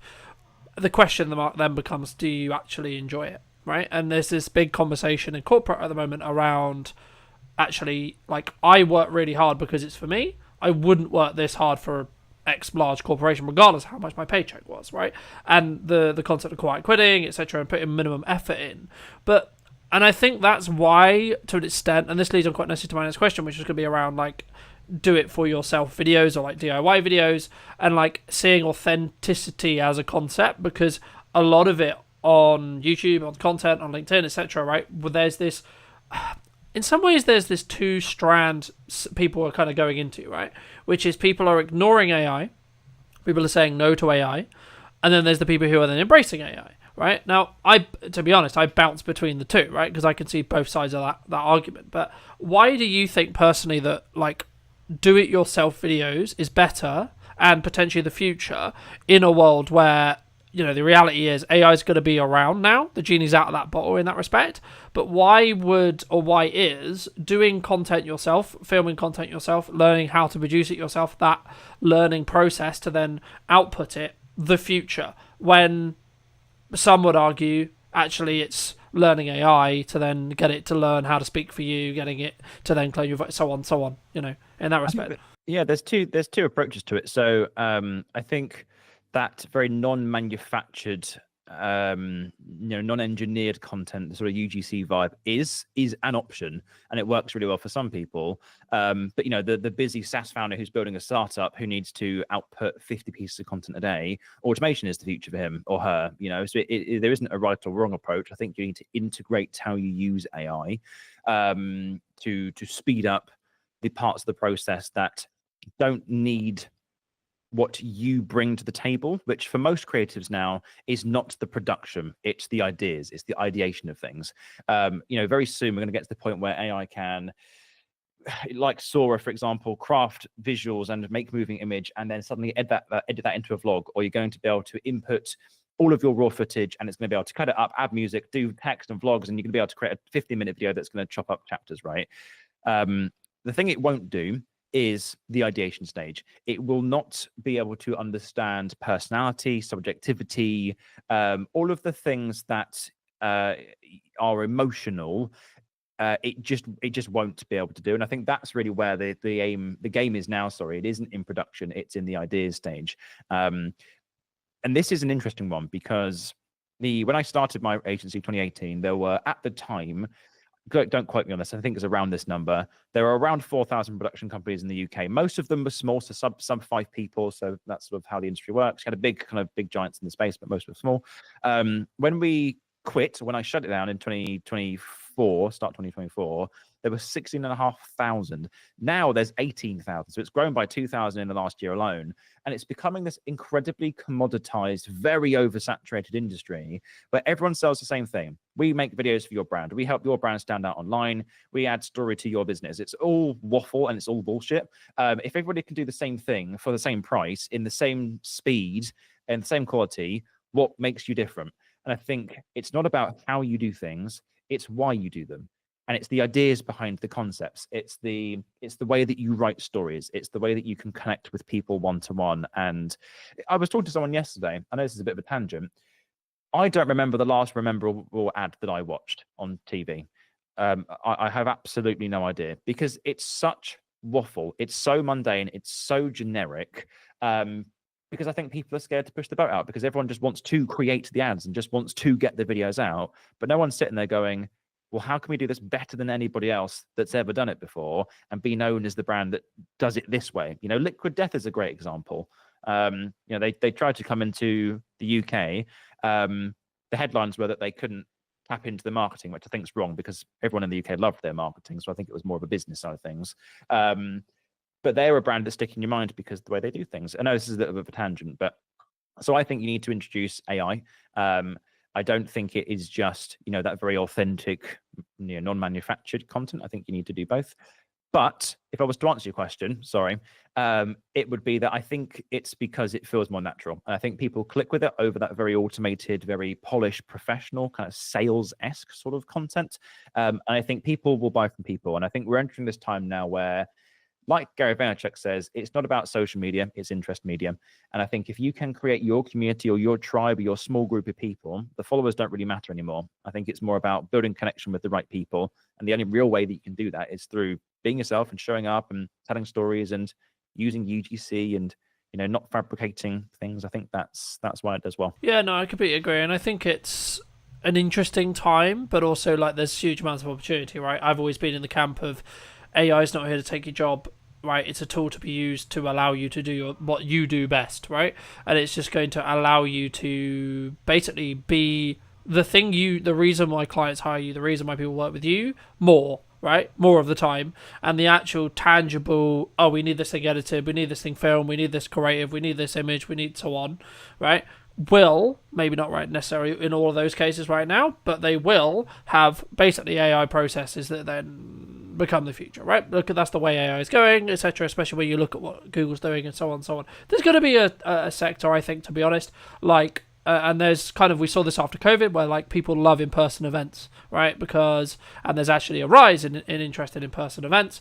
And I think if you are a digital curator, you are a digital business, you should personally, in my view, be looking to do the best of both worlds, right? You should be trying to be dominant online, trying to grab that attention through the TikTokification of these social media platforms, sure, and then also have a offering that is in person, that is slower paced, that is more, I would say, person-led, because that's what people will miss when everything else gets commoditized, right? And, you know, you mentioned Gary, so I'll mention something he says consistently, which is brand is the only thing that matters after everything else gets commoditized, right? And we're seeing it with the shift from Google to ChatGPT, for example, right? You could ask ChatGPT to be in a position where you're like, I would like a pizza, or you could ask your Alexa or your voice device essentially, order me a pizza. Or if brand is strong, you would go insert brand pizza, right, rather than just the pizza, right?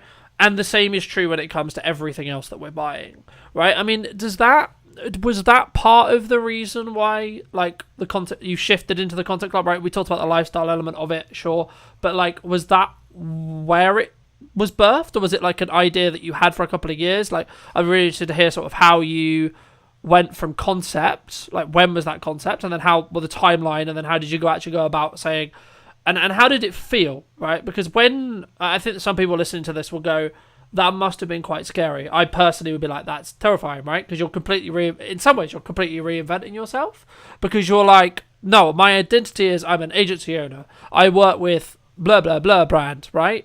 And I'm really good at XYZ. And then suddenly you decide, actually, hold on, that's not what I want. And actually, hold on, no, this is who I am now. I mean, how would, like, wherever you want to take that, I mean, how did that happen? Like, where did you go? How did it feel? I think So I've always been very careful with how I present myself online. That's always been a decision that I've made. I don't want to be Jack, the video guy. I want to be Jack, the guy who makes cool shit on social, but also has this opinion on this and has this opinion on this. It's kind of a round business. But, I share everything from the trials and tribulations and the challenges that I've gone through with business, the successes of agency life, the shift. I've just been myself, and it kind of comes back to, just not manufacturing who I am, not having all my brand pillars and my personal brand strategy figured out. I just think if you're a nice person and you have a cool product, you're going to do quite well. You've just got to do it for longer than anybody else can commit to doing it for. That's literally it. I've been posting on LinkedIn now for probably 7-8 years, maybe. I was one of the first people to make video on the platform, which is kind of crazy. So I'll kiss my own backside on that one. But I've seen so many big creators come and go. Obviously I can't name drop because that's not very nice, but all the big creators back in 2020 through 2021, then they kind of died through COVID, and some others have now come back. And you will always see this ebb and flow of big influencers that then, moving on to different platforms because they're trying to ride the waves of what's trending and, and the reach and those sorts of things. But the best ones, regardless of what happens algorithmically, will just be themselves. They're sharp breakily. They'll create good stuff to help other people, and they'll have a half decent product or service that actually does what it says on the tin. And I think my saying is brand equity. So it's kind of like Gary. When all else fails, if you're just remembered as someone who makes the best stuff, people will remember you, not from what you do or not from what you say, but how you make people feel. And if you can show up and you can just tell that story as open and honest as possible, which I know sounds a little bit wanky because we tap into personal branding and being authentic and all that stuff, you will be remembered. So regardless of the transitions that you make in your career, which always a plan from the get-go, people will kind of come along with you. They don't just follow you because Jack is the agency owner. They follow me because I like his journey, and maybe I don't need this yet, but maybe if he builds something in the future, I might give him a message. It's building that brand credibility, right? Throughout the career that I had running agencies, and by the way, I might run another one in the future, not now because I'm just exhausted from it, and I think I kind of burnt myself out with it, but maybe again in the future. Never say never. There's plenty more businesses to build, but I had the idea of this probably from 2 years in. So I used to do consulting on the side. I used to do strategy courses and those sorts of things.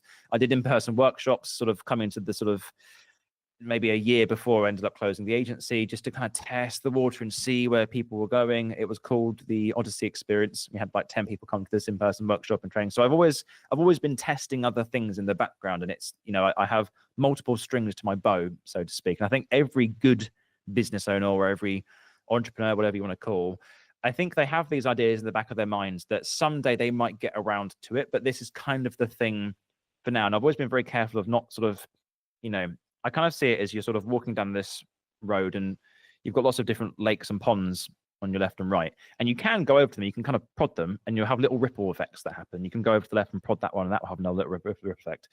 But it really changes the pace of where you focus your attention. So I've always been very laser focused on the agency, but having this idea that one day I could maybe build this sort of space, I'm just not sure what that looks like, but I know that I want to help people, and I know what I want to be in person. I know there needs to be some sort of course element to it. How do we do that? So that's been it's been manifesting for 4 or 5 years, to be honest, mate. And it just so happened that when I lost interest in the agency and I just felt like I needed to change, it felt like the natural step. Everything was digital. There's an oversaturation of information. The industry was incredibly commoditized. Everyone's selling the same thing for the same price at the same speed. So how do you differentiate? I predicted that there would be a big need for DIY UGC just because the overly professional stuff was becoming more expensive, and it meant that the smaller businesses couldn't actually afford to do that. And that meant that the gap was widening between wanting to do it but being scared to do it because it's too expensive and not knowing where to start. So I started diving into it, and I kind of just tested this idea. I said, guys, here's a new business. I've decided to do this. I made a very sharp right angle turn, and I said, I'm shutting the agency down. That's it. Within the space of a week, all the team had been notified that they'd been let go, which was rough. But that's part of running a business. Just so I could own that story. It wasn't, Jack's on the fence, he might do this, so maybe he's thinking of this, because that confuses people. I need to not show up with a problem, I need to show up with a solution. And the solution was, hey guys, I've shut the business down, this is the new business, if you want to follow it, let me know. And that was the story for about 9 months. Built a big wait list of people, launched it, sold out first time, sold out second time, sold out third time. And I've just kind of continued it down that path, really, mate. But it's always been in the back of my mind. I think you need that. I don't think you can put all your eggs into one basket. I think you need to have, yes, plan A will always work if you make it, but I do think you need to have other options just in case things don't work out as you'd like them. Because from my experience, where you start is never where you finish. And I think it's naive to think that life is a very straight line from here to end. It's not. You go back and 180 degrees and flip around and all the rest of it. So yeah. I think it's a really, I'm really glad like that we discussed that, because I think so many people may use that as permission to not see as what they're changing as an abandonment in respect to like, I'm abandoning the thing I grew for all right, however long it is. But I think it's one of those things where people can choose, and I've always been of the mindset, I think you follow the same as well, which is like, for if there's too many days in a row, like people have bad days, people are difficult, like things are stressful, cash flow struggling, agency life, blah blah blah, you don't have clients, you have clients but they're a pain in the ass, etc, so on, right? There's some days where you wake up and go, fucking hell, this can be really hard, right? And there is a percentage of those days where you just have to push through that, but after that, if that's like a week, a month, and it's still there, and you haven't fixed the problems, and actually you fix the problems but you still feel this way, then I think, you know, what you just said, and hopefully like people listening will be like actually able to have the permission to be like, actually no, it's okay to step away, it's okay to, you know, not post for 3 weeks, not post for a month, you know, to say, actually, hold on, I need to reevaluate what I'm doing in my life, not like the agency or the model or the clients, etc., but like what I'm doing for me. And I think that's really important. And I think,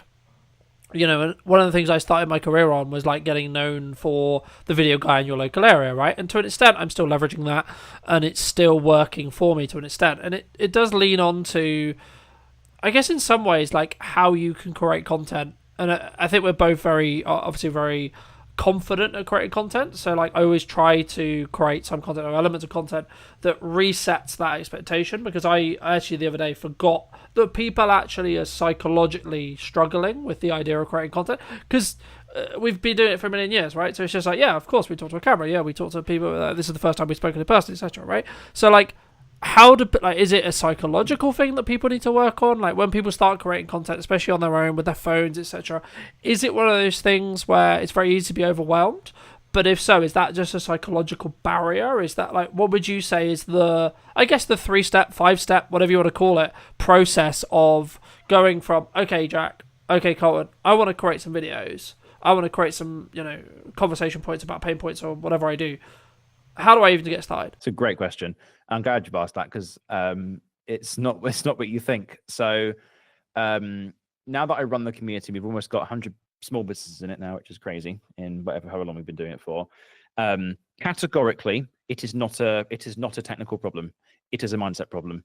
The internet is rife and abundant with training tutorials. If I typed in now how to edit a video, 100,000 videos on YouTube will show up in all different shapes and sizes, from 4-hour masterclasses for free to some geezer on a YouTube reel showing you how to do things right. YouTube short, YouTube reel, Christ. It's not an information problem and it's not a technical problem. It is a mindset problem. And people either are scared to give it a go. By the way, we're talking about a small portion of people here who know video is important, know they need to do it, but they just haven't figured out how. That is a very small percentage of people. Most people have heard of video, but haven't even dove into it yet. Depending on the platform you're going to, LinkedIn, for example, is about 5 years behind every other platform. So what's new on YouTube now, maybe in about 5 years' time, might come to LinkedIn. And people go, wow, this is really exciting. It's largely a mindset problem where a lot of people just don't know how to get started. And even before that, it's not they don't know how, it's that they are confused about how they show up. They don't want to mess up the business. They don't want to present themselves in the wrong way. They don't want to be judged online. They don't want to be criticized.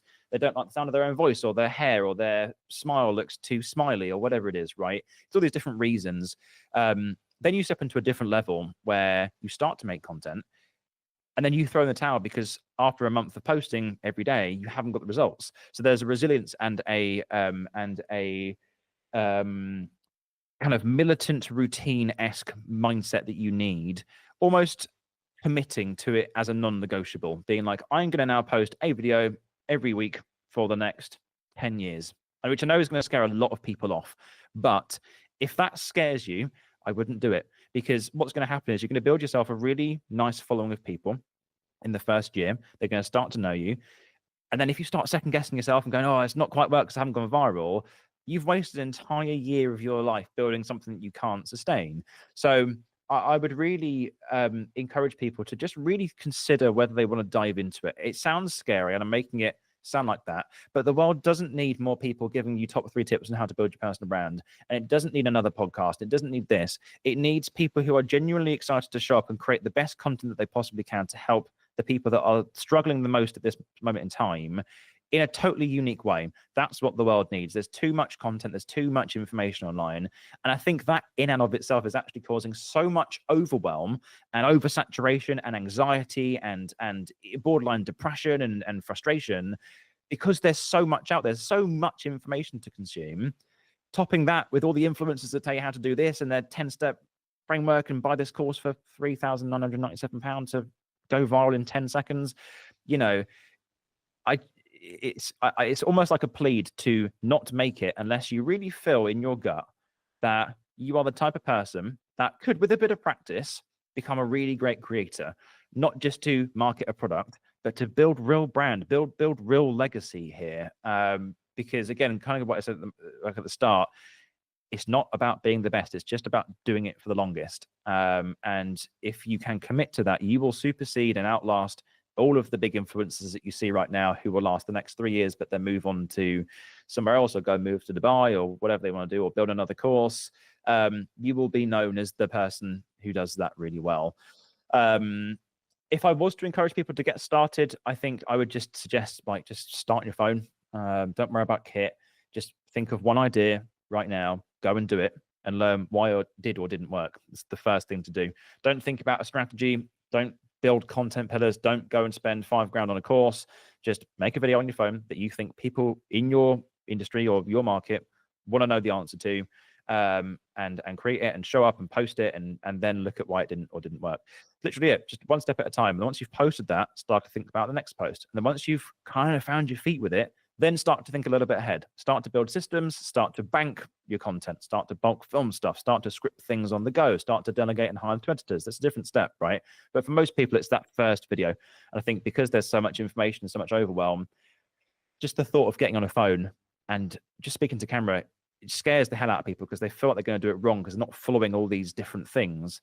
Just show up, film a nice video, be a nice person, talk about a product that you think is really good, and just stick to it. And I think, I think so many people, and it's kind of to an extent what you were talking about, but so many people overthink the idea, right, of, oh, I could do this, oh, I could do that, oh, I could do this, oh, I could do that. So then they are kind of limited to nothing, right, because they have too many ideas and they don't execute, right? Like, and so many people have said it, and so many people, the quote-unquote business influencers or whatever you want to call it, so I won't bother quoting anyone, but there's so much there to, if you want to learn the inner workings of how to do it, right? But the crux is going to be, if you have an idea, execute on it to then gain data to then learn from, right? That's the analogy to go, like, whatever the objective is, that's what you can then, that's the model, that's how you do it, right? You do this when you work with a client, if you're in marketing, and you do this when you do video production, you do this when you're running your own business, etc. The same when you would do cash analysis or like profit and loss, etc. Right? You do a bunch of things, you see what happens. Did that result in more profit or less profit? Okay, cool. Right? Did that result in actually more cost that then end up leading you to lose money? Okay, cool. So maybe don't do that bit, right? Etc. But that does, I guess, in some ways bring in the question mark. And we're talking about a lot of these buzzwords, right? Like authenticity and community and these things. But the reason why they're coming up a lot is because they are important. They are unique. They are, I guess, in some ways challenging to wrap someone's head around. And I think I kind of want to talk about community and lurkers next, right? The concept of lurkers. But for me, and this kind of leans into an extent about like starting, right? And I think it's one of those things where, so what happens if I put out my first video and it gets 5 views, right? So first you need to ask yourself like the psychology question there, but also then number two, but that doesn't then that doesn't thread the needle, or that doesn't help the needle in regards to the bottom line to the business. I mean, is that what we're looking for? 'Cause so many people, when they look at content, they're looking to build community, sure, but actually what they're looking at is vanity metrics. They're saying, oh, it's got 1,000 views, it's got this, it's got that. and what they're not doing is looking in the depth point of view of how their network, how their relationships, how their community is building, because that's the invisible stuff, right? I mean, have you always had the mindset of understanding that it's more about building community and relationships and in that respect, rather than just purely looking at those metrics, likes, comments, shares, etc.? Yeah, 100%. I think people, it's really strange. It's strange. When people run a business, the ideas and the notions that they have about how people make purchasing decisions completely goes out the window. And they kind of go, oh, I'll make this video and then someone's going to buy from it. Okay, well, I'll ask you the question, Dave, of have you ever watched someone's video from a company that you've never heard of and bought their product or service? Oh, no, I haven't. So why would it work for you? People have this really strange idea of how it works, and that suddenly, because they run a business, the whole world bends around their product or service. So I think it's just that very underlying, very candid reality of the situation that no one gives a fuck. No one cares about your product or service. No one cares about your business. No one cares about you. They care about themselves, and they want their problem and their current situation, which is causing so much horror in their life. They want that fixed as fast as fucking possible. So, and I think for a lot of people, they kind of go, oh yeah, I didn't think of that before.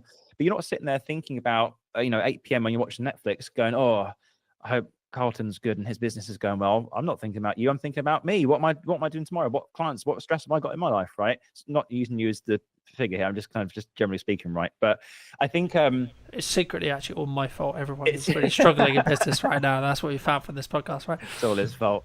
I think it is just the reality of the situation, and people massively underappreciate people. What's the saying? People overestimate what they can achieve in a year, but they underestimate what they can achieve in a decade. And I think so many people see the top 1% of creators on the internet who are smashing it or seemingly smashing it, but I will confidently say a lot of it is smoke and mirrors.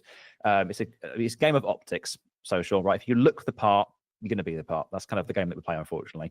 No one wants to work with a quiet business or someone who's had the worst month ever, because you go, oh, maybe it's not the best time to work with them. Then they're struggling. Then I'm going to struggle. It's like trying to find an SEO agency who isn't first page of Google. It's like, yeah, we're great. It's like, well, why aren't you first page then? Sorry, Carlton, I've completely forgotten the question. I tend to ramble. What was the question? That's okay. Don't worry. I mean, just to quickly add before we get back to the question, I think that's really important. And the same I would say if you're starting out and you're looking to build a social media agency, a video marketing agency, to join the million of us who also do it. You need to have your socials in, like, at minimum, you need to have stuff going out on socials, right? There's a nuanced argument to say whether it's working, whether you should, etc., etc. You should be looking at that data. You should be constantly analysing it. You should be looking for those 1% wins. But at minimum, you have to post shit if you want clients to take you seriously about posting shit, right? And if you're not, then as a business, how can I sell content if I don't create content? You know what I mean? And I think in respect to the question, I mean, like, people want authenticity, they want community, etc.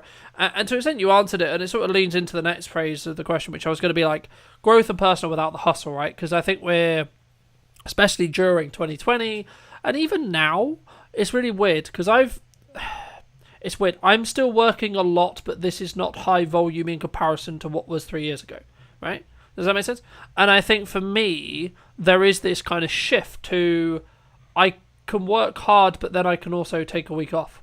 Does that make sense? Like, it's not this constant, I need to keep pushing regardless. There's no end. There's no goal. I just need to keep going. I've done, and I guess the point there is about that kind of cherish act of, I did 100 hours of work this week. It's like, okay, you're just inefficient and not using AI potentially, right? Or and there was this kind of and I'll pose it as a question in a second, but there was this concept around work smart, not hard, and it's like, then the answer is like, well, actually, if you do a lot of hard, smart work, then you're going to outpace everyone else. But I think, again, it comes back to what we opened the podcast with, which was, what do you actually want? Are you looking to grow this agency that's going to turn over 100 billion or whatever it is? And but how do we balance that? Right? Is it just simply down to what we want for our lives, or is it actually you have ebb and flows? Some weeks you're really fired up about content, like this week, as we talked about before the podcast started. I'm launching some stuff. I'm launching a personal event. I'm talking about podcasts. I'm filming all the first opening episodes of the podcast. I've got some events. I'm seeing clients. It's really, really busy. So I'm really fired up, and that's when I create my best content. But also, like, I go to London this weekend. Like, next week is a lot chiller in comparison, right? So there is balance, but I'm also setting my expectations of, like, okay, cool, I'm going to achieve all these things this week, and then I'm going to recalibrate in the next couple of weeks to see what worked, what didn't, right? And how do people, I guess, focus on growth, focus on marketing without it always being that hustle mindset? I have no idea is the answer, because I don't know. I don't know the answer. All I know is that I've done what worked for me at the time, but what works for me probably won't work for somebody else. You know, I built the first business on and at the detriment to all of my relationships, all of my family connections, my fiance and everything, right? Because I worked every fucking day and I didn't stop, which sounds awful, and it was awful, but it also wasn't, because it was building something that I wanted to live. And as soon as I got to that point, that's when I had this epiphany of going, all of that for this, what was the point? And it just made me go, I don't want to do that again, to then reach this current goal that I have, get there and go, oh, I've moved the goalpost again. So it kind of comes down to how you are as a person and what you want out of life. I've always wanted personally financial stability, flexibility, and few but meaningful relationships with the right people, right? So I have very few friends. I pretty much just spend my day with my partner and my dog, and maybe 2 or 3 of my best mates. That's kind of it. I don't see family a huge amount, just because we're all in different locations over the UK and whatnot. There's not out of choice just because of limitations. But I mean, when I was building V21, which then turned into Odyssey, I was honestly probably doing 15, 16 hours every day and weekends. And that was probably for about 2 or 3 years straight. I didn't have a holiday for like 3 years. It was rough. But I think you're right. You know, it built a great business and we smashed it. But a lot of that work is done in the background. You know, I wasn't being supported whilst doing it. I was only supported once I got there. And people were like, wow, you've got a brilliant business. Teach me how to do that. And then you kind of go, well, it's taken me 3 years to get here. Are you ready to commit to that? And they go, yeah, we can do it in 6 weeks. It'll be fine. But I do think, you know, having that downtime in COVID, I think made a lot of people think. It was the period where most people actually got divorced in the UK because they were sat at home with their partners and going, I actually don't like this person, which is funny. Luckily, I'm going strong, which is good. 12 years nearly, which is crazy. But I think it gave people a lot of period to reflect on, what do they want out of life? You know, what's the next step? They've had this, you know, hugely hustle-focused time. Now, where do I want to go with the next thing? I do think to a degree, you know, the economy has been tough since I've been in business. Actually, right now, I've never felt it tougher.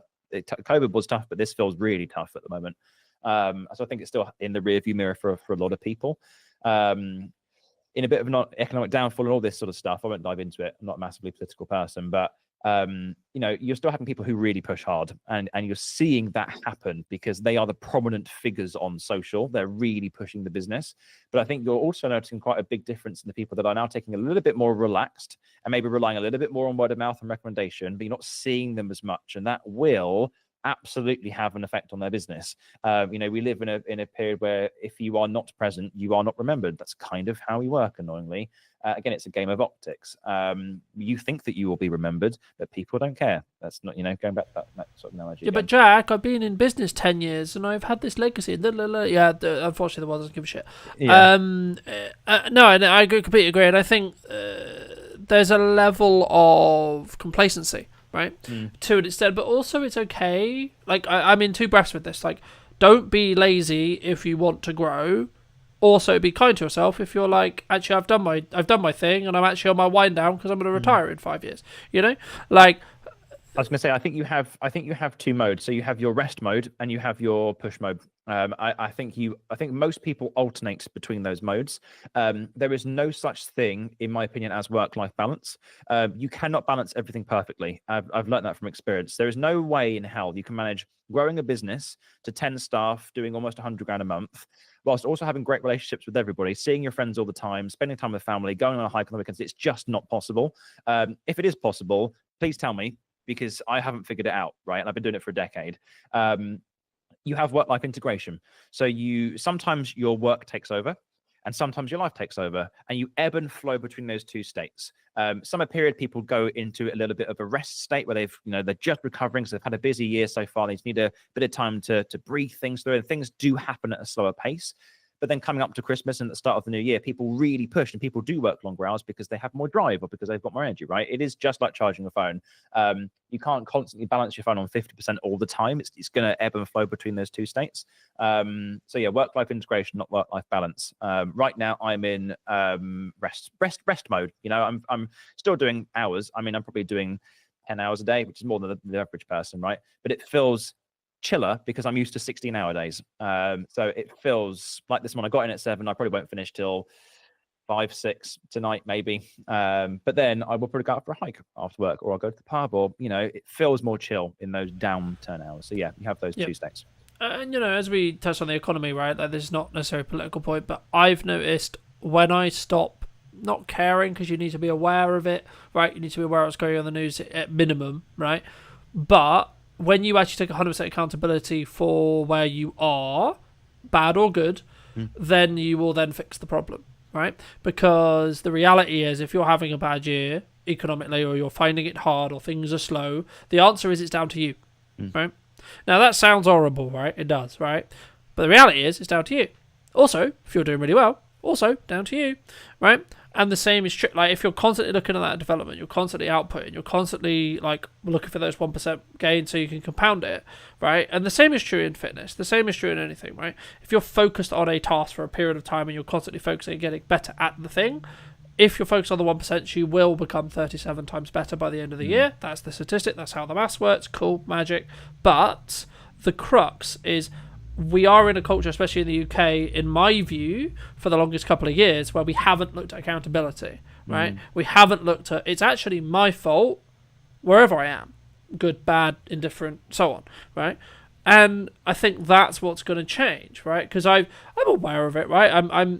But it feels weird to me because I'm in a good place, right? And I'm not going to be the one that like, oh, I'm in a good place, so look at me, right? I am, but the only reason why I can see I'm in a good place when the economy is hot, there's always stuff going on, the economy is either good or bad, it's purely perspective, in my view, is because of the work I've done and the work I'm continuing to do, right? And is it then a mindset thing? Is it then an action thing? I mean, this leads into my kind of like final thought question, which is like, what's next for you, and where do you see the Content Club going in, say, 5-10 years?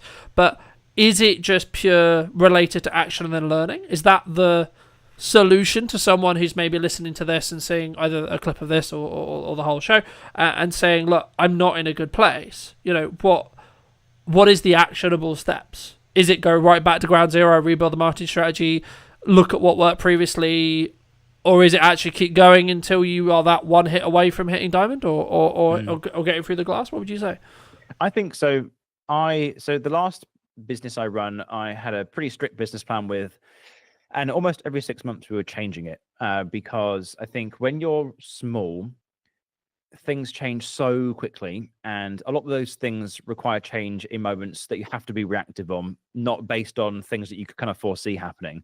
COVID, or someone fell ill, or this person was off, or this person's just left, or whatever it is, right?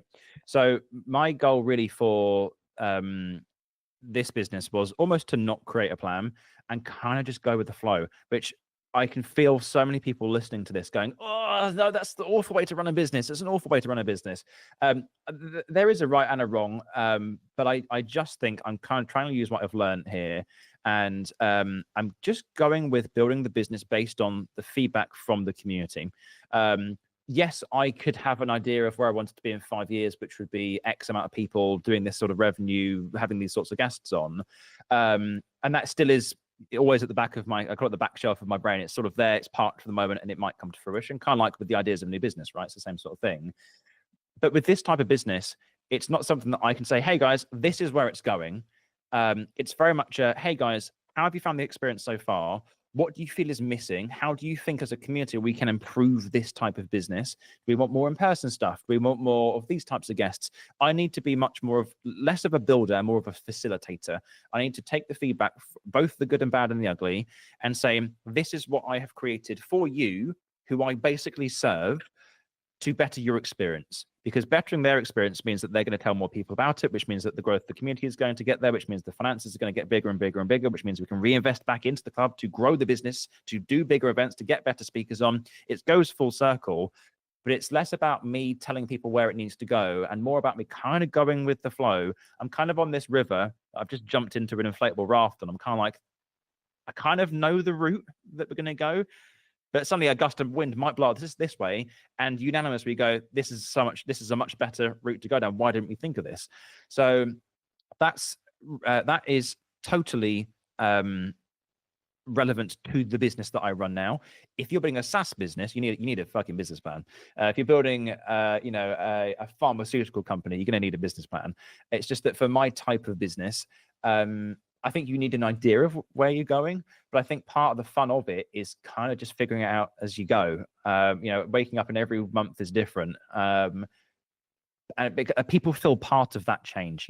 They feel part of the movement and the tweak of community, and they feel like they've been heard as opposed to kind of cast aside. The worst thing for me would be someone says, "Hey Jack, I've just got this good idea for this thing you could do in the club," and I go, "No, it's not happening. This is the plan, Richard. This is how it works." Because that person's going to go, well, I don't know if I want to be here then. You can't build it for everybody, but I think you can get the general consensus of where people want to go. So if that helps, I don't know. But yeah, I think it's really important. Yeah. I think, and what I took from that was you want to head down river. Right? Yeah, I know where I want to go. Rather than like, and we'll deal with there's a fork in the river when we get to the fork in the river, rather than I think a lot of people could relate to that, because in COVID, right? Like, did you plan COVID? Did you plan lockdowns in your business plan? Right? And I'm very similar in that respect with you, because I'm like, the business plan can be obsoleted by like you doubling your revenue, for example. Right? Because, or you, in the opposite way, want to scale back. Okay, well, that business plan is then completely irrelevant to what you want to do. But if you have a quote-unquote North Star, a reality which is, I'm going to go downriver and I'm going to see what's down there, and as long as I continue to like what's coming downriver, then I won't try and go and land, right? I'll continue to go down. And if we could get to a point where there's like kind of a left or a right turn here, right? Then you need to make a decision, clearly, right? But you don't have to make that decision until you see that process, right? And until you see that either demand or etc. But I think it's also about, COVID showed a lot of businesses, myself included, that you need to have a diversified plan, so you're not just reliant on one service, you're not just reliant on one thing, but also in the next breath, you also need to be able to focus for a period of time on marketing and talking about a plan. So if you have a plan to do 1 video a week, you have a plan to do 2 videos a week, whatever it may be, right? Then you need to commit to that plan for a year. You need to commit to that plan for 6 months. You need to complete that plan. So, because otherwise, you don't do it long enough for it potentially to work, right? And it's not to say that the thing you're currently doing is the thing you're going to do forever, but you just need to commit a time frame to doing it, right? I'm going to do the podcast in a hybrid way. Cool. Is that going to, in turn, more views, more interest, more important episodes, better guests, blah, blah, blah? Perhaps. At this stage, no idea, right? But I know I'm a good interviewer. I know I enjoy doing podcasts. And actually, I'm passionate about production. So I can see a world where it does. The actual tangible reality is going to be when I do it and then see the data. But I'm looking at it from a 6-month window or a year window, rather than okay, right, so we did an episode today and it didn't do well. I agree. I think you need to give things time to breathe, especially in the content space. That is the nature of the beast. YouTube works the same. You could post a video that gets 10 views today, but could over the next 5 years get 100,000 views because it increases the search terms and blah, blah, blah, blah, blah, right? So it's a search game. But no, I do agree. I think that my parting advice for it would be have a direction of where you want to go. And there's a book, I can't remember what it's called. I can't remember who it's by, sorry, but it's called Fuck Yes or No, or something like that. Fuck Yes or whatever it is. Basically, the whole point of this book is, if it is not aligned with what you want to do, and it's not aligned with your mission, and it's not the absolute yes, I need to do that. If it's not that real visceral, raw, emotive feeling, don't do it. If you're kind of like, yeah, I could do video, but maybe I could do this. Don't do it. Do the thing that you're most passionate about, because I think time is finite, right? You only have so much time, and I think the time that you waste half-assing things or going, yeah, I'll put a bit of time into it, but I've also my priorities are not there at the moment. Don't do it then. Do it when you can put 100% effort into it, and you can give that period of time the most, just the most dedicated period of your time and energy and love and passion into making this thing great. With video, for example, commit to it for a year. Put your all into making the best content. Don't just go, oh, I've got to make a video today, I've got to do it tomorrow. Really commit to it. Set a deadline, like you said, and analyze what has and what hasn't worked. If it hasn't worked, kill it. If it has, keep doing it, or revive it somehow, or finesse it and those sorts of things. But you've got to put effort into stuff, because I think we live in a world where so much takes our attention. There's so many shiny object syndrome. There's so many different things that you can do at any given time. You could start this, and you could do this little side hustle, and you can do consulting on the side, and you could maybe do this as well, or for this service. It just comes back to being a good person and doing one thing better than everybody else for longer than anybody wants to commit to it for. It's literally what it comes down to. But most people don't want to do that, But again, I just want to say to anybody listening, I'm saying all of what I say now from the perspective of someone who has not hit 30 yet. I'm 28 years old. I've built, I guess you could technically say, 3 different businesses now that have all been very different.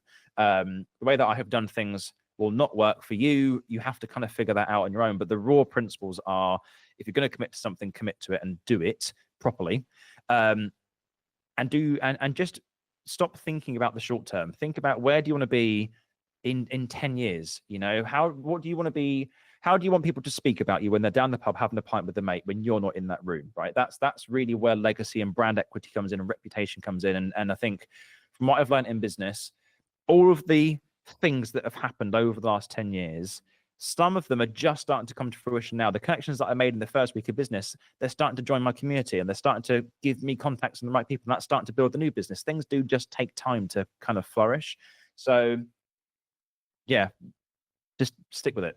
It's kind of what I'd say.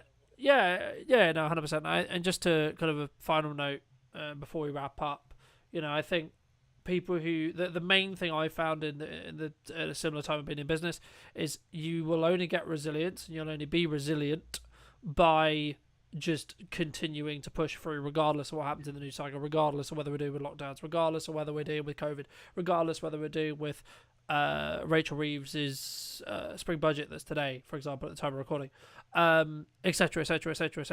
And for me, maybe it's me being brutal, maybe it's me being horrible, potentially, right? But it's all an excuse if that's the reason why you're not doing X or Y, right? It's, I can't do it because of news thing. I can't do it because of X. I can't do it because of Y.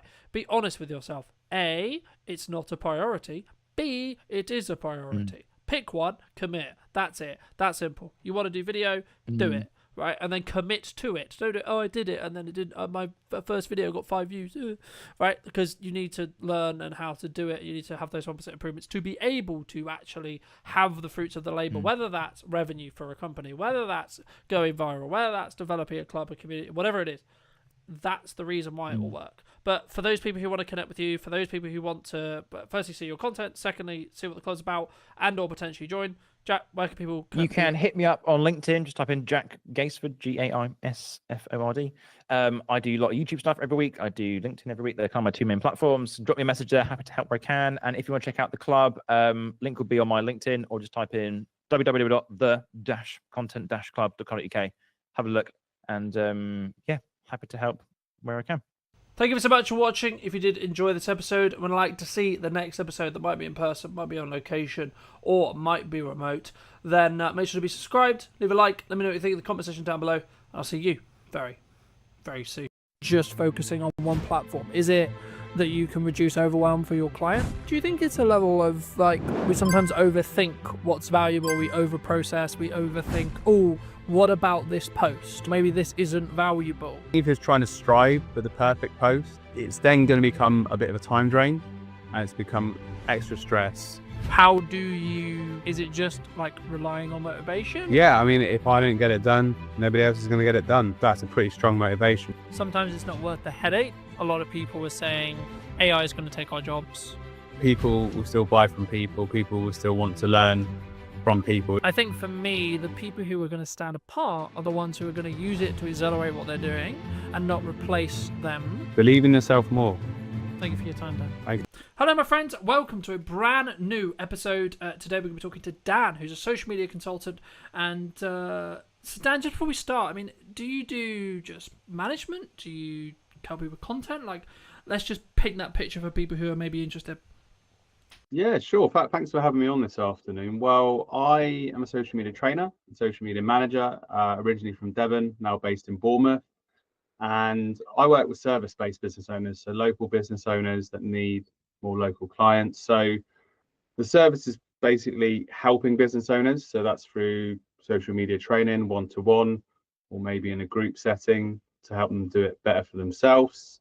More specifically, that could be help with Facebook, advertising training, the basics of Instagram, or maybe improving their LinkedIn profile as well. So there's that side of it. The other side of it is more for the established businesses that have been in business for some time that need a presence because they just don't have, they've already got the customers, they're already really busy. And I help save them time by doing the social media management for them. So, for example, doing LinkedIn posts on a weekly basis, sort of like on a monthly retainer, coming up with different ideas for content for them through that as well, and just giving them a fresh start to social media, really. What do you think people either get wrong in marketing right now, or like what are the missed opportunities, would you say, as a whole, in marketing at the moment, either specifically on social media or actually wider spread in more traditional marketing space, would you say? Yeah, sure. I mean, my bread and butter is the social media marketing side of things. And I think the big thing for me at the moment, and this has been the case for the last sort of 9 years of doing this, is that there's so much noise out there and so much overwhelm for business owners that it can be a real struggle. And I'm not talking about the people that have got big teams or in-house marketing departments. I'm talking about the people running businesses on their own. They've got a solid business and they've got something that people want, but they're frustrated because they don't know what to do in terms of social, and they have so much conflicting bits of advice from people out there, and maybe they watch some videos on YouTube and that advice isn't really tailored to their business. Maybe it's more for creators or influencers, for example, and they get lost in all this noise. And rather than just really nailing and focusing on one platform that could really help their business grow, they then spread themselves too thinly, and they're trying to do a bit of this, they're trying to do a bit of that because they've heard their friends say they need to be doing this, they need to be doing that, when ultimately, they've got a business to run. They haven't got all the time to do that.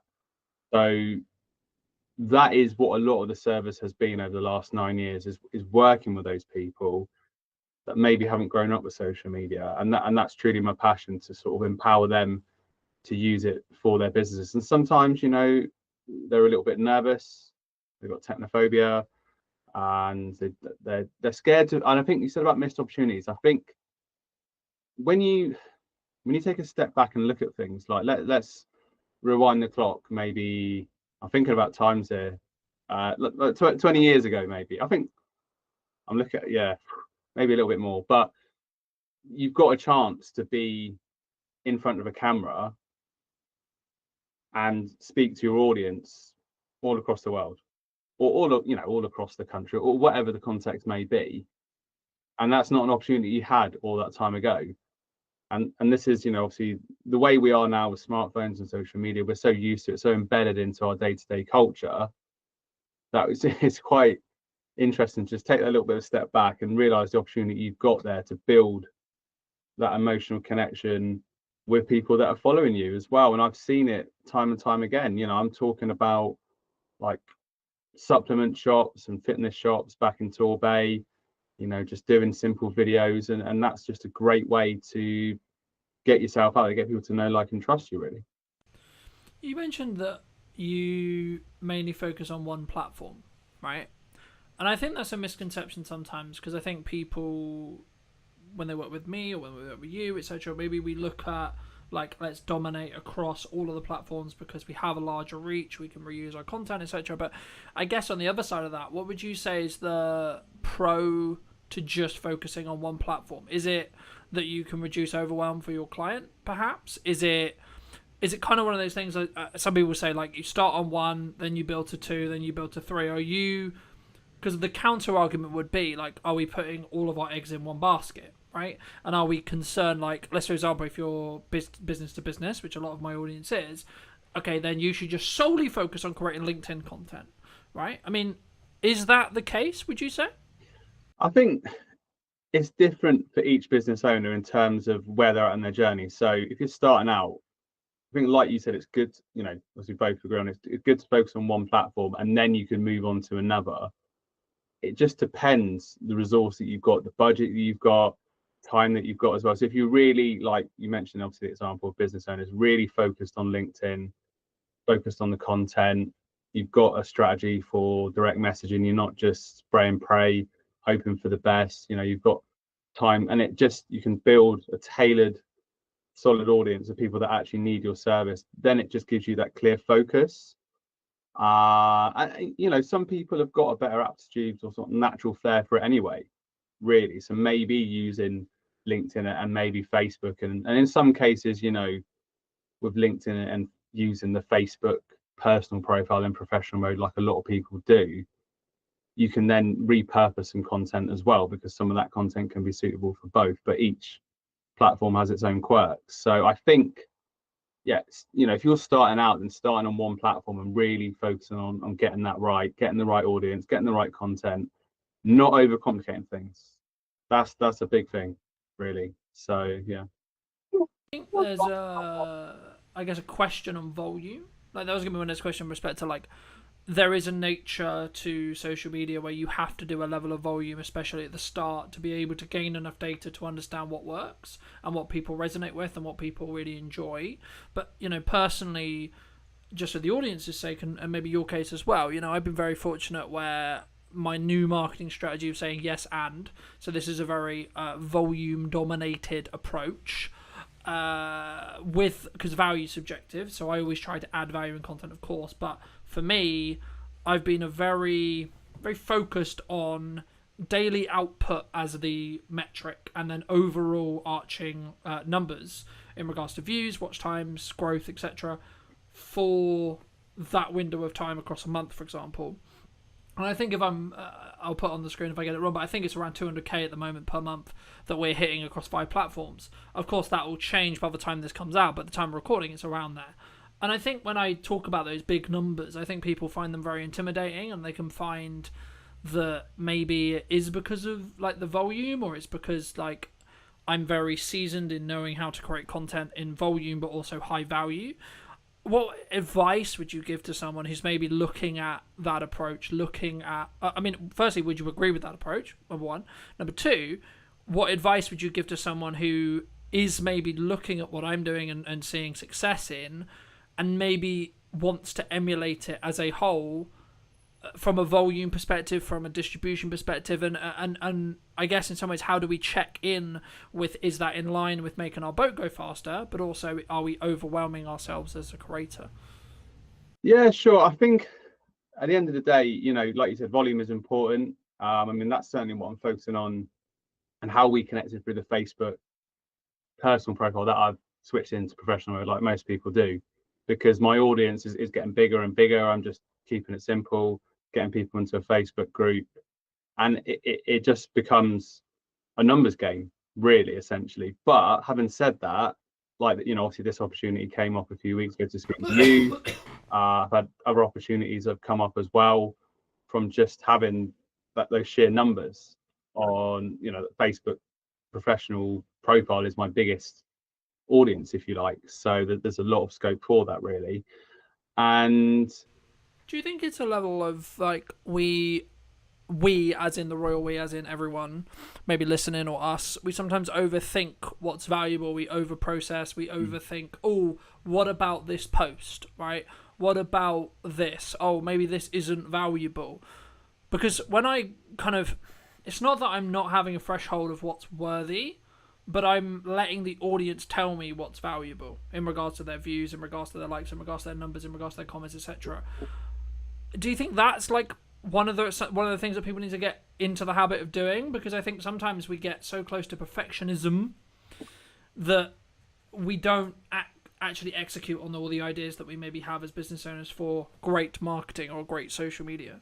Yeah, working like one-to-one with a lot of clients, talking service-based business owners, and it sometimes it's a case of getting over yourself and just posting things. Sometimes things will flop, sometimes things will take off in terms of your posts, and you'll be surprised by it, really.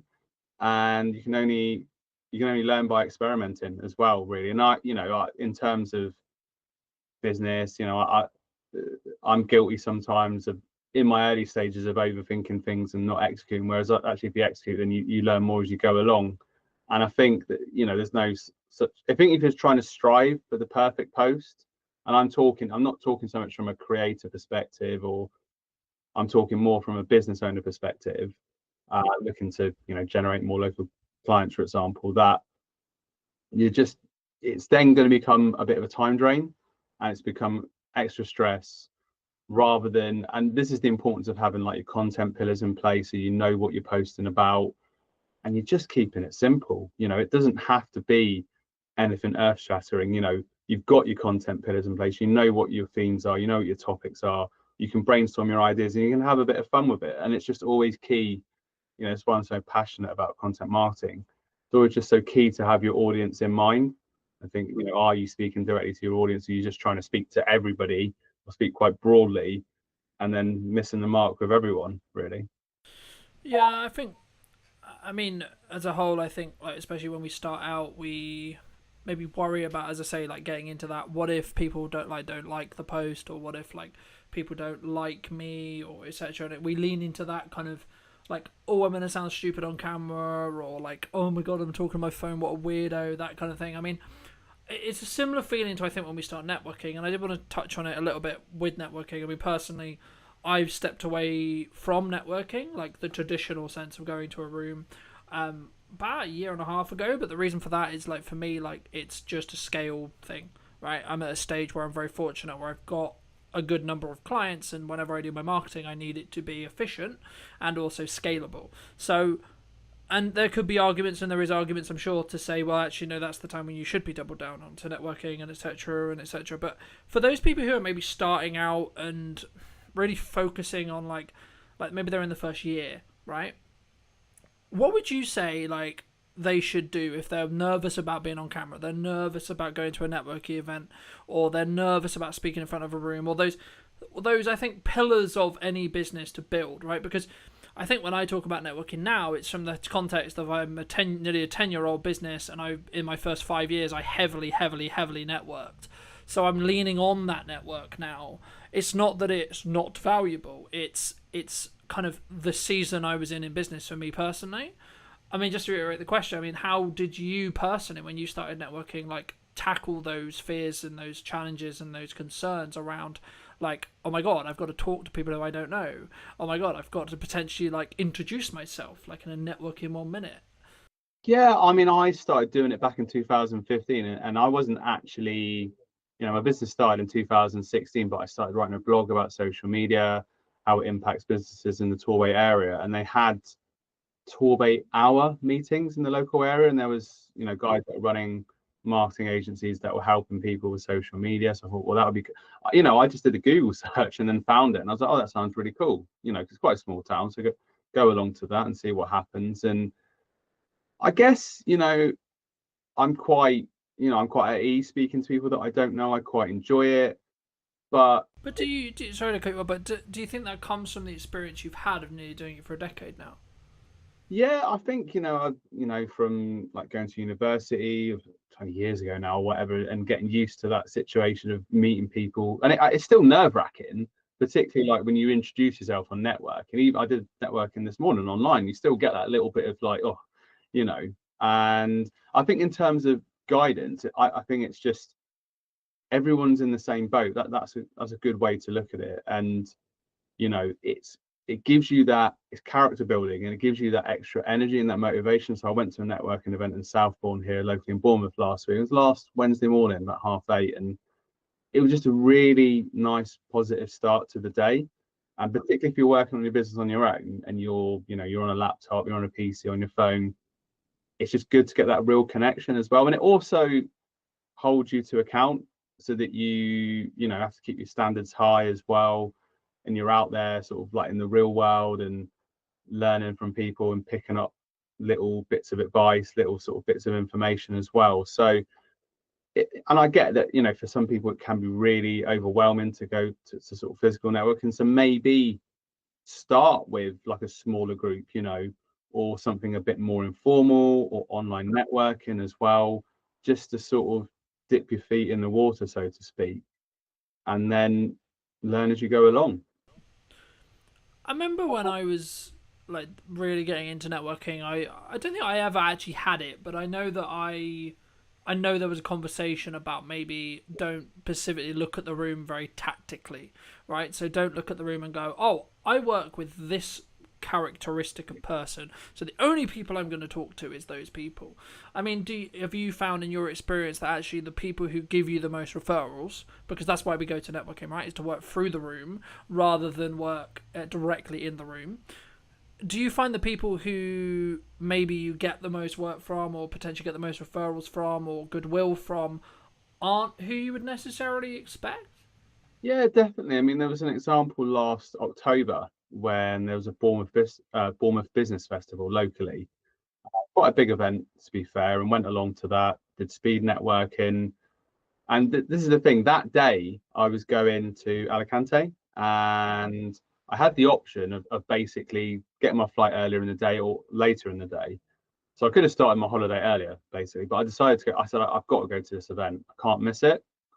I went to the event, made some connections. There was no direct interest in my services on that day, but there were a couple of interesting people I met in speed networking. So I followed up with them. And then, one of them was involved with lead generation, but I wasn't going into that call expecting, oh, she's going to have some clients to refer to me. It was just like, we had a really nice conversation. She was local. Let's just jump on a Zoom call for 20 minutes or so and just carry that conversation on. And sort of this is the thing, when you're not attached like that, I just find that opportunities present themselves. Whereas I was probably guilty of this at the start of, oh, who should I speak to get this? Rather than just going in, being open, this is what I do, this is who I help, what about yourself? And, you sort of go in, sort of a bit of a cliche, but it's very true that you go there to build relationships. And obviously the purpose of all relationships, it's not, take. Obviously you go to a relationship to give. So that's just the attitude that I have to it now, really. And it often is the case that when you're least expecting it, you'll have a conversation with someone, you think, oh, this person is not necessarily going to need my services, but they, you never know who they know. And yeah, so it's all about circulating. I mean, obviously we both work very strongly online, right? And I think, would it be fair to say we're maybe chronically online, right? As in, like, there's not, speaking personally anyway, there's not a day where I'm not connected or not having some level of internet conversation related to something related to work, right? For example, whether that's through my phone or computer or a podcast or whatever. So even when I do meet people in person, it's normally about what we're doing online. And I guess, the question that I was going to kind of lead on to that was like, at what point, and this is maybe a personal question, so maybe answer it from your perspective, because I think it will be different for everyone. When do you try and detox? And then how do you go about doing that from a digital detox perspective? Because it's not something I did for the last couple of years, but now I'm chronically online as much. I'm actually trying to really focus on having maybe a couple of windows a day, maybe it's an hour, maybe it's 2 hours of just not being connected to the internet. Mentally, just obviously my phone is still connected, so right, stuff can happen, but I'm not actually, my phone's out of the way, my computer's out of the way, I'm not looking at it, thinking about it, How do you do that? And if so, how did you build that habit? Well, like yourself, I just became very aware of it a couple of years ago, that my whole world was online, essentially. And it just started to feel really unhealthy. And I think it's a problem that a lot of people encounter and maybe people aren't aware of. So you probably saw, I did a post recently about this July Digital Detox Challenge. It came up, obviously on a Facebook ad, ironically, but, fair enough. And I thought, well, let's give this a go. And it's things that I've been putting into practice over the last few years, really. So using the Minimalist app on my phone, I pay a fee for that each year, and that helps make my phone become more of a tool, which essentially it is, and look a bit more boring. So it's not got all those shortcuts and visual cues to sort of entice me in. And yeah, for example, last night, met up with my friend, went to the beach, very lucky to sort of live near to the beach. And I just look at that circumstance and it's like, I don't need to be on my phone. Obviously, if a family member calls, the phone is still there. If it's something urgent, somebody will call. And that time is precious because it just gives you that time away. But I think a lot of this comes to building healthier habits. I think people just aren't aware a lot of times that they're doing it they're doing it subconsciously, really, where, let's say two friends are at a bar watching the football, one pops off to the bar, the other one's straight on their phone. The friend's only going to be gone for a couple of minutes, but it's just an instinctive all waiting at the bus or whatever. And I'm not saying that's the worst thing in the world, but the thing with it is, obviously we're business owners, we're busy people, we got a lot to process and we got a lot of things we got to think about, and that creativity can come through silence. And certainly for me, like lunch times, dinner times, that's just a time where I'm not on the phone. And I'm not like anyone, I'm no saint or perfect. There might be a time where there's something on YouTube and maybe I'm just listening to it and in the background, but 8 times out of 10, just make that time to not be on it, because it's something I'm very passionate about, because it's just not healthy. And I know it gives us the opportunity to connect with people, like I said, all across the world at all times, and gives us a chance and more opportunities. But at the same point, you've got to balance that out with you. Well, you need the energy for the next day. If I was on my phone a lot last night, there's no real downtime. So I would highly recommend people to look at this digital detox challenge and just take a step back, because you'll be much better for it. I think that's an important point. And I would tackle it from a perspective of like, how present are you in the moment, right? And how present are you with your parent? How present are you with your partner? How present are you with that friend? How present are you with yourself, right? And I think that's sometimes what we don't look at, right? Is sometimes actually, like, as busy people, especially as you get older, you get into a relationship, you want to continue to build your relationship, of course, with your parents, etc., etc. And then maybe you have a friendship circle, you want to be social and so on. We spend all this time, or we spend working, or we spend doing a task or whatever. We spend all this time out. And we don't, I think, well, on average, unless you make a habit of it, to actually spend the time looking in and working on ourselves and, etc. And for me, something that I've always had is that's why I do fitness, because it forces me into this point of view where there is no other distractions. Maybe I've got music on, or maybe I'm listening to a podcast or whatever, but from the crux, sometimes I'll just like go on the run, go for the workout, I won't put headphones in, I'm just there with my thoughts, and that's deliberate, because sometimes I'll need to process things, or like I need to just check in with myself and see. But I think it does open up, like, you need to be present. I think you can actually show up better for those other people I was alluding to, if you are willing to allocate that time to have the, alone time with yourself, or etc. And sometimes for some people that can be really hard, but something that I did want to ask you about is, obviously we both work online, we both work on social media, and these platforms are designed to hook our attention in, right, and for us to consume content. And if you're doing content correctly, you'll know how this works with hooks and call to actions and value adds and, having text on screen and all these like tricks psychologically. How do you, as a social media manager or social media consultant, however you want to think about it, like, go on social media to do a task, whether that's posting or whether that's like market research or equivalent, when you're like consuming that, not be drawn into that content, especially on TikTok, for example? Yeah, it's super hard. I mean, particularly with Instagram as well, and how the algorithms work. Like, it's difficult because you can get sucked into a vortex. But Facebook personal profile, professional mode that I mentioned before, it's hard, and sometimes it's literally just like you just have to snap out of it. And also from a digital wellness point of view as well, looking at my feed and once again seeing, is this actually helping my state of mind? I use, like, for clients, I use Buffer, for example, so that's like a nice clean environment. So I'm there for the purpose of, I've got Canva open, scheduling posts, and there's no distractions, and that's great. And obviously Meta Business Suite as well for other clients, that's useful, so that I'm just in that content management mode rather than that. But, like you said about market research or whatever it may be, I might have had a conversation with someone on LinkedIn, think, I need to follow up with them. And then, posts come along and LinkedIn's got you now. Yeah, it's got me. So, you just get sucked. So it is hard, because as much as you can have all these tools, you know, we're only human, and obviously, you know, we both know how it works. So it's just a case of being aware. I know I haven't really got like a more refined answer than that, but it's just a case of putting yourself back into the room, as they say.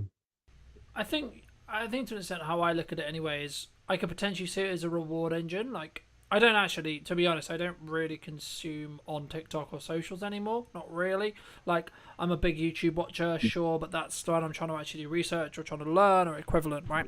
But like, outside of that, I don't really consume content, and that's just because I've trained my mind not to go down that rabbit hole. But when I did, I would always do it in a respect of, like, if you do X task, then you can spend 20 minutes on TikTok. Like, completely cool, completely fair, scroll through your heart's content, you know?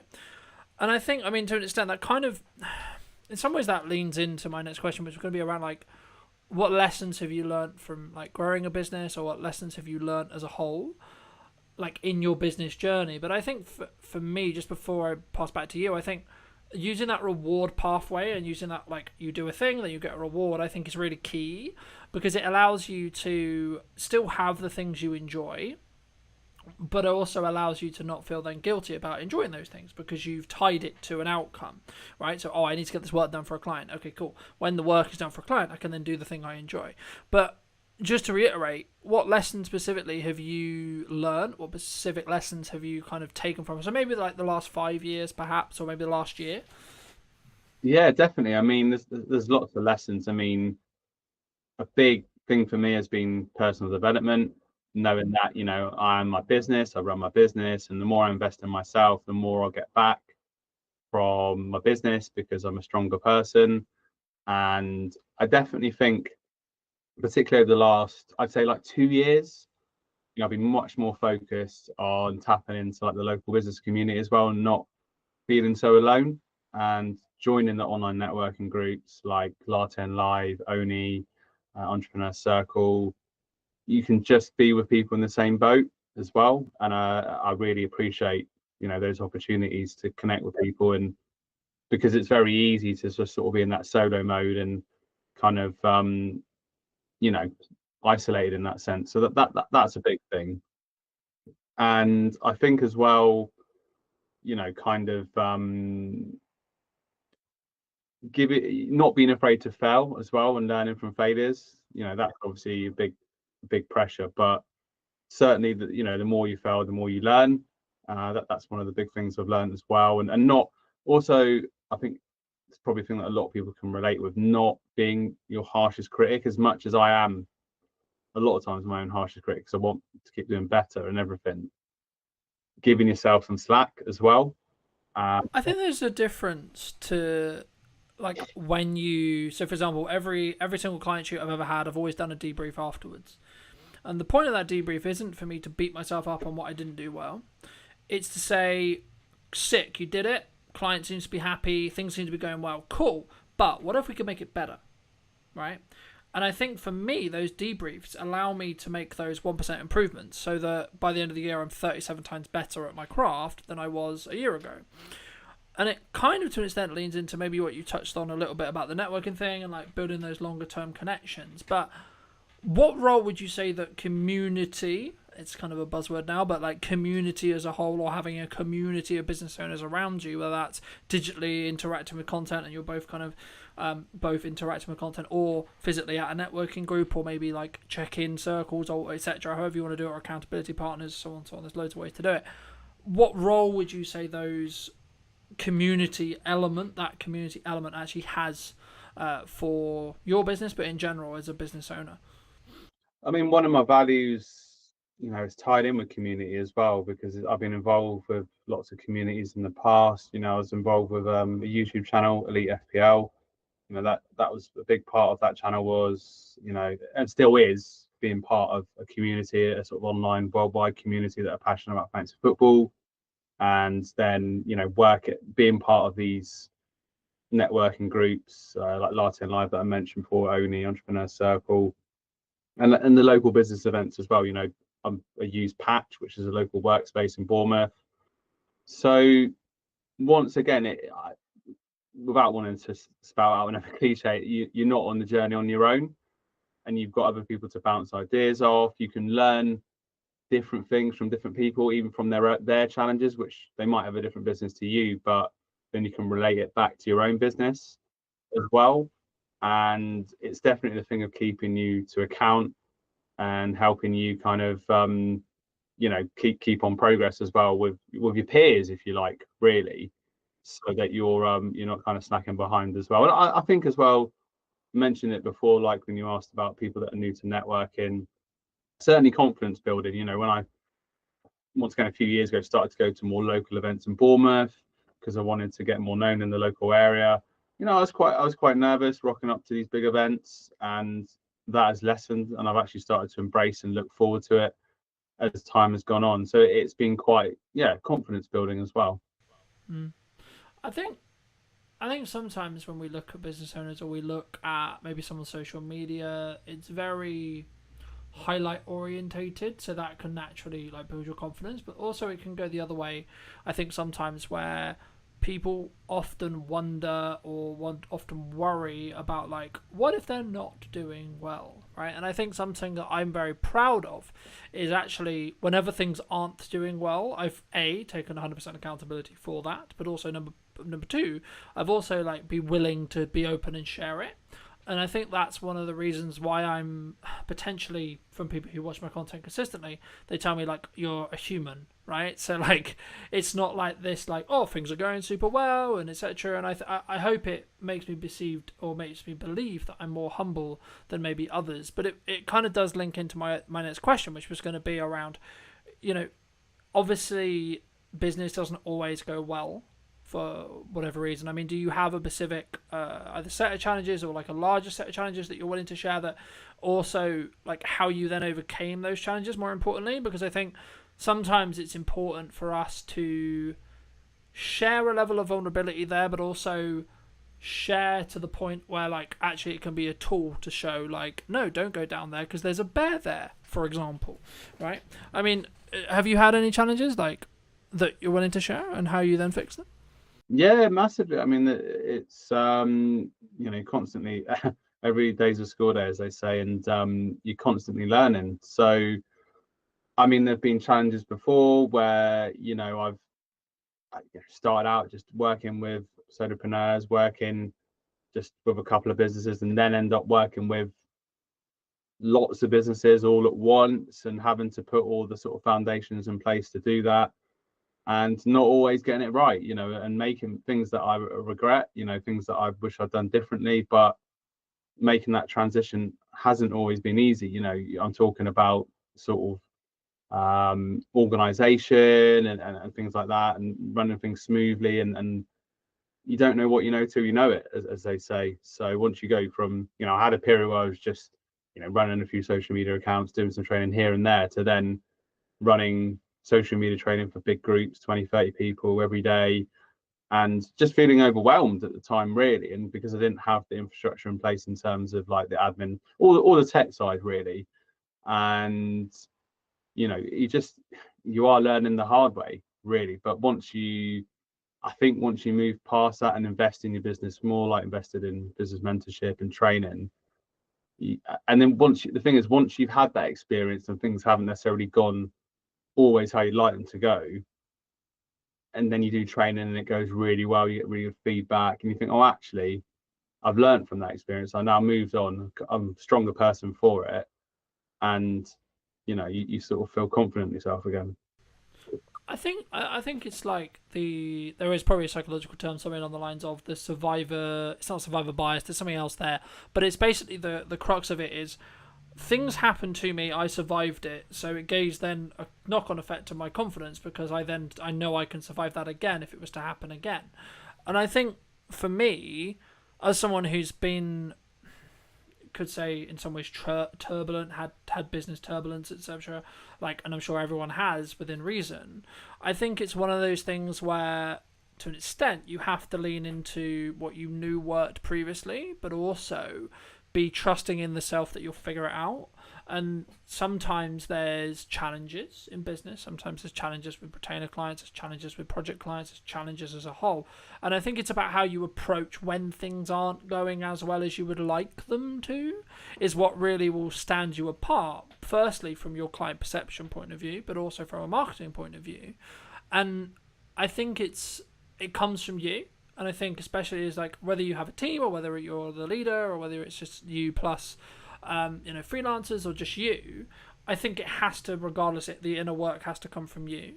I mean, my next question was going to be around like, how do you balance, or how do you lean into motivation? Like, are you strong in discipline in respect to like when times are hard and you know that the thing you have to do is show up and do the work?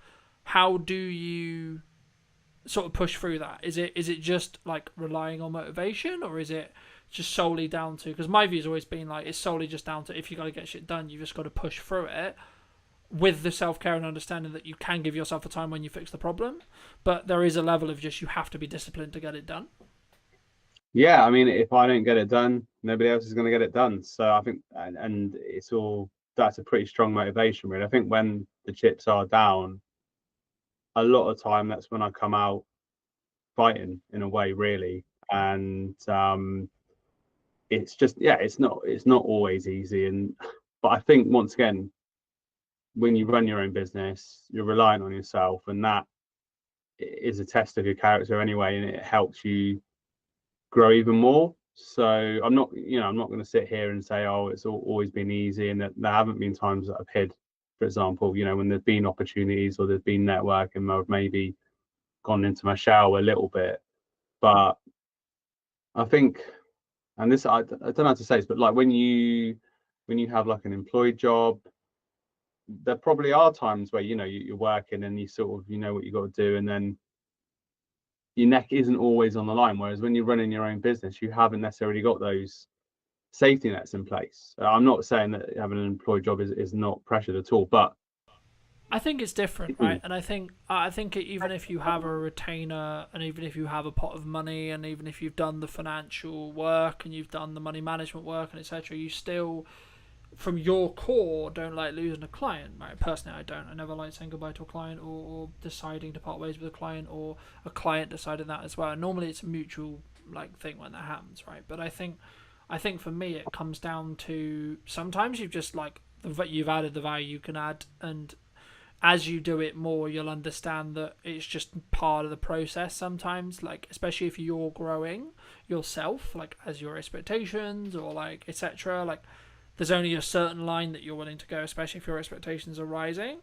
But also it needs to work for both people. And sometimes regardless of like the project or like the client or the retainer or even the job, sometimes it's not worth the headache. And if you're fortunate enough to be in a position where you've got the pot of money, you've done the financial resources, and you've done the financial work to be able to maybe step away and say, actually, no, I don't need to accept that anymore, then great. If you are not in that position, then like I would say work on that to get to that position.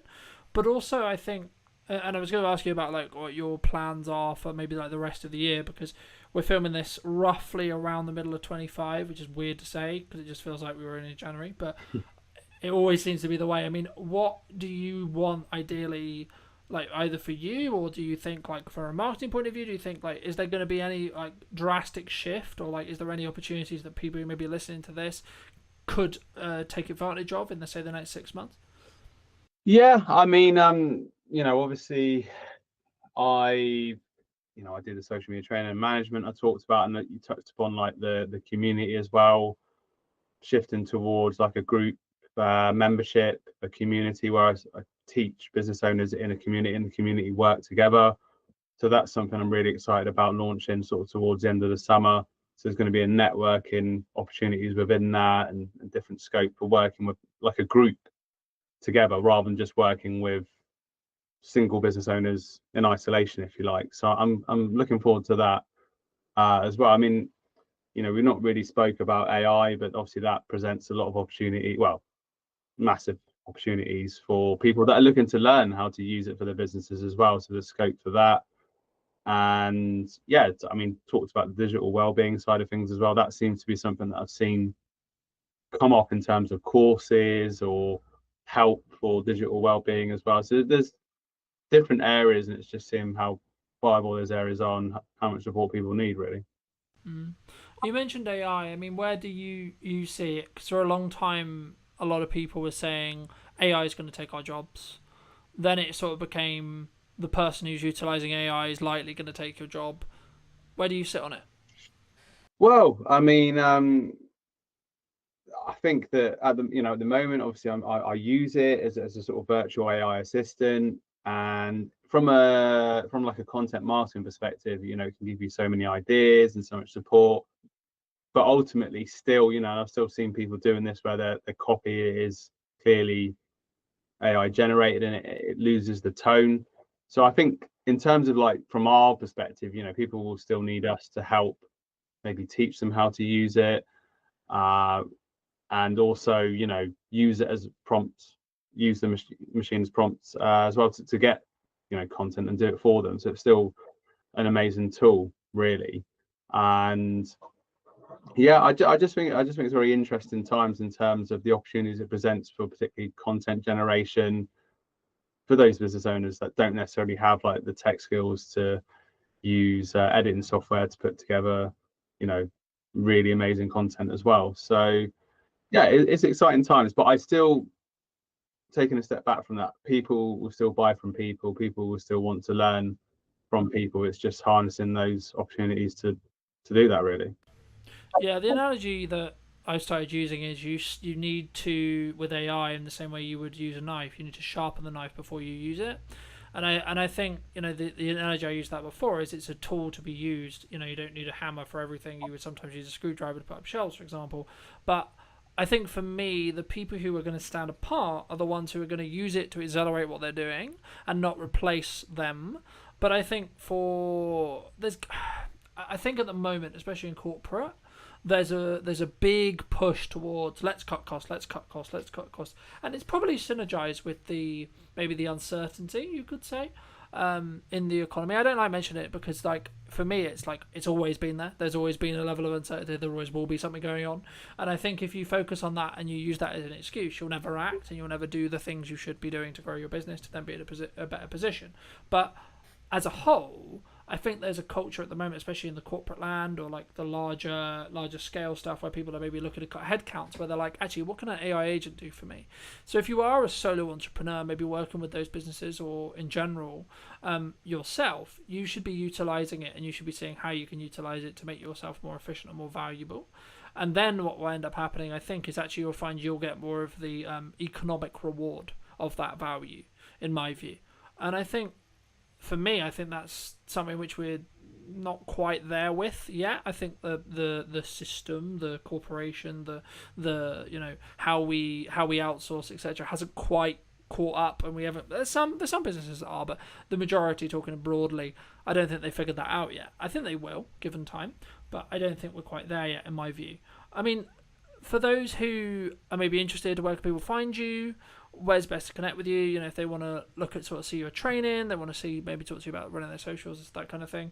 Where's best to connect with you? Yeah, sure. Thank you. So Daniel Bull on LinkedIn, to search me on there. Feel free to connect. Your Social Media Consultant on Facebook and on Instagram as well. So those are the best places, really, particularly LinkedIn and Facebook are the best places to connect with me. So say looking for service-based business owners that are on their own, frustrated with social media, need help and support, and I'll be your personal trainer, if you like. I'll give you that tough love and that support that you need, and I'll be there with you every step of the way. And hopefully that wasn't too corny, but would love to connect with more people. Fantastic. And if you were going to wind the clock back 10 years, maybe 15 years, and you were talking to the Dan who was there, right? The person who maybe hadn't started a business yet, or was in the first couple of years of starting the business, depending on whether you're doing 10 or 15. What would you say to him? Believe in yourself more. Thank you for your time, Dan. Thank you for having me. It's been a pleasure. No, you're welcome. And if you did enjoy this piece and you'd like to see more like it, make sure to leave me a comment on what you thought. And of course, you can subscribe and etc. and all those lovely YouTube things as well. But thank you ever so much for coming back and joining me. And I'll see you very, very soon. Hello, my friends. Welcome to a brand new podcast. We're here with James in his wonderful space. Hey, thank you How's it very going, much. James? It's going very well. Very busy though. The space is launching very soon. We just started kind of putting the idea together for Hampshire Podcast Studios, and it launches July 1st. So I'm sure by the time this is out, it might already be launched. But putting together an all-purpose space for content creation, video podcasting, audio podcasting, anything you need, one-stop shop. Walk away with your footage. So it's going to be fun. I think it's an interesting space, right? Because I think so many people find podcasting really hard to do, to know how to do it. Yeah. But also, not even from a tech side, just being in the psychology around creating content, but especially having a conversation. I think maybe it's slightly more natural with the conversation element, but Yeah. I wasn't actually going to start here, but I think it's a nice place to start. Why not? How would you say right now to people who are maybe watching this, who are looking at this and going, I kind of know I need to be doing content, Yes. but it's terrifying. So I for a long time, so I've run a social media agency first. That's our main background for around almost 5 years now. And I think one of the biggest learnings I've taken from that is ultimately there's a lot of personal psychology tied up in even business social media if you have to be in it. And I really didn't realize that in the first few years of doing it, because for me, a lot of it, this is so common sense as like a marketing practitioner. Is like, we need to get you in a content surplus. We need to get you everywhere. We need to transform your brand into a media asset, essentially, like a whole brand in itself, churning out stuff all the time. I want to do YouTube channels, Twitch, TikTok. I want to go to town. And I took that attitude to everyone. And I obviously had to kind of bring everyone through baby steps. I had a lot of pushback all the time. I was like, what's going on? And I realized that, it is how you feel about each app individually for a start. So you've got different challenges in each thing. And also how you feel as an individual, because you've got to put yourself out there, whether you're the founder or you're a marketing manager. And I think in learning that is what attracted me more to the whole podcasting angle first and video podcasting. When you try and drop someone straight in it to create 2-camera, YouTube videos and TikToks, you forget everything you've ever said in your whole life. Even if you're My mouth doesn't work, James. Yeah, literally you can be the most knowledgeable person in the world. You're like, what the fuck is going on? But if you can get in with a good co-host and you can just take some basic talking points and the theme of the show, and you're not too worried about the full show, again, you're just going for content volume, you can get so much value out and help so many people in a very relaxed setting, and it gets you used to it. So podcasting and video podcasting is my gateway drug into getting you into proper content creation and your brand into a new space. And also, we're seeing platforms right now like YouTube. We were discussing while we were setting up and such, that one of the reasons why I'm relaunching the show and how I'm relaunching it is because I'm seeing a demand in these platforms, firstly for short form, but secondly for a long form conversation piece that I don't want to say is fluff, but has value led, right? There's a lot of people who claim to be quote experts, right? And are they? Hard to prove these days. It's to an extent I think it can be subjective, of course, right? Yeah, and how much expertise is actually valued. It actually does depend on the market a little bit, but from the amount of misinformation we see online, I think it's more about the trust and the brand of the individual as opposed to their knowledge base sometimes, which has its good and bad points. I mean, we're both in, unfortunately, potentially soon, a commoditized market due to AI, right? And I think having a podcast, having a conversation, having brand, having personal brand, buzzword, authenticity, buzzword, community, buzzword, right? Is the reason why you'll be in business in 20 years. Yeah. Right. I mean, where do you see AI? Its point right now, because one of the USPs of Hampshire Podcast Studios is human-led AI enabled, right? We've kind of created a unique workflow where using 3 or 4 different softwares, we can kick out a really good service much more quickly than it was ever possible before, depending on how fussy you are with shooting settings and all that kind of stuff. So it's right now it's beautiful for grunt work. It's beautiful for getting out of the way some of the things that were actually quite tedious. When it gets to the point where it can do the advanced stuff, then we're in a different space. So right now I'm not too afraid of AI, but also one of the reasons I wanted to start the studio itself is so we have, we kind of own the means of production a little bit. I think it's going to take quite a while for people shooting it in person in totality to be replaced. And I think it will go in phases. So it'll be short form, easy or creative content. I mean, we're seeing a lot of incredible stuff at the moment. That will be the first to go. Then the more in details, maybe YouTube video, talking heads when you're more static. I think that might also go. And then eventually it'll be pretty much everything. But we have no idea how long that might take. It could be one of those moves way more quickly than we think in like a 3 to 5 year span, or it could be 10 to 20. Not quite sure. It is interesting, right? Because we're also in a world where AI influencers are a thing now. They will continue to be a thing, right? And I think the commoditization, the commoditization of attention, the gathering of attention, is what marketers want, right? Yes. What we're talking about when we go into detail and we add value is the tactics and the nuance that comes with, like when we first met, we were talking about TikTok as an idea, right? Now, fast forward, 3-4 years? Yeah, you'd be surprised how many people still haven't picked up on that one. Yeah. But again, it's, just for those who don't know who may be listening, right? Like, can you explain what you explained then, in layman's terms, the difference between a social graph and an information-based graph, or something which is more TikTokified in that respect? In terms of how the algorithm works? Yeah, the physical algorithm, how it works, and then how it also could have a knock-on effect to now what we're seeing in every single platform because of especially meta-based platforms right now. LinkedIn will do it. It hasn't still social-based really, but give it another 2 years, I expect it will go interest-based. YouTube Shorts is interest-based. TikTok is obviously, of course, interest-based, etc. What does that mean? So for the layman, the easiest way to describe it is the TikTokification of the internet. So that's the starting point. TikTok came along. Let's say pandemic is where it really kicked off. We're all at home. This new app pops up. Oh, let's check it out. A lot of people didn't jump on it at first. That was very kind of still early, at least from a UK market point of view, very early on. At some point, everyone clocked onto the fact that TikTok pretty much has the best algorithm going for interest-based suggestions. I'd say even more better than YouTube in terms of how that works. So it then became extremely addictive. Every other platform caught on to that, realized we're going to get left behind in the interest-based economy. We have to get on that. So now every single platform has an interest-based video feed, and now pretty much main feed, especially the Meta suite, that's gone full interest-based. I think X/Twitter, that has gone interest-based. Blue Sky has remained solid in the fact that they, for following, I think that's part of their USP. Even LinkedIn now is going interest-based feed they're testing it a little bit on the main feed, but mostly on that kind of scrolling video. So it is unavoidable. And that has essentially created a very interesting thing where it's the social part has been removed from social media. It's gone. It is just media. And if your brand, or personal brand, or as a freelancer, you're not part of that interest-based economy where you're churning out stuff that will eventually get to the right person, you will be left behind a little bit in that. Overthinking quality, overthinking substance sometimes can hinder your attempts and testing to get to where you need to be. I'm always a proponent of scale, test fast.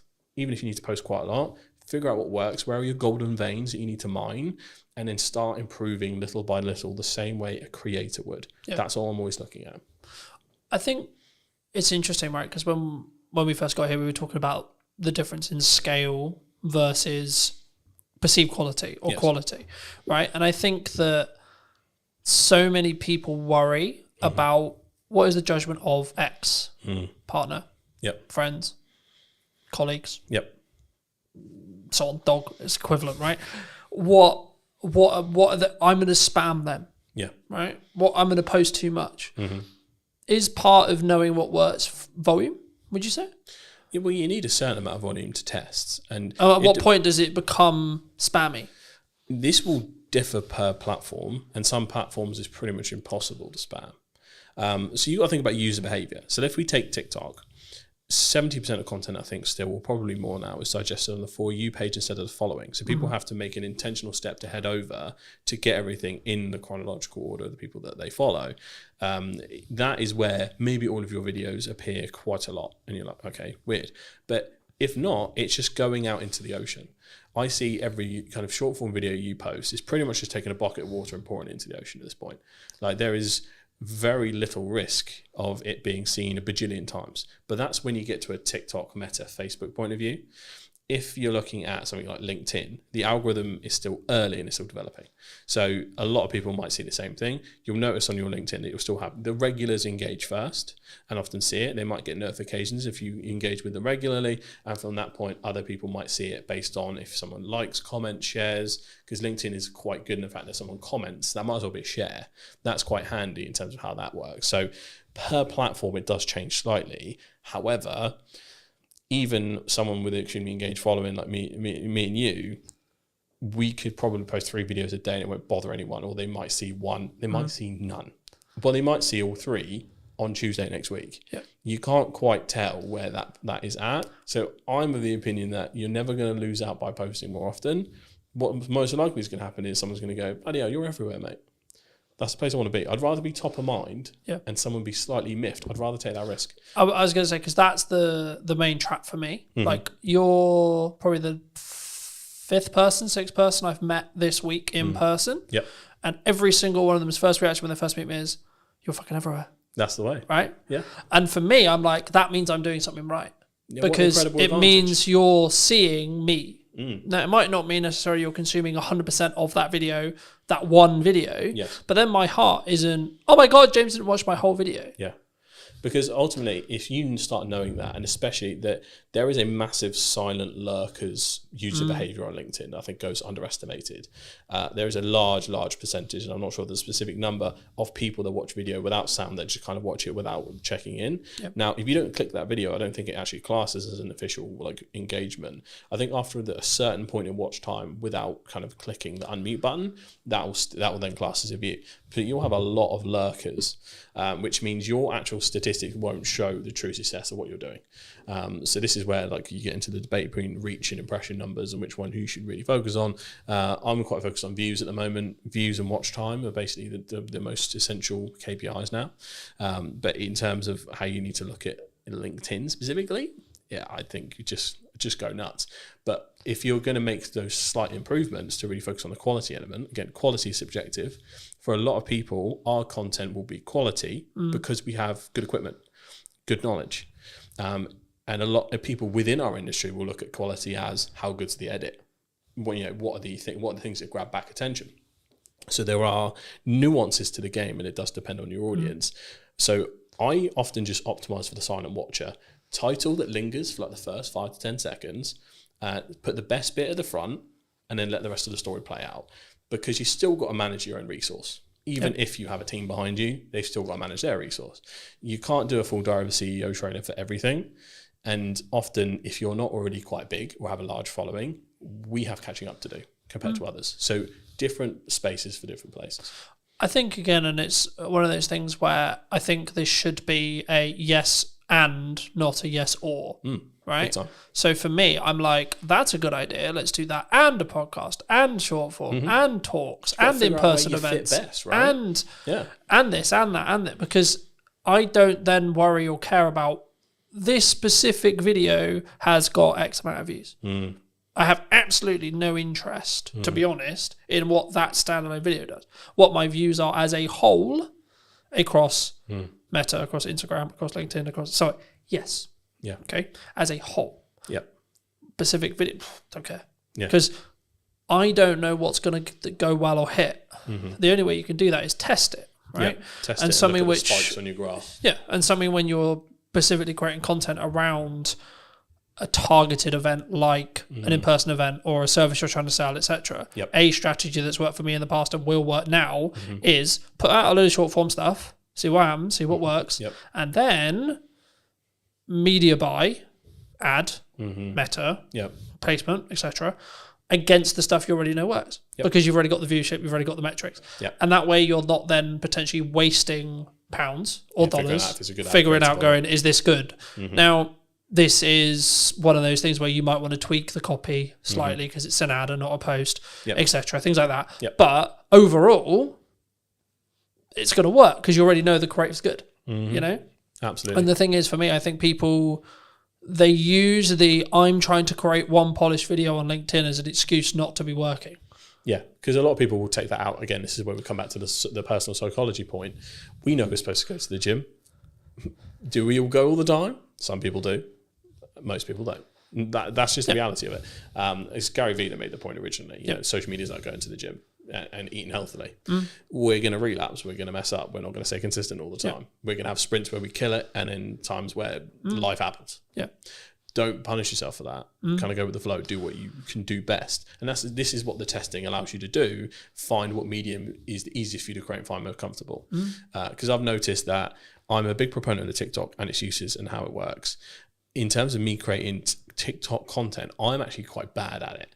In terms of the pacing, in terms of how you need to deliver it, sometimes some of the memes and things like that, like I personally struggle. So why we have a good team behind us.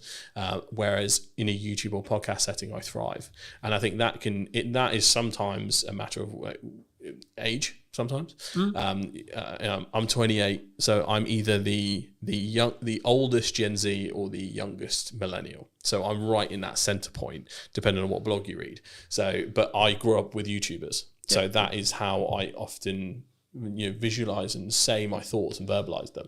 And some people will talk as TikTok because, for example, if you got your phone out, the viral hook is as you're putting the phone down. Guys, the other day I did this, right? And they'll prop their phone down. Yeah. That is the telling the story or popping the phone down in the car or talking in the car or the quick flip up.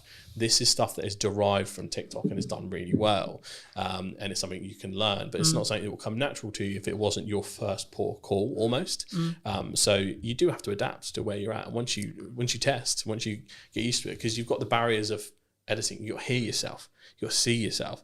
We are so used to it at this point, it doesn't matter. But there was a point in time where we were like, oh my God. Wait, I sound like that? Yeah, literally. What the fuck? Literally. And now, for some reason, it sounds exactly the same to me. But before it sounded so different. Yeah. But there is that hurdle. So I'm very acutely aware, even in a B2B corporate setting at some of the largest companies, if I've got the challenge of bringing a video podcast in or video content, that person has to start from ground zero. Yeah. It does not matter how big that brand is. If we have to use someone, but I deal with internally- £100 million deals, James. Yeah, and then and I go, all right, tell me now, and I put my mouth doesn't work. Who am I? What day is it?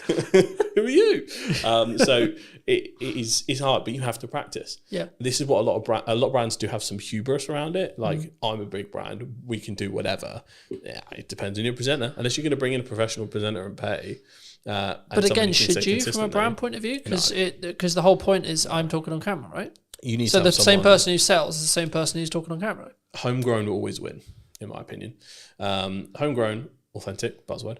Homegrown, authentic. We like our buzzwords We today. do. Homegrown, authentic, and just, I think, not tied to perfection is probably the best piece of advice I can give Done when is it better comes than to perfect, corporate right? content. Yeah, like something completely unedited, probably similar to how this podcast is going to be, flows nicely. You can tell it's genuine.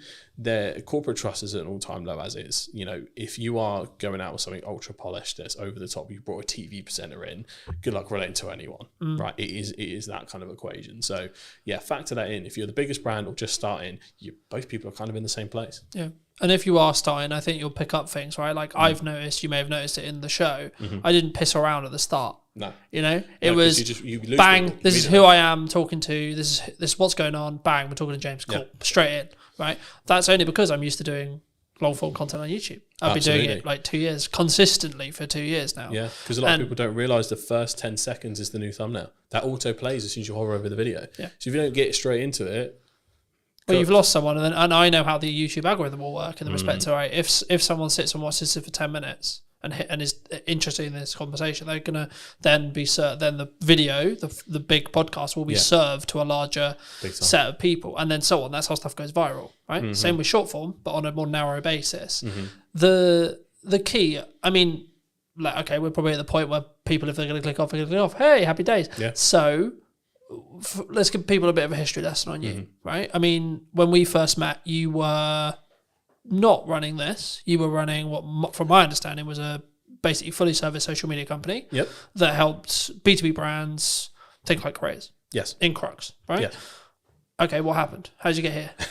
How did you start there, and then how did you get here? So it was really interesting. So the official journey was, scroll all the way back, lockdown, I think 2021 or 2022, is somewhere in that range. We all start working from home. Weird day for us. We think we're going to be back next week. Oh boy, did we mess that one up. So we were there, and I realised that, I felt like I was outgrowing the place I was at, to put it that way. And I was like, I could probably do this. So got an ad up on Fiverr, and for a month, it kind of did nothing. Had no idea what I was doing. I came from an advertising marketing background, 4+ years in that, working in-house and agency side. So I had all of the knowledge to bring. It was just a case of how do I business? I didn't know. I had no idea. That ad basically did nothing for like a month, and then suddenly it put me in this like featured creators section. So I had a lucky break there. Most people don't admit their luck, folks. That's how it happened. And then from there, I got my first client, and then got my second client through Fiverr. I got my third. That pretty much got me to a point where it was around what I was earning, and I just went see ya, and then I took a risk from there. And then from there, it started to just me.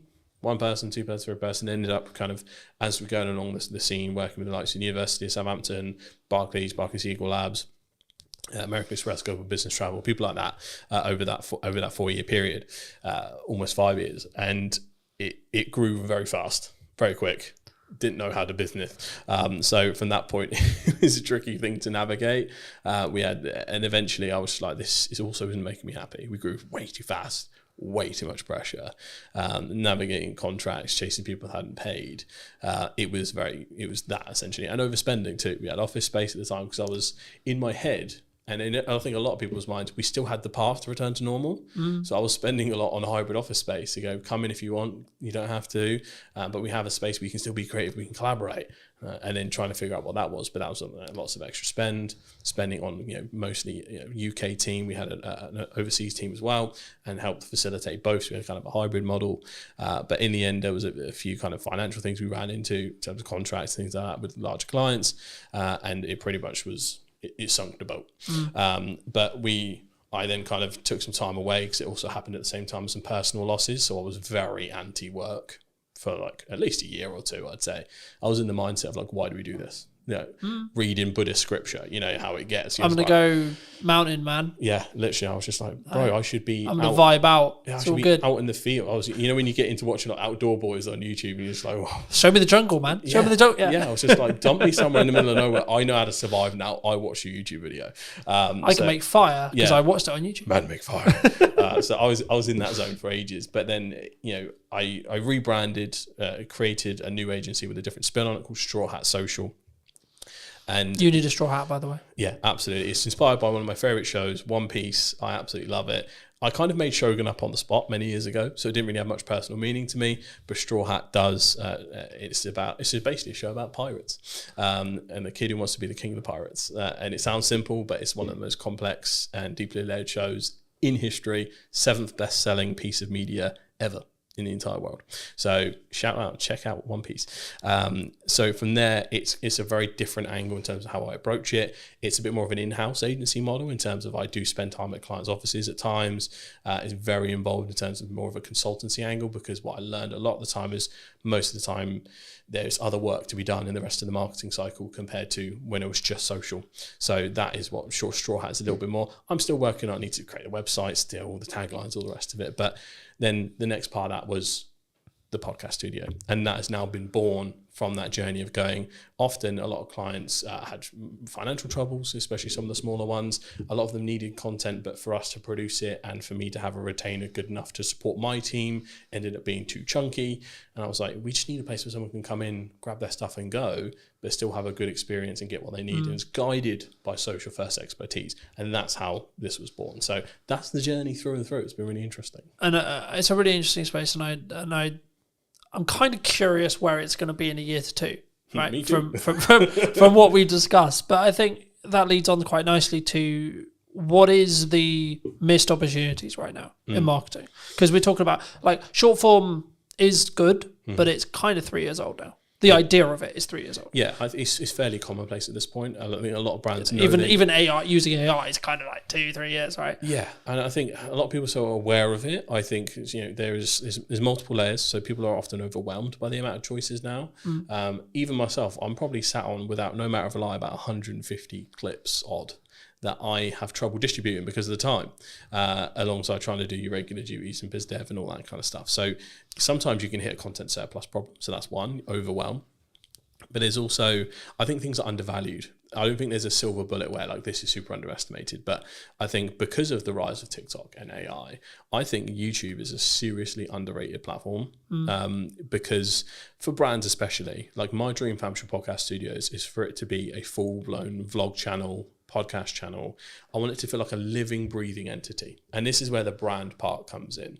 Eventually, I want someone following me around, the team around as it grows, and just helping people out as much as humanly possible in the most authentic, easy way possible, by also doing what I do on a daily basis. I think that has a really nice ring to it. We love following bloggers. I think I'm lucky enough to, a lot of people do follow for my personality at times, and I can channel that big energy. So it's one of my unfair advantages. And again, a lot of people do have to tap into their unfair advantages, figure out what sticks, what works for them. But yeah, I think YouTube is just seriously underrated. I still think good usage of TikTok from a B2B channel point of view, underrated. And I think people need to just focus in on that platform and possibly looking at some new starters. Blue Sky, I think, especially if you're in the political space or if you're in the more thought leadership space, do open an account and start growing it, because that's new, fresh, fertile ground with the anti-Elon sentiment in the world at the moment. X kind of is very much transformed, as a lot of people know. So if you want a kind of non-toxic space, Blue Sky is where you need to be. I mean, Threads is Threads. For me, it's a bit of a non-starter.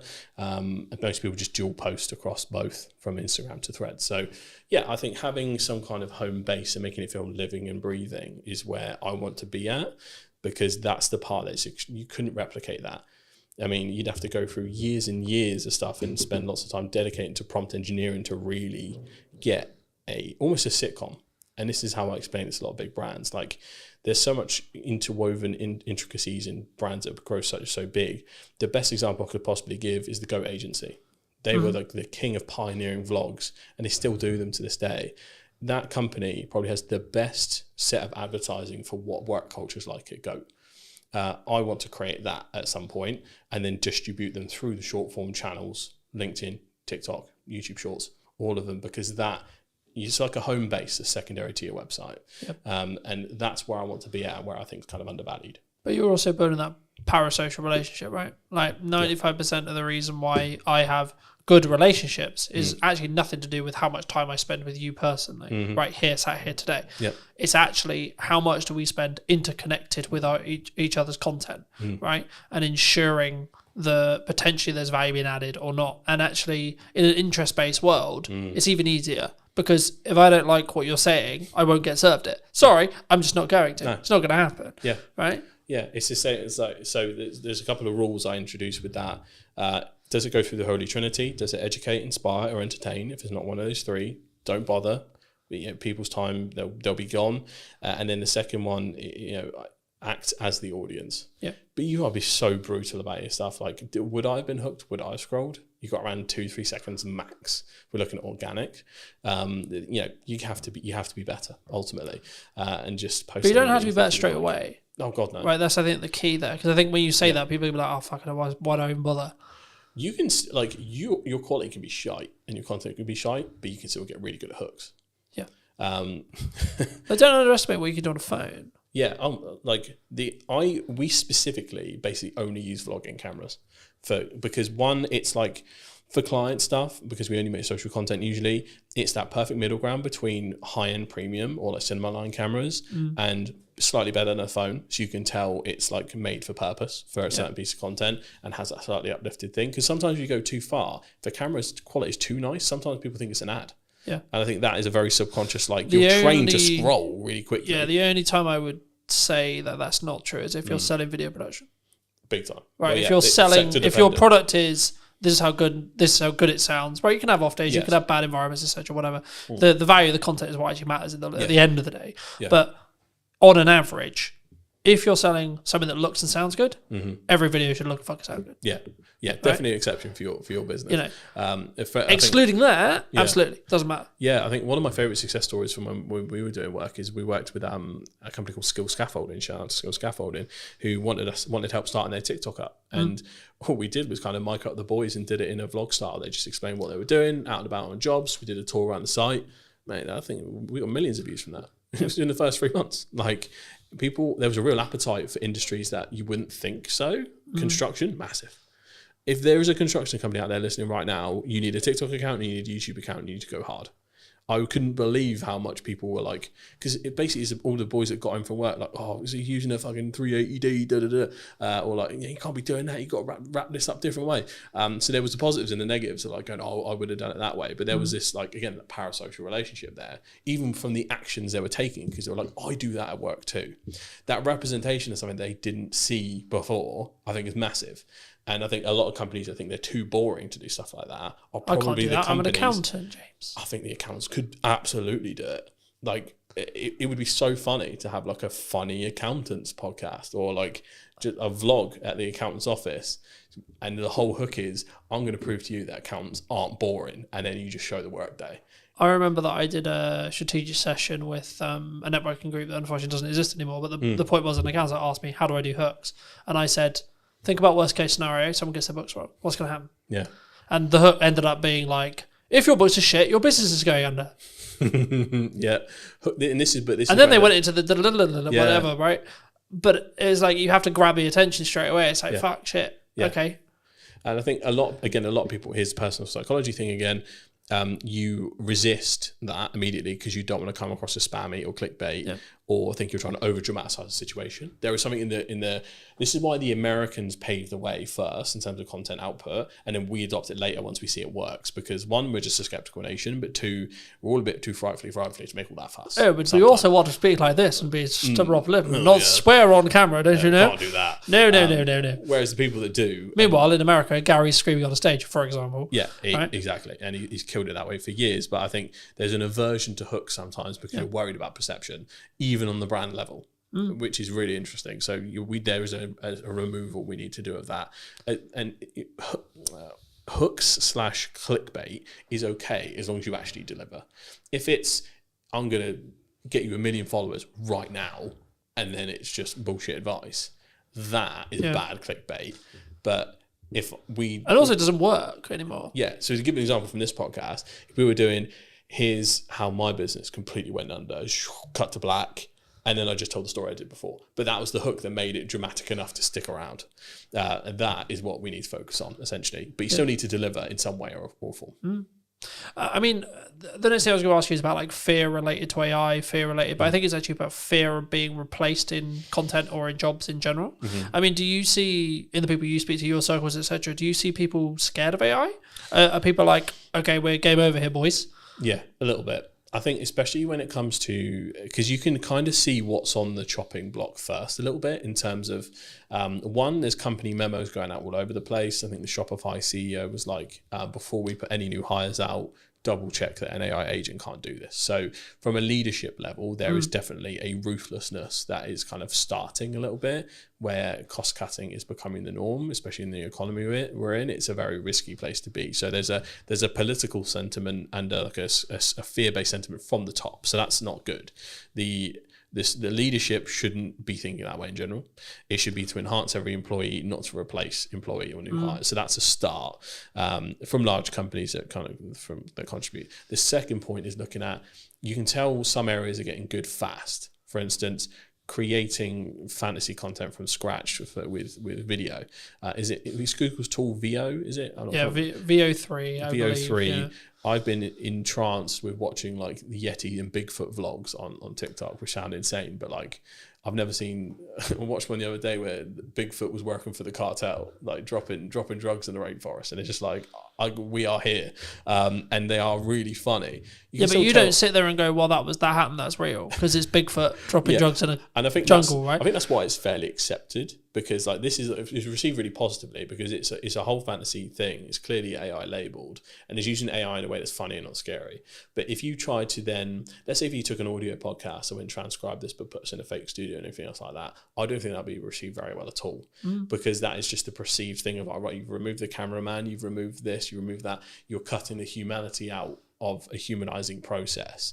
So I think there's a way you use it can help. Well, we already watched this happen. I can't remember which YouTube it was, but there was a Minecraft YouTuber who was like, "I'm going to AI myself. I'm going to make everything AI," and his entire audience turned on him. Yeah. The long and the short of that story was the entire audience turned on him. We're not in a place societally where it's like super accepted right now. Like, there are certain ways they're accepted, and some ways that aren't, and sometimes you can't actually tell where that is going to fall. And if you're a brand that's just doing nothing but trying to AI everything, whether that's individuals, like I had a studio tour, for instance. I had to take pictures with the people that come down. I forgot to take a selfie with a guy, and I was like, "Could you send me a picture of you?" And I'm just gonna like do a cartoon version, say, "I fucked up. AI came to help us though, and here's a picture of us together." And that'll be my saving grace. And that's fine, because it's just a little helping hand, as opposed to, it's not like I could have sent that to a designer or a Photoshopper and they would have made that happen, because the pictures would have been clearly Photoshopped and weird.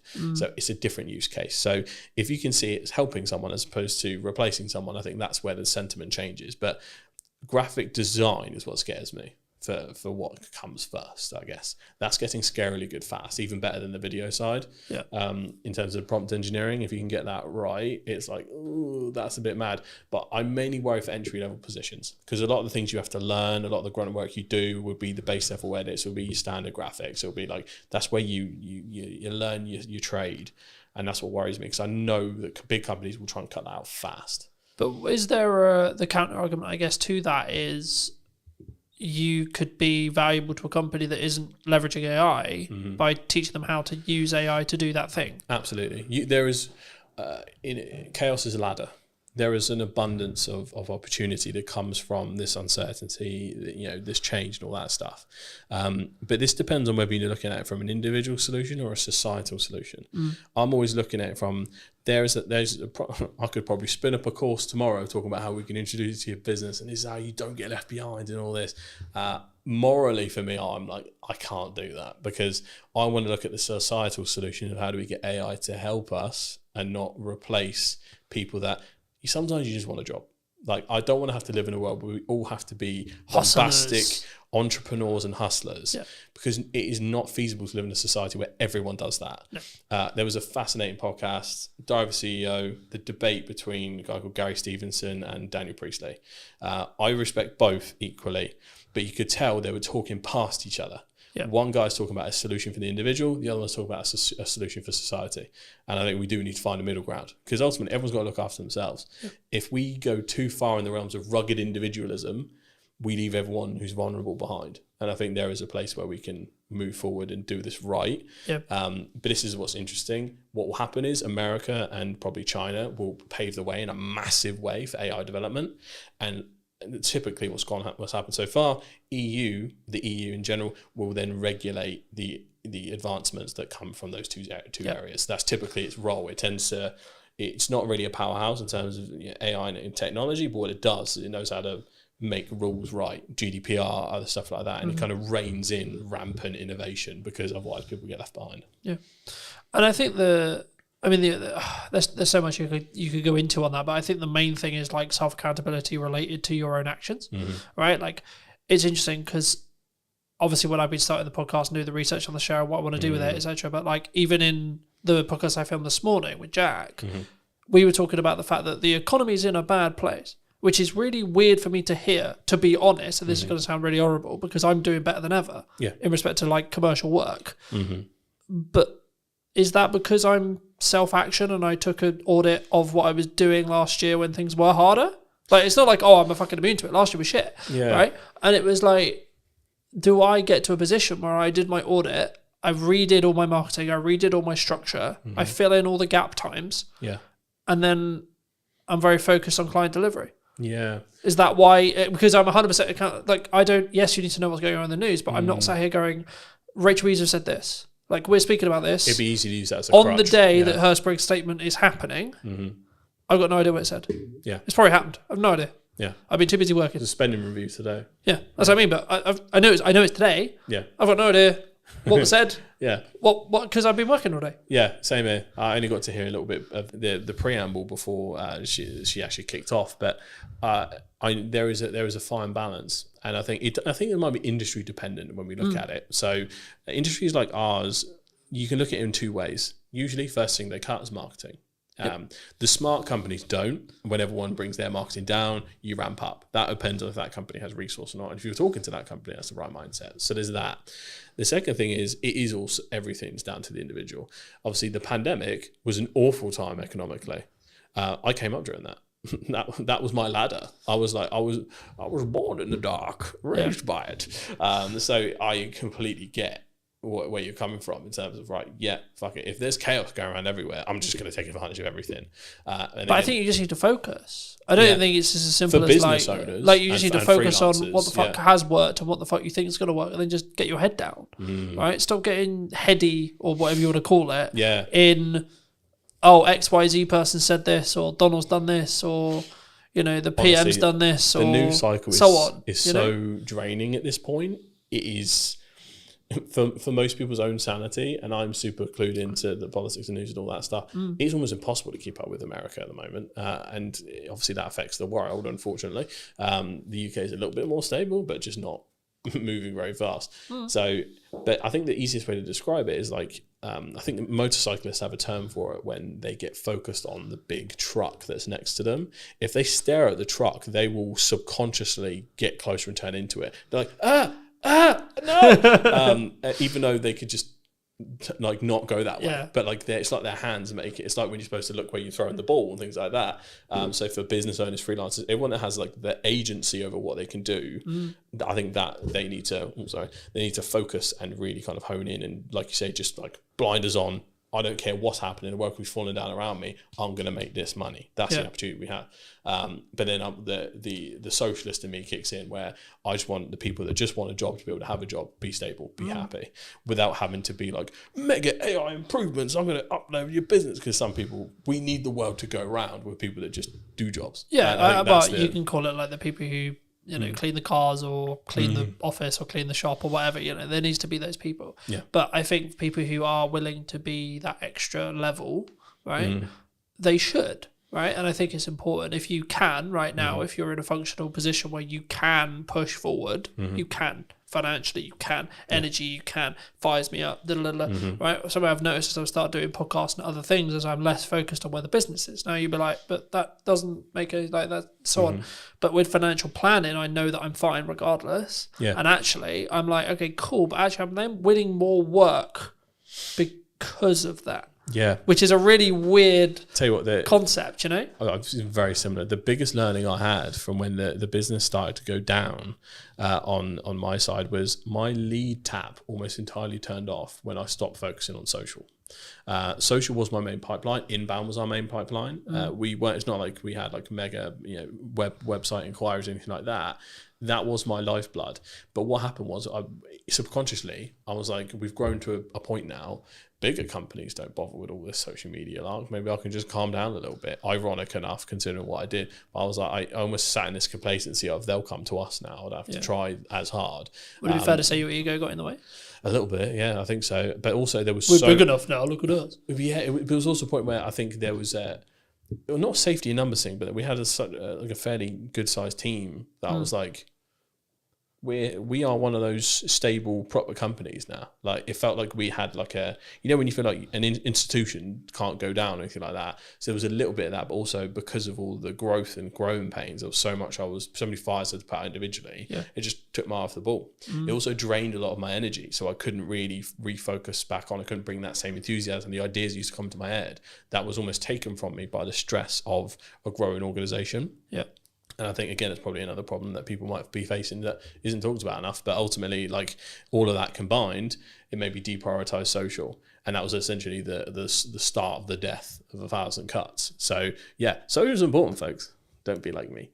But we're okay now. It's good. It's, I think in that respect, and I think to an extent, it's also about understanding where you are, right? If you don't want to grow and you're happy where you are, then yes, you should still do social.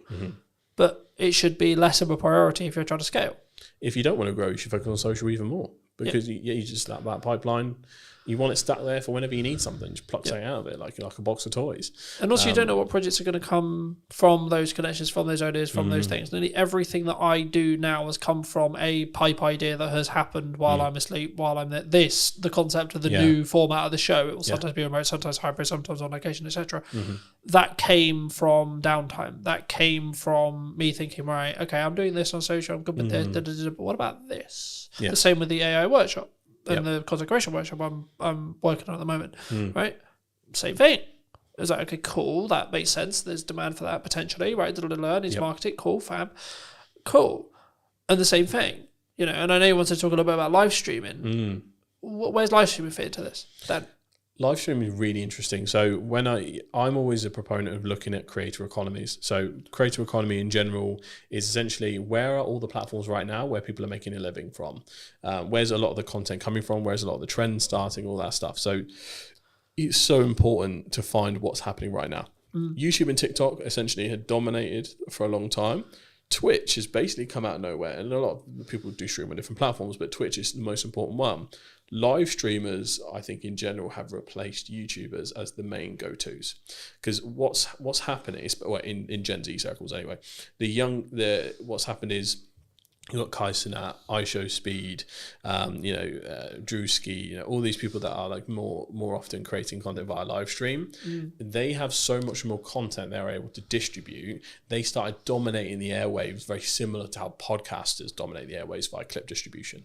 They started winning the war of attribution in regards to kind of just like getting clips out there here and there, and in interest-based content. So, but they have that huge file of long form to be able to then... these people stream 8 hours a day. That's what I mean. If you look at political streamers like Hassan Piker, he literally streams 8 hours a day, Monday to Saturday. Like, it's an insane amount of content. He's giving takes constantly. Every piece of news that happens live, he's staring at the computer, essentially waiting for the next headline to come through so he can give a take. He has full thing. So, but then his editing team, which is important to mention, will then have that clip on YouTube within like 2 hours, whilst he's still streaming. Within a couple of, so he's really unique in the fact that obviously he's a left wing, almost socialist creator. He opens the door, so he has no copyright on his content. So he allows other people to use his content and monetize their YouTube channels without striking them. So he has a content economy where everyone makes stuff for him. Yeah. He has his own channel where he monetizes and things like that, but his channel is often 1 or 2 days late. There are a multitude of clip channels that get stuff in while he's still live. It'll come out within the hour, and it will just take that 10-minute segment or that 40-minute segment. It's incredible the speed in which those people work, because they make a living off of Hassan making a living. Yeah. So it was fascinating to see how this happened. But Twitch streamers have become like the front end of like the social cultural zeitgeist, to use a weird term. So ultimately, follow what they're doing. And I think the first few brands that get serious about live streaming, and I think brands like, we've seen Foot Asylum, for instance, lead the way in terms of YouTube channels. If they can find a way to do Twitch, even B2B brands, like my dream would be to like live stream entire studio days, to be able to stream other people's podcasts if they were comfortable with it, to show what they could do through my channels, to kind of always be sharing the love in that sense. You would be able to see such an awesome mix of different things. Each industry, some industries won't be able to do it, some can, but I think if they're the first to market, there is a rare opportunity there to be taken seriously in that space, because Twitch has only been for like gaming for a while. Let's Chat style stuff has become more and more popular. That is now the most popular thing. It's less gaming and more essentially completely universal. Do you think that the TikTok live shopping experience is also going to be a game changer in the next 10 years? They are going hard on that. I keep getting ads for webinars to become like kind of a TikTok live agency, because they're trying to bring other people into the fold. It's really interesting. It's something we're considering for the studio, to have almost a live shopping zone, or to figure out how to kind of do that properly. We have sets for it, but there's a certain kind of aesthetic and way to do it. Live shopping is becoming crazy. TikTok shop, it sells insane amounts, without considering potential bans. At least in the UK, that's nowhere near anything. In the States, I don't think they'll ever ban it, because Trump gets too many headlines from TikTok and too many views. So I think he'll leave it the way it is. So I think, again, it's a serious for e-com brands, serious business. Even just lives in general, even if you're not selling, TikTok lives and lives in general is so important. Like, there's people that, again, make a living off TikTok live just by, like, we've all seen have you seen the TikTok NPCs? Yeah, so people pretended to be different characters, where every time someone sends them a little emoji, they go, wow, emoji, thank you. And they act like robots for hours and hours, but they make ungodly amounts of money from it. But It's surely insane. linking back to AI, that will be commoditized by AI. Or is it because it's actual person being a... Is that the commoditized point? At least for the NPC non-playable characters. For the non-playable character streamers, the whole point of it is the novelty of you're making a human being dance like a monkey. Right, okay. Essentially, because you make them Here, say have a dumb peanut. Here, stuff, have a peanut. Okay, Yeah, people are sat there donating £1, £2, £3, £4, £5, £10 just to make them do stupid shit. Yeah. Which is a very dystopian place to be, but like that is. It reminds what's me of a happening Black right now. Mirror event somewhere Yeah. there. There's got to be an episode like that somewhere. But yeah, no, It absolutely. will happen because currently there are certain creators who are pretending to be robot AIs before that's available, if that makes sense. Yeah. So like they're in full cyberpunk like cosplay, Yeah. and they're going donation, thank you, and but they're acting like they're not real. So once that happens, it's going to be easy. But I think when people look at this, they go, AI is going to just replace all of these creators. I think there will be a bigger pushback than you think in terms of people going, this ain't a person, I don't give a shit. And that will happen for a long, long time. Yeah. And there'll be, similar to how we get ads and spam, I think a big portion of AI content will be treated as such, as essentially slop. And then from that point, it will kind of develop from there. Yeah, I think there's a really important point. I mean, obviously we don't know, right? Like AI is changing every day, All you can do etc. is guess. Right? Like we'll see what the market chooses because that's who we will ultimately choose will be the market, right? Yes. But as a final point to potentially wrap up on, if you could talk to yourself 10 years ago, right? So you're 18, roughly, like 17, 18. Yeah. What advice would you give? Oh, that's a very interesting one. Is it With what you know now? Am I back in that time? So apart from telling myself lottery numbers and what to invest in, is it more, or am I like, if I'm 18 today? Today, sure, why not? Okay, because that changes the advice. I think. Like if you were 18 today, so you could gain 10 years, what would you say to yourself? But you have none of the network that you have gained in the 10 years. You don't have the resources. You don't have the understanding. You have you have basically been reset, but it's today. Yes. So you get given 10 years, but you've also reset everything you gained in the last 10 years as well. I think it's really interesting because I know myself and I don't listen to advice. Whenever someone else tells me to do something, I kind of do the opposite. It's a very like ADHD thing to do. But I think the important thing to say is consistency. I bang on about social constantly. It's what I do for a living. If I'd have been more consistent with my own content, I think I'd be in a very different place. Specifically focusing on platforms that will make me money. Twitch, YouTube, TikTok, all that kind of stuff, and honing in and making sure that being a creator is part of a business model and a part of an overall personal brand. Like we talked about before, personal brand is going to become so important. Some people say LinkedIn profiles will end up replacing CVs altogether because if anyone's ever done recent job applications, it's awful. It's very much how you get around it and get knowledgeable and let the people know who you are. It's all going to be knowing who you are. So the game of contacts and Black Book has evolved to online. So if you're starting with no contacts today, it's probably the best point in time you could ever start for that kind of thing. But you have to have a clear strategy and try and conquer the fear of feeling like you don't know enough straight away.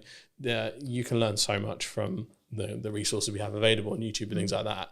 Not to say you can become an expert, but you can learn enough to help someone else off your own back via online courses, YouTube channels, pretty much immediately. And all you have to do is just try and help people no matter what industry you're in.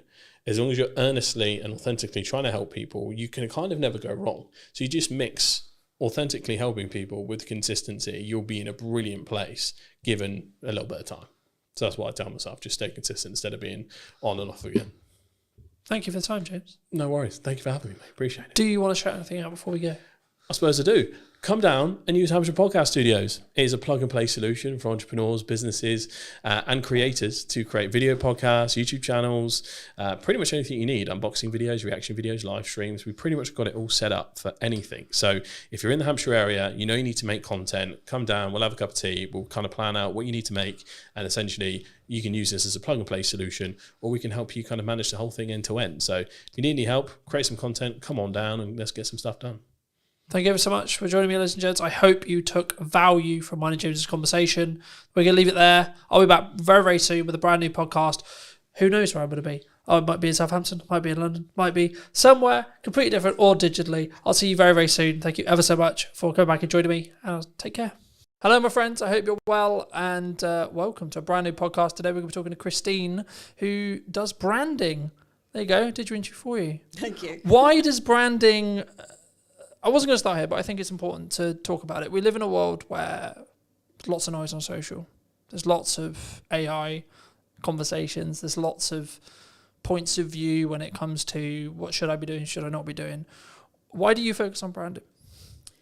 I focus on branding because a lot of businesses are completely overwhelmed when it comes to marketing. They really don't know where to start. They don't know what they're doing. And I was finding that doing visual branding, logos and stuff like that with clients, I was finding that at the end of the project, they still didn't understand what their business was actually selling.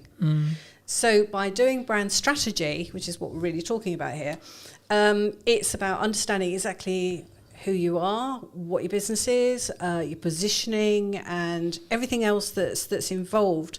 And then that gives you a core to work from when it comes to marketing. So it sets your tone of voice and all the rest of it, and then you can take it from there. So I think there's so much there, and I'm sure we'll get into a lot of it. But for me, I've been in a very interesting place the last month or two.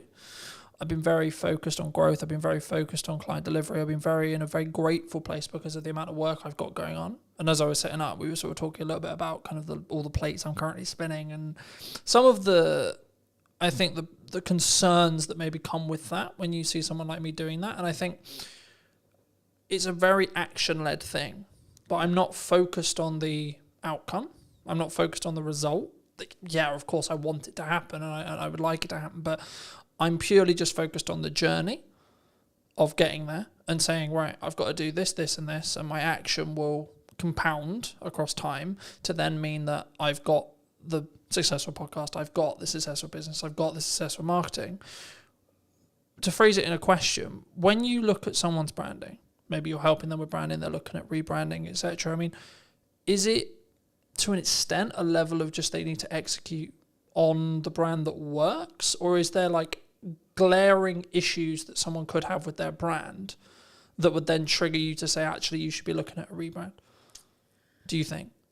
I think a lot of the time businesses evolve, and so they try different things and they don't know necessarily where their ideal clients are. They don't know the type of work that's the sweet spot or anything like that. So it's very tempting to kind of take everything that kind of comes in and then you end up juggling plates.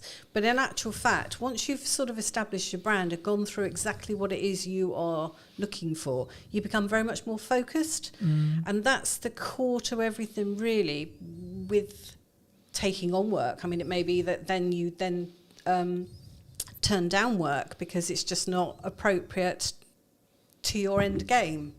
So yes, I think.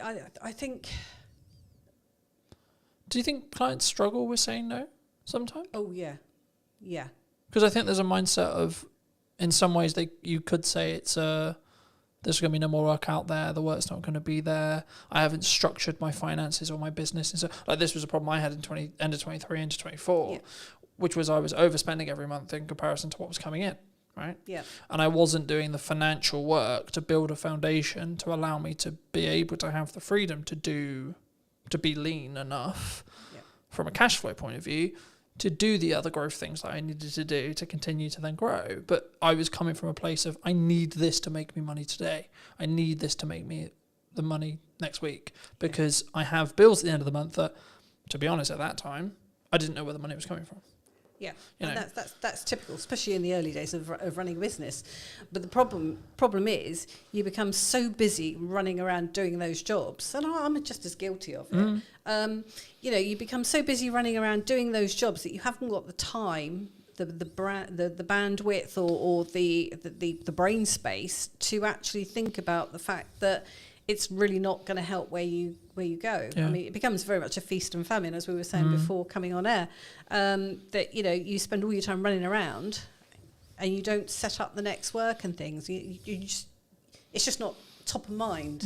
And I think that's one of the key things about setting down exactly where you want to be, the type of clients you want to be working for, your position in the marketplace, etc., etc. Like I say, you become very blinkered then. I think there's lessons and stages, right? I think I'm always of the mind where I'm very grateful that happened, and that I nearly lost the business multiple times. And I would actually argue it's made me and my partner a lot stronger because she's seen another side of me. Like now, everything's sunshine and rainbows in comparison, right? Yeah. But I think for me, it gave me a real reality check, because I'm sure some who know me would be like, oh, Colin's very egotistical. He's very, he thinks he's the bee's knees kind of thing. And I was like, yeah, but actually I know I've got a skill set now that's, when my back's against the wall, I'm in a corner, I know I can get out. Yeah. And I think that for me, that's a different power, if you could say, a different confidence, a different resilience. And I think that's the thing that's maybe lacking. When we first spoke, we talked a lot about AI, and I'm sure we'll get into AI, but like for me, I'm seeing kind of people who are lacking resilience in the respect to how the turbulent market, like you can look at geopolitics, you can look at like general politics, you can look at what are Labour about to do with like changes to corporation tax and et cetera. But I always look at it and go, okay, well, can I affect or change any of these things? Can I affect and change what's going on in the market and how business confidence is? Not really. So, yes, I need to be aware of what's going on and what opportunities are there. But actually, the only thing I should potentially be blinkered on is the things you were talking about in regards to positioning, focus, and output. But also, what am I doing to develop? What am I doing? This podcast came from an idea and now I'm executing on it. It's not... I think some people, and to phrase it into a question, it's going to be like people have ideas and then they don't execute on the ideas, right? I mean, why in your experience do you think people do that? I think part of the problem at the moment, or for the last few years, has been this idea that, and it's probably going to sound very controversial, but there's a lot of talk about things like niching down. Now, it can go to an extreme, I think, and what we really need to be doing is finding ways of being adaptable, because with ever-changing markets and that, the people that survive are the ones that are going to adapt. So while it's great to niche down, if you niche down too far, you can really struggle when things change. So it might be useful to say that you work in a particular industry, but if you just say that you work in that industry, that's when you're going to struggle, if that industry then suffers. Yeah. I think it's all about adaptability. Do you think people niche because it's easier for them? The general attitude seems to be that you can make more money by niching. I heard that. So there are a lot of designers out there who have niched down and just say that they work in a particular industry. Now, I don't do that. I have worked in certain industries and I can push those if I wanted to. But for me, if I was to niche down too much, I'd be bored out of my brain, because, the same challenges come across all industries generally. So it's, it doesn't really matter whether one week you're doing something like for, branding for a care company, and the next minute you're doing something for a plumber, something in the aviation industry, or plumber, or whatever. So it's the same problems, just with slightly different issues that come with those industries. But everyone's generally facing the same sort of issues. And obviously, I've got enough experience to be able to do that. Do you think you need resilience to be able to be that like open? I mean, I've always been of the view that you shouldn't niche specifically into an industry, because I always use the example of, like, say that to wedding videographers during COVID, for example, right? It's like, how did that go? But I think for me, like, I get it. I get why. And I've worked with some people who are very specifically niche and it's worked for them. But for me, I also think maybe it's an authenticity thing. For me, I'd be like, I don't feel that's authentic to me. I wouldn't be able to do my best work if I was I'm just going to serve educators. I'm just going to serve accountants. I'm just going to serve designers. I'm just going to, etc. I'm just going to do podcasting because one of the reasons why I went into business for myself was so I could have the variation. Yep. So I could have the location variation. If one day I'm in Southampton, then I'm in Salisbury, then I'm in London, then I'm then I'm in Newbury, so on. Yeah. But then also, one day I'm going to be doing podcasting, next day I'm going to be doing a promotional video, then I'm going to be doing a conference, then I'm going to so on. That variation regarding the work I do, but also the freedom that comes with. Yeah, absolutely. And it's the same with design. It's problem solving at the end of the day. I think so many people, they look at, because they only see the success stories when it comes to niching, right? Just focusing on that briefly. Like, they see the when it works, but they don't see the ones that did it and then actually lost money, right? Or made less money or the same money. And again, like to reiterate it, I think for me it's the authenticity piece. It's like, what else did you do outside of business? And I think making lots of money to a level could be a reason why you're in business. Sure, people do that. But actually, I've just filmed Maddie's piece and we ended it by saying, like, are you living to work or working to live? Yeah. And I think for me, it's to have the freedom to be able to market the business and work with the clients I choose to want to work with. Yeah. And to an extent, I have to charge a premium for that because it means I'm going to limit my amount of client delivery. But also because I've built my business in a retained model now, I'm actually less likely to take the wrong projects because I don't need the revenue. Yeah. Like, I don't need it. So then it's a question of, does it actually apply to my goals? Does it help me grow? Is it a really nice project? Is it a really fun project? Is it the right client, etc.? And then I can look a bit deeper into the relationship that I'm trying to build rather than just the transactional side of it of, right, I need to make £1,000. I need to make 500 quid. I need to make 10 quid, whatever it is.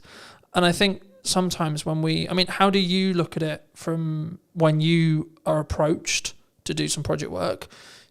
Do you look at it purely from, are you the best fit as a designer, or as a brand, like depending if it's a rebrand, etc., or like the work, depending on the tangible work you're doing, or is it purely in some context actually they're going to pay me 10 grand? No, I mean, there's potentially clients that I wouldn't necessarily work for. I haven't really kind of come across any because that's not the kind of client that would necessarily approach me. But if I don't think that I'm the best fit for it because I don't understand what they're doing or whatever, or just didn't get on with the people. Because at the end of the day, when you're working with someone, particularly with branding, I mean, brand strategy, the general consensus is probably that, if you're doing it, it's a case of you hand it over to someone to do. I don't work like that at all. For me, it is very much a case of I work with you. And the more involvement you have, the more you will get out of it. So it is a two-way partnership. And I'm basically facilitating it. So I'm asking the questions and I'm digging deep and I'm challenging your thinking about everything that you're saying so that we can get to the nub of exactly what's what. And sometimes that will involve sitting there with my arms crossed.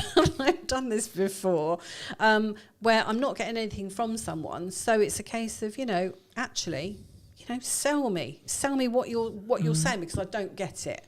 And almost being slightly aggressive, defensive sort of thing. But it's a way of kind of getting them on the back foot to then get into the nuggets of what's what. Now that's a just one-off example, but that's not normal. But I'd like to come back to what you were saying about the type of work that you were doing, because to a certain degree, that's niching in a way, in that you're choosing your market sector. So some people would say that that's niching, but it's really just deciding what your position is in the marketplace and who it is you want to work for. I think it's about, there's a lot of conversation at the moment about, especially from Alex Hormozi and others like that, talking about the model of your business, right? Yeah. And I think for me, one of the things I may have got wrong in my early career was not understanding a sustainable model, right? As a career, I think maybe even a niche is now becoming a buzzword, right? And I think for me, it's more about being authentic, and that's why I lean into authenticity more,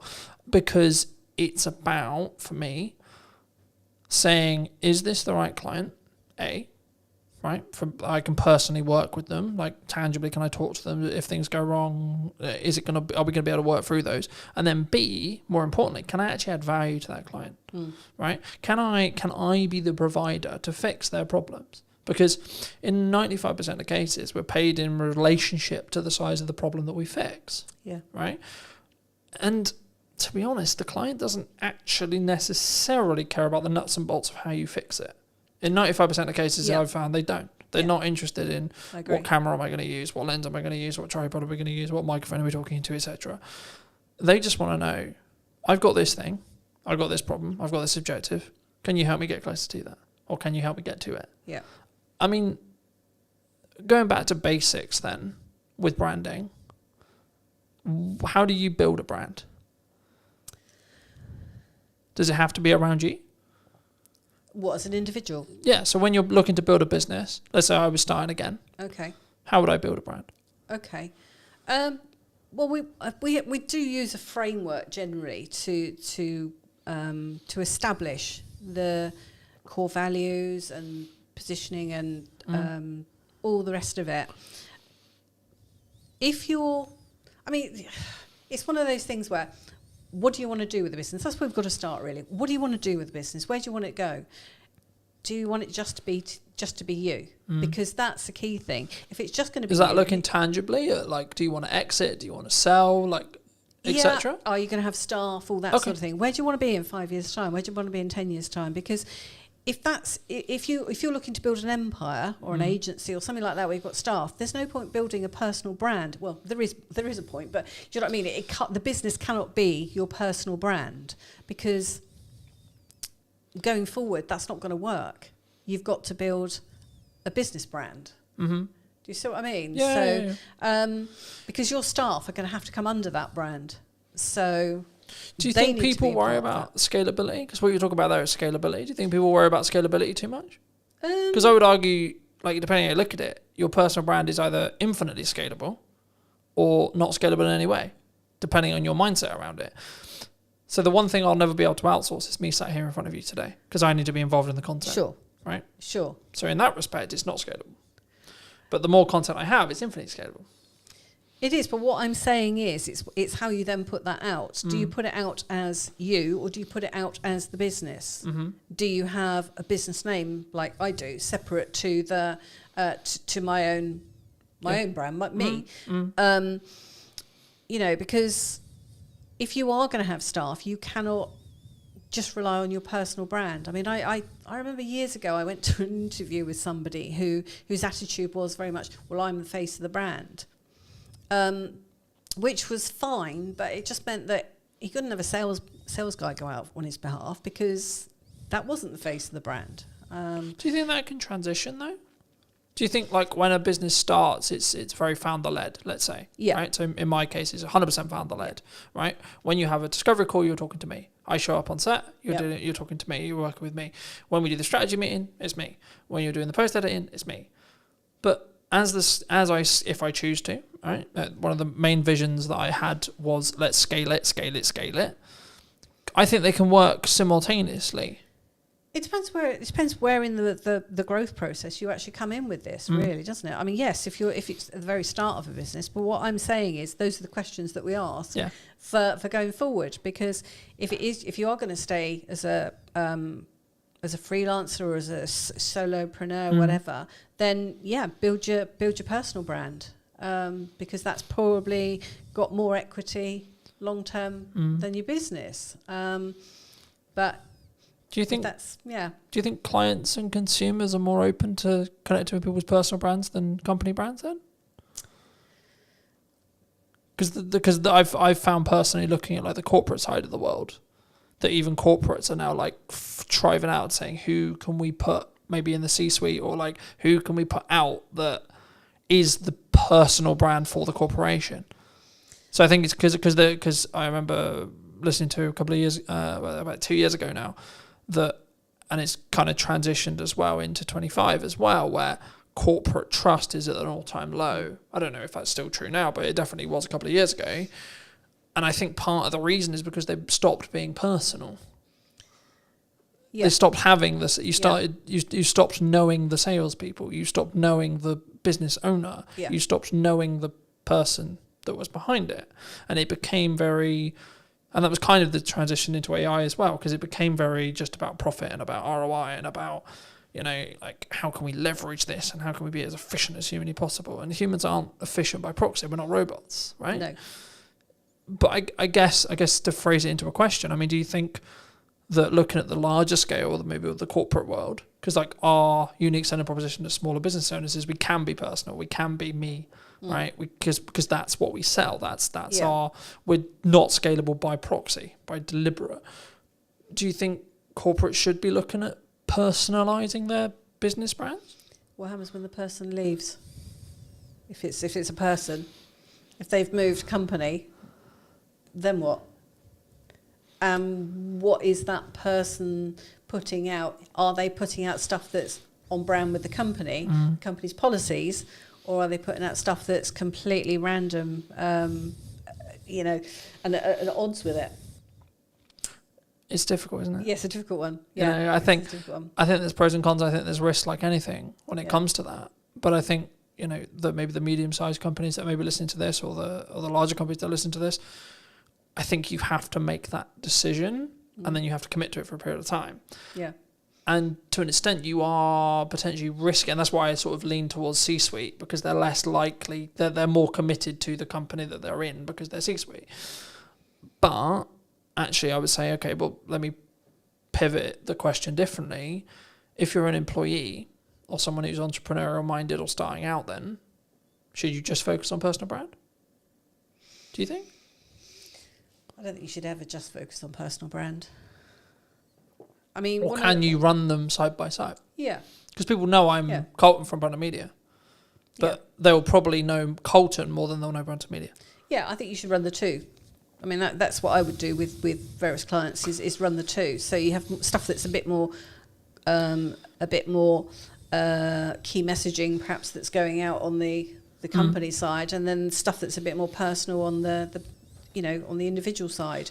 And then the two, there's no reason why the two can't work together. But I mean, I think going back to what you were saying about sort of staff and that, you've only got to look at what's happened with the BBC recently, where you've got employees that are putting out stuff that the BBC haven't agreed with. So, that can become part of your brand strategy, because staff do need to know where the rules and regulations kind of are with it. So, that can be included in your brand strategy as to how your staff behave when it comes to things like social media, as well as, how they behave with customers and how they look and behave on premises, etc., etc. So, the whole thing kind of ties up staff, because staff at the end of the day can be biggest advocates. Yeah. No, I agree. I think that's quite a cautious line, though, from an employer point of view, like as someone who's been employed, where I won't say their name, but I was employed, and the social media policy was basically, you can't, which I get and I'm completely cool with, you can't name us in any way, you can't talk about us, etc., which I get, but that's kind of the line I would draw, because I think the issue can come is when you're saying to someone who works for you part-time or works for you full-time, you're then saying, you can't post on social media full stop, right?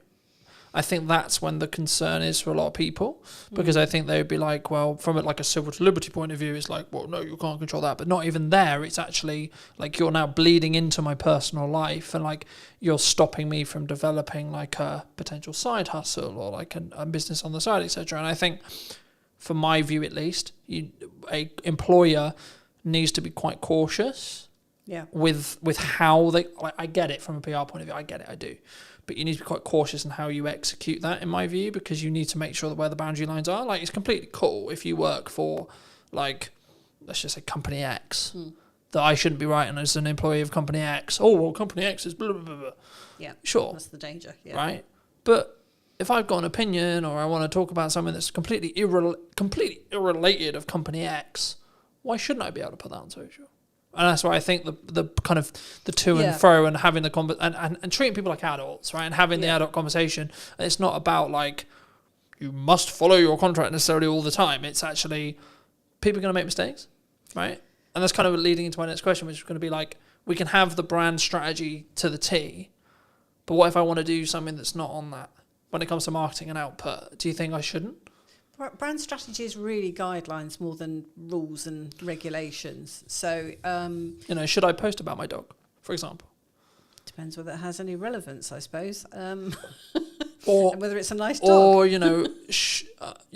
I've referenced when I'm not in a relationship in content before. Now I'm in a relationship, I've referenced that dynamic, right? Yeah. But my partner's not wanted to be as public as me, so I don't use her name, right? It's got nothing to do with the fact that like she's not cool with being on it. It's just respect out of her, Yeah. and saying, well, okay, well she's not as a public person as me, and that's cool. But I can still talk about the dichotomy between how I balance a business and I balance a relationship, and the how my thoughts have changed across time. But that isn't specifically business related. It's not like, what's the ROI on that? If you're just going back to the ROI thing again, it's like, well, what's the ROI on that conversation?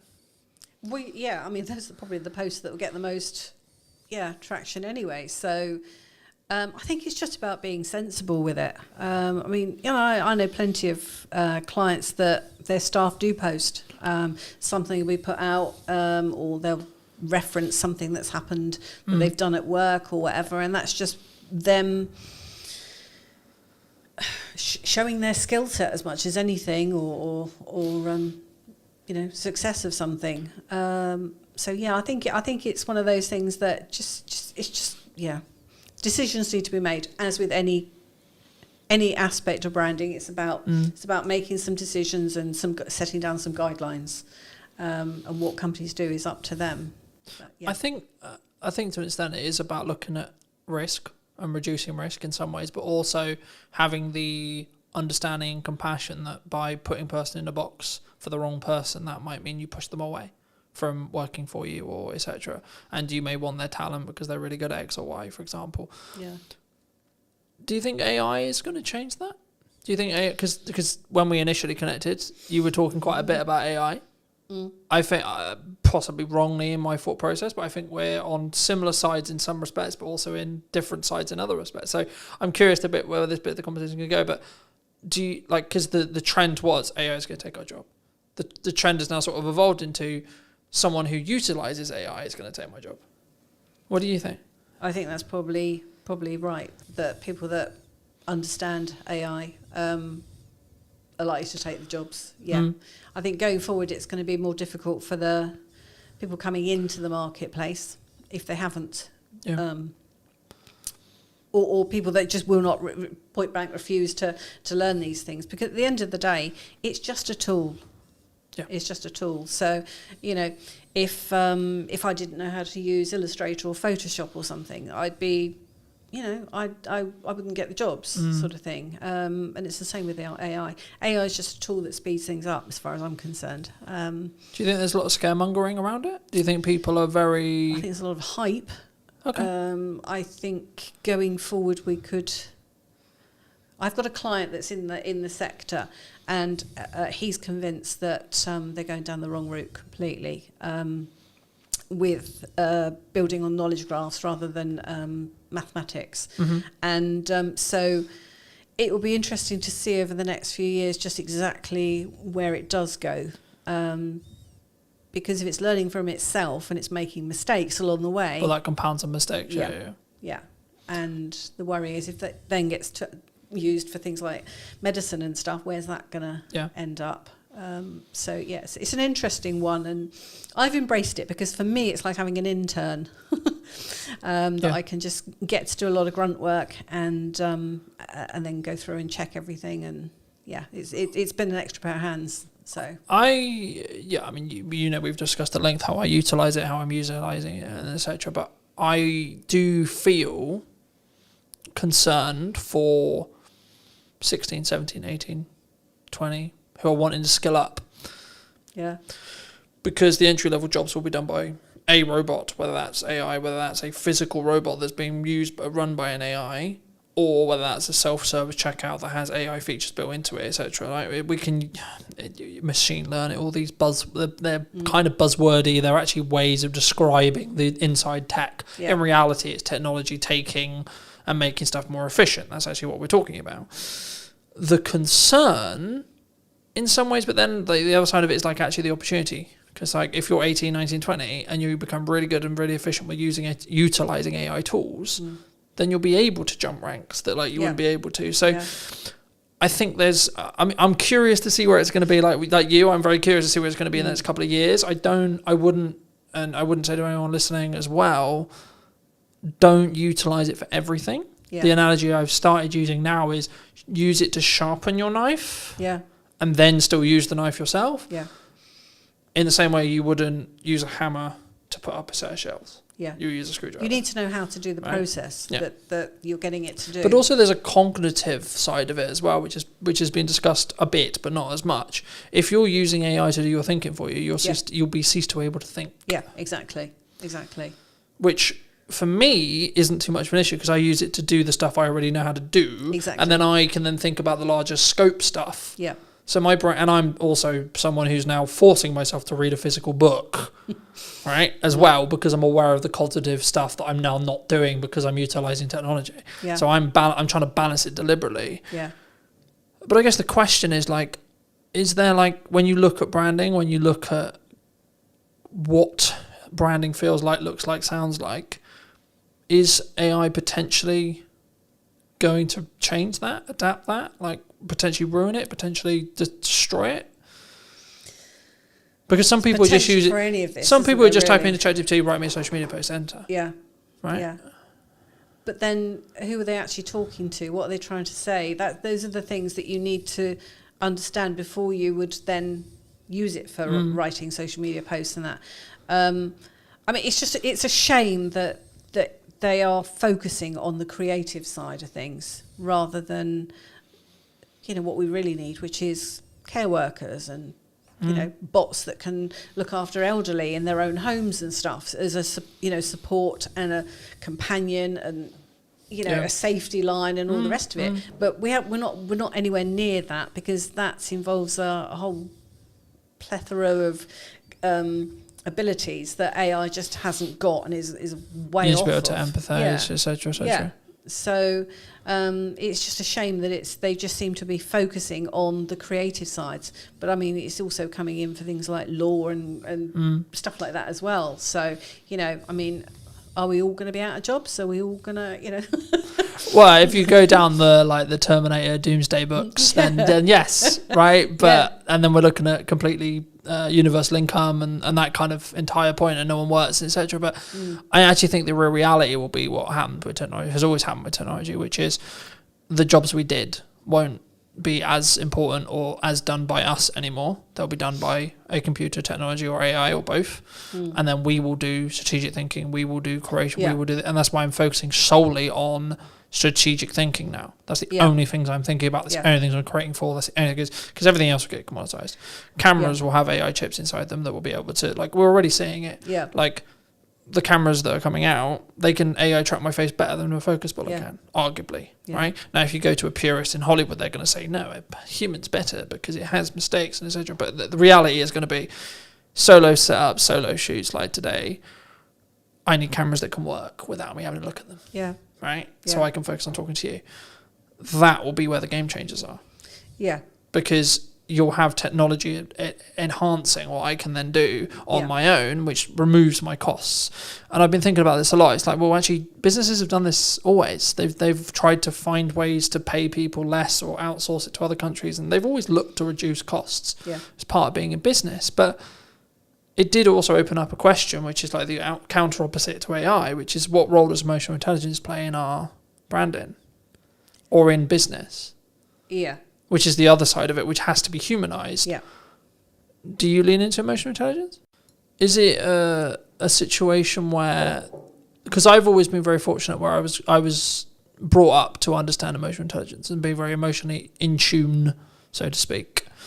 I could go down the road of like men are known to be a masculine, stoic thing, but I've noticed actually the people who are, quote, winning when it comes to social and what they're doing can lead with emotional intelligence, meaning they can lean into either the feminine energy of being empathetic and understanding and that kind of thing for periods of time, and then also then transition and shift into the go-getter, stoic, I've got shit to do, fuck my feelings, it doesn't matter, I'll deal with it later kind of approach. And I think actually the people who don't sit on their morals and go, I'm a stoic man or I'm a stoic woman, but then also don't lean into the I'm a victim, the world's really difficult, and actually can balance between the two and bounce between the two and lean between the two, will be will be in a position where they are more likely to win, because they won't just be, in the same analogy, smacking a head repeatedly against the wall going, well, the wall's not breaking down. But it's a case of understanding your client in that situation, really. I mean, if you know that your client is a female of a certain age and likes, certain rom-coms and all the rest of it, you're going to have a more feminine approach when you communicate with her. Whereas the same approach isn't going to be applicable for a roughy-tuffy man, is it? That's into outdoor sports or something. You've got to address it in the language that you use, the imagery that you use, and it may not be for a whole company. It may just be for a particular set of products or something for that company that you lean into those things. But then you would have an overall brand for the organisation as well. Which is, I don't know, we produce the strongest, longest, whatever toilet paper or whatever, whatever the item is, So yeah, I think. But looking into personal branding, is it actually about just being in tune to what you're feeling at the time and or what's authentic? I hate using the word authentic all the time, but authentic to you. Yeah, I think you've got to be authentic to you. Because there's times when I'm really busy and I'm really like, where I've got a lot of shit to do, and I would be perceived as someone who's quite stoic in that respect. Yeah. And it's not that I'm not in tune with my emotions, it's that I know to get the X amount of things done that I need to get done, I need to utilise stoicism. But everything you would be putting out at that time would still have your tone of voice and everything, even though it might be a little bit sharpened to normal, there would still be the essence of you within that. I mean, I'm very introvert, so doing stuff like this is terrifying. But and I know that in some instances that can kind of come across as a little bit aloof. And it's not. It's just that I tend to stop and think about everything. If I go into a networking group or something, I'm kind of there assessing the room and everything. And it's not that I'm sort of being snobby or anything like that. I'm just processing what's going on. So, and I'm quite open when it comes to social media stuff. I mean, I don't talk about family and things like that particularly on there, but I will hint at things just because but yeah. Do you think it's also about kind of the chapter that you're in?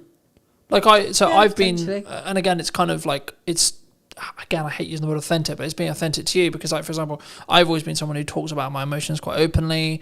I've been very, heart on my sleeve kind of thing. Like, when I'm going through shit, I'll be very open about going through shit. When things are going really well, I'll be talking about it really well. Right? Like, when I'm really excited, I'm very animated and etc. But, I also don't overthink it. Right? I think so many people, they sit there and go, I shouldn't write that post because it would be perceived this way by a person I don't like. Or what if XYZ person sees it and then they think about things, or what if they choose not to work with me because they see something? And I think actually, in the nicest way possible, in the grand scheme of things, it doesn't actually matter that much.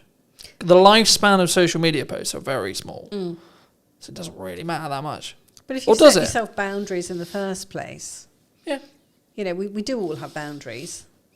I mean, I don't like having my face on social media.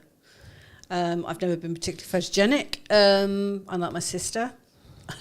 But it's just one of those things that I don't tend to do. I've always been behind the camera in front of it. Is that an approach thing, or is that if you're happy to share a self-love, self-esteem thing? Do you think? It's just me hiding, I think. But it's what I mean by that is because I coach people on this all the time. Is that a confidence thing? As in, you haven't done enough reps in front of the camera to be confident on camera. Quite possibly, but I mean, Yeah. And if so, more props to you to doing the show, because Yeah. that shows that you're pushing yourself outside your comfort zone, which not a lot of people would choose to do. Which right? is what I am doing this year. Yeah, I'm forcing myself to be more visible this year as a person, because I see that there are other designers out there that haven't got my capabilities and that. And that's not me being arrogant. That's just me being sort of, open and honest. That there are, I know that I'm good at what I do. Yeah.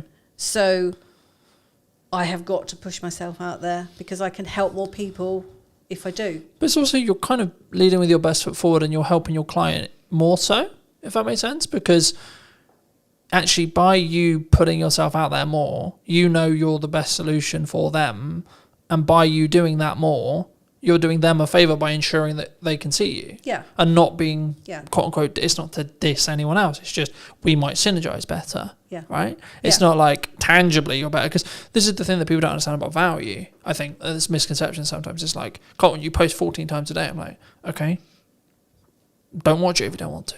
Yeah. Like, I'm putting out stuff that will be perceived valuable by a certain set of people. Yeah. Happy days. Yeah. If you don't think it's valuable, there's plenty of other content you can watch that has Yeah. nothing to do with me. Yeah. Right? And that's why, especially in an interest-based graph rather than a social-based graph, to go a bit technical, that's why just posting for the sake of posting, not just for the sake of posting, but like get out of your own head and just do it, will always win for you. Because your output will then be your input in 3 months. Yeah. 6 months, 12 months, Yeah. depending on what as long as you lead with value. Yeah. It's not about me going, I sell video. No, it's, this is what I found works. Yeah. Try it. Let me know. What do you think works? What do you not think works? And I think sometimes we get so hemmed up in, what I'm going to put a post out, and what is it going to be perceived by? By my friends, by my family, by my sister, by my brother, by the person I went to school with, by my old crush, so on. And that stops us in our tracks. You have rebranded semi-recently? Yes. I changed the company name this year. Why was that? Because I did a rebrand of the brand strategy last year. So I put myself through my own process. So I knew what the brand strategy was, and the final piece really was the actual name, because these are all pieces that come together to form a brand. So what I realised was that although having done a lot of SEO stuff on the website and things like that, it still wasn't making a lot of difference as far as visibility was concerned. And the reason for that was because the name, which was The Art of Communication, which I've had since 2008 and was great in 2008, has become a phrase that's been used by so many people that you just can't get any traction. So I had been thinking about it for about 2-3 years, but hadn't really settled on anything that I felt was quite right. And in the end, I just thought, I've got to do something, and it makes sense just to change it to Art of Comms Creative, because same URL, same emails, all the rest of it. It's just a step forward. So and everything else about the brand was already in place.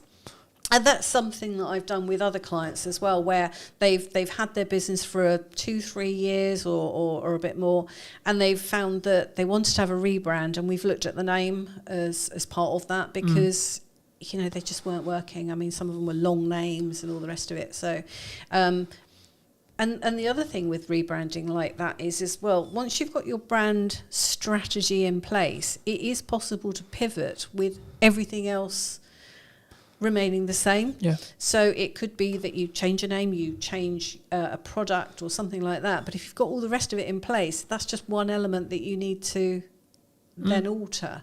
And I've had that with clients before, where I've had clients that I worked with before COVID that have had to make significant changes since. But because the strategy and everything was already in place, it just meant making some small changes, and the rest of it stayed the same. So it's not wasted ever.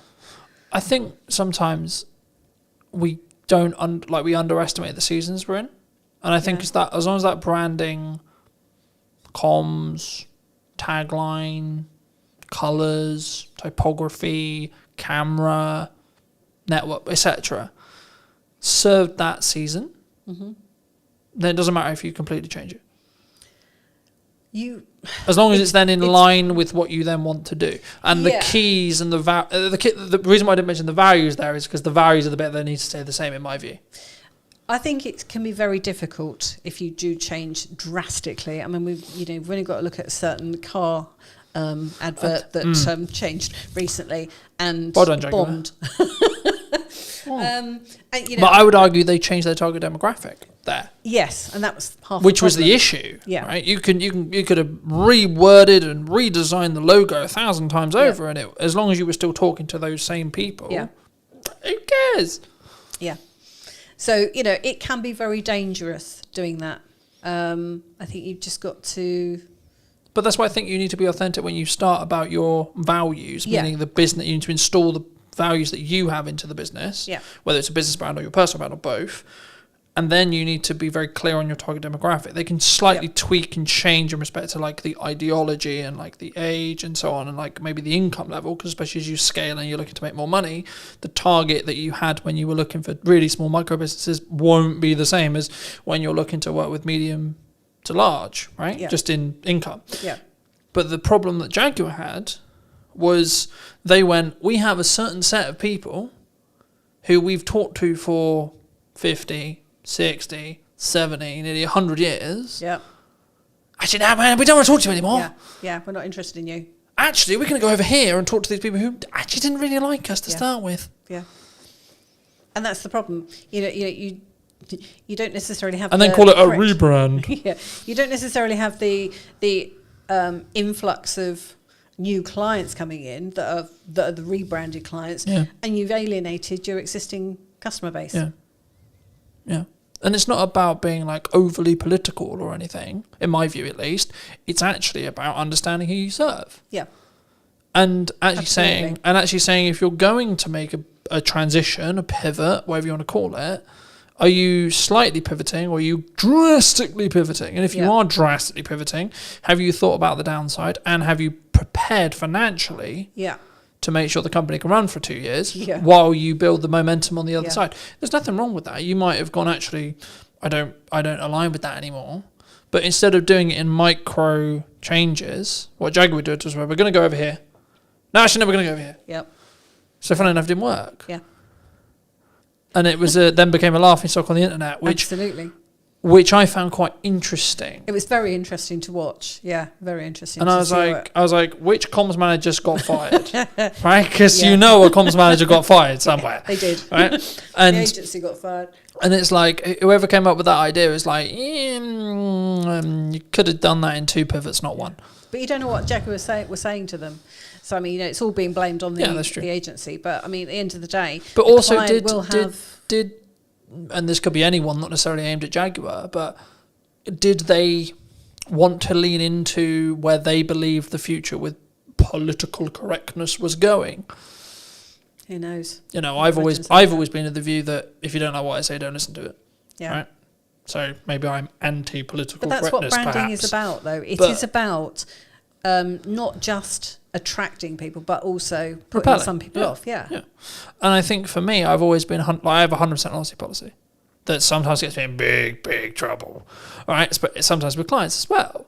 But I think that's being more authentic to me, and I think that's actually really important because, like, if I make a mistake, I'll put my hands up and go, I'll make a mistake. Yeah. But also, if I think that the client's comms or the client's communication before the project was the problem, I'll say that this wasn't on the list. Yeah. I had it the other day. It's like, I did, but that wasn't on the deliverable list. So, funnily enough, it's not a deliverable. It's not to deliverable quality. Yeah. There's footage that exists of it, yes. But it's not to deliverable quality because we didn't agree that was a deliverable before the project. And then I purely just focus on how can we do it better next time. I don't dwell on it. I just go, well, okay, there was a miscommunication. I don't even point the finger. I just say, well, there was a clear miscommunication there. But I think that's natural in business. And sometimes that might mean we don't work together. Okay, fine. That also might mean, actually, I think that strengthens your relationship with the client sometimes. It can go either way. Yeah. And I think, do you see that that's actually okay sometimes? Like mistakes happen in business, and like how Does it say more about a person, I guess, in a question, about how they deal with the problem and how they deal with the mistake, rather than... Yeah. Because mistakes are bound to happen, right? Yeah. I think about a lot of it is about managing expectations. I remember years ago I did a logo for a company down in Portsmouth, and there were two partners involved, and one of them loved what I'd come up with, and the other one was completely no. He was almost stroppy about it. The guy that loved it, he came on and he said, "We've got a problem here." And so I just sort of said, "You know what? Let's have a meeting and we'll sit around the table and work out what's going on here." And I went down there, and funny enough, the guy who loved it scarpered. He left me with the other guy. But love to meet you. Bye. But as it turned out, I mean, what we did is we sat down and I just sort of said to him, look, went through the various things, sort of like, what about the colours? Yeah, I'm fine with the colours. What about the fonts? Yeah, I'm fine with the fonts. So where's the problem? So what's the issue then? Actually, I promised someone who's an investor that we would use certain aspect in this logo, which we haven't done. And I'm kind of like, oh, okay, we can sort that. Do you know what I mean? It's kind of like, let's just get it resolved, and then we can move on, because but I could have just sort of said, what's going on here? That's not right. I'm a designer, I know best, and all the rest of it. But no, let's actually work. Do you think work on this together. Do you think there's a level of ego there? Like, as in, you have self-worth rather than you have an ego? Yeah, I don't bring. There's no place for an ego in design, especially when it comes to branding. I was saying business, right? You need self-worth in business. I need to know what I'm worth. I need to know that I'm valued. I need to love myself, etc. Yes. Yeah. But I not sit on my high horse and go, oh, I'm an ego, this good. No. I mean, one of the things I don't have is a particular house style. Okay. And I was talking to a client a few years ago, and I said to her, so what made you choose me as opposed to other designers you've been looking at? And she said, because I looked on your website and there was no logo on there that I didn't like. And she said, the other thing was, every logo was different, and it was all different styles and stuff. And she said, and bearing in mind this is just coming from me, it's not, no other staff or anything. She was kind of like, and I realised that you would actually listen to what I wanted, and I wouldn't be pigeonholed into what your house style. Yeah. And I thought that's actually quite a wise thing to sort of like to realise, because actually there are people out there that will do house, a particular style, and if you want that style, go to them. Yeah. But that's what you're going to get, is what she was saying. So I thought that was quite intelligent. Do you think it's like, I mean, I see this in marketing quite a bit, where it's like, this is how we market a business, and I've always been listening to the client and listening to what they want to do, and then try to amplify that. Yeah. But also, I'll also say in the next breath, I'll go, well, I know why you're coming from, but that's not going to work, and here's why. Yeah. But I also come with a solution. I don't just go like, that's not going to work, bye. But I think for me, that takes a level of conviction, because also I'm putting my neck on the line, because if that thing that I've just said doesn't work, I look like a right twat. Right? Because I said your idea's not going to work, but my idea also didn't work. So do you think it takes a level? I mean, I guess to phrase it into a question, like, A, is conviction important? B, do you think having that level of conviction comes with experience and time, and then developing those instinctual, like, what works, and looking at maybe market reaction and maybe it's specifically in branding, it's like, why should we use a color here, and using color psychology, etc. Those things that maybe a client wouldn't think about. Yeah. I think a lot of it does come from experience and having, seen how things have gone in the past, and just having a real in-depth knowledge of how these things work makes a difference to the outcome. But I mean, it's always a partnership between a client. It's never just me doing something. It's always a case of, right, I'm thinking through things, whether if it's a print sort of item, the technical specs and all the rest of it that we need, and what's the call to action, and what's the marketing message, who's the target audience, all those sorts of things. What do we really want to get across here? but yeah, it's very much a joint partnership. There was another client that I worked for once, and I remember I wasn't working for the boss, I was working for a managing director, and I had a meeting with this particular lady, and the boss happened to come into the room, and I was a little bit worried because I thought at the time, it's all very well working with the managing director, but if the boss then says, I don't like it, I don't like what you've done, where do we go from there? And he came into the room, and I said, I just sort of like grabbed him and sort of said, I said, project seems to be working, going through pretty well, sort of thing. Are you happy with the logo and the design work that we've done? And do you like it, sort of thing? And he said, doesn't matter whether I like it. He said, it's whether my clients like it. And I thought, bingo. Yeah. So, all went through easily and that, but, it's just a case of working together to get the end results that we're looking for. So understanding the results at the start, what we're trying to achieve with this. What's the job? What's the ROI, going back to the ROI side? Yeah. And I think that's interesting because I think it's the same thing. And when you do anything, I think I had an ideal that was, I want the podcast to be like this. I want my business to be like this. I want what I do with content to be like this. But if the market reaction is no one gives a shit, got to change it. But a lot of people don't start off like that. I mean, I certainly didn't. I didn't know what I wanted my business to be at the very start. It was basically started because I needed to work for myself because I needed to work around childcare. And then as things have kind of progressed over the years, it's now, actually, what do I want this business to look like? What kind of clients do I want to work with? What kind of hours do I want to do? And all the rest of it, that all then gets a bit more solidified. Yeah. But it's about helping clients really on their journey. I mean, that was one of the things that came out of me doing my own rebrand and my brand strategy was, the fact that I'm a people pleaser. I like to help people. And one of the things that I realised was that I can't help a lot of people on my own. But what I can do is I can enable a few people that can then go on to help other people. Yeah. So it fans out as a as a sort of structure. Well, it has a knock-on effect. And I mean, the next question I was going to ask you is specifically about marketing. Do you think that people need to lean into more ideal action, as in executing regardless of the outcome or regardless of it's not perfect, to make the ball start rolling, rather than I'm going to sit on all my ideas and I'm going to execute when it's perfect? I think there's got to be a level of perfection there. I mean, I don't mean perfect, but I mean, there's you have to hit a certain of standard, of course. And, all the rest of it. There's no point putting out just rubbish for the sake of. Well, there's no posting for the sake of posting, right? Yeah. Oh, look, I posted today. Yeah.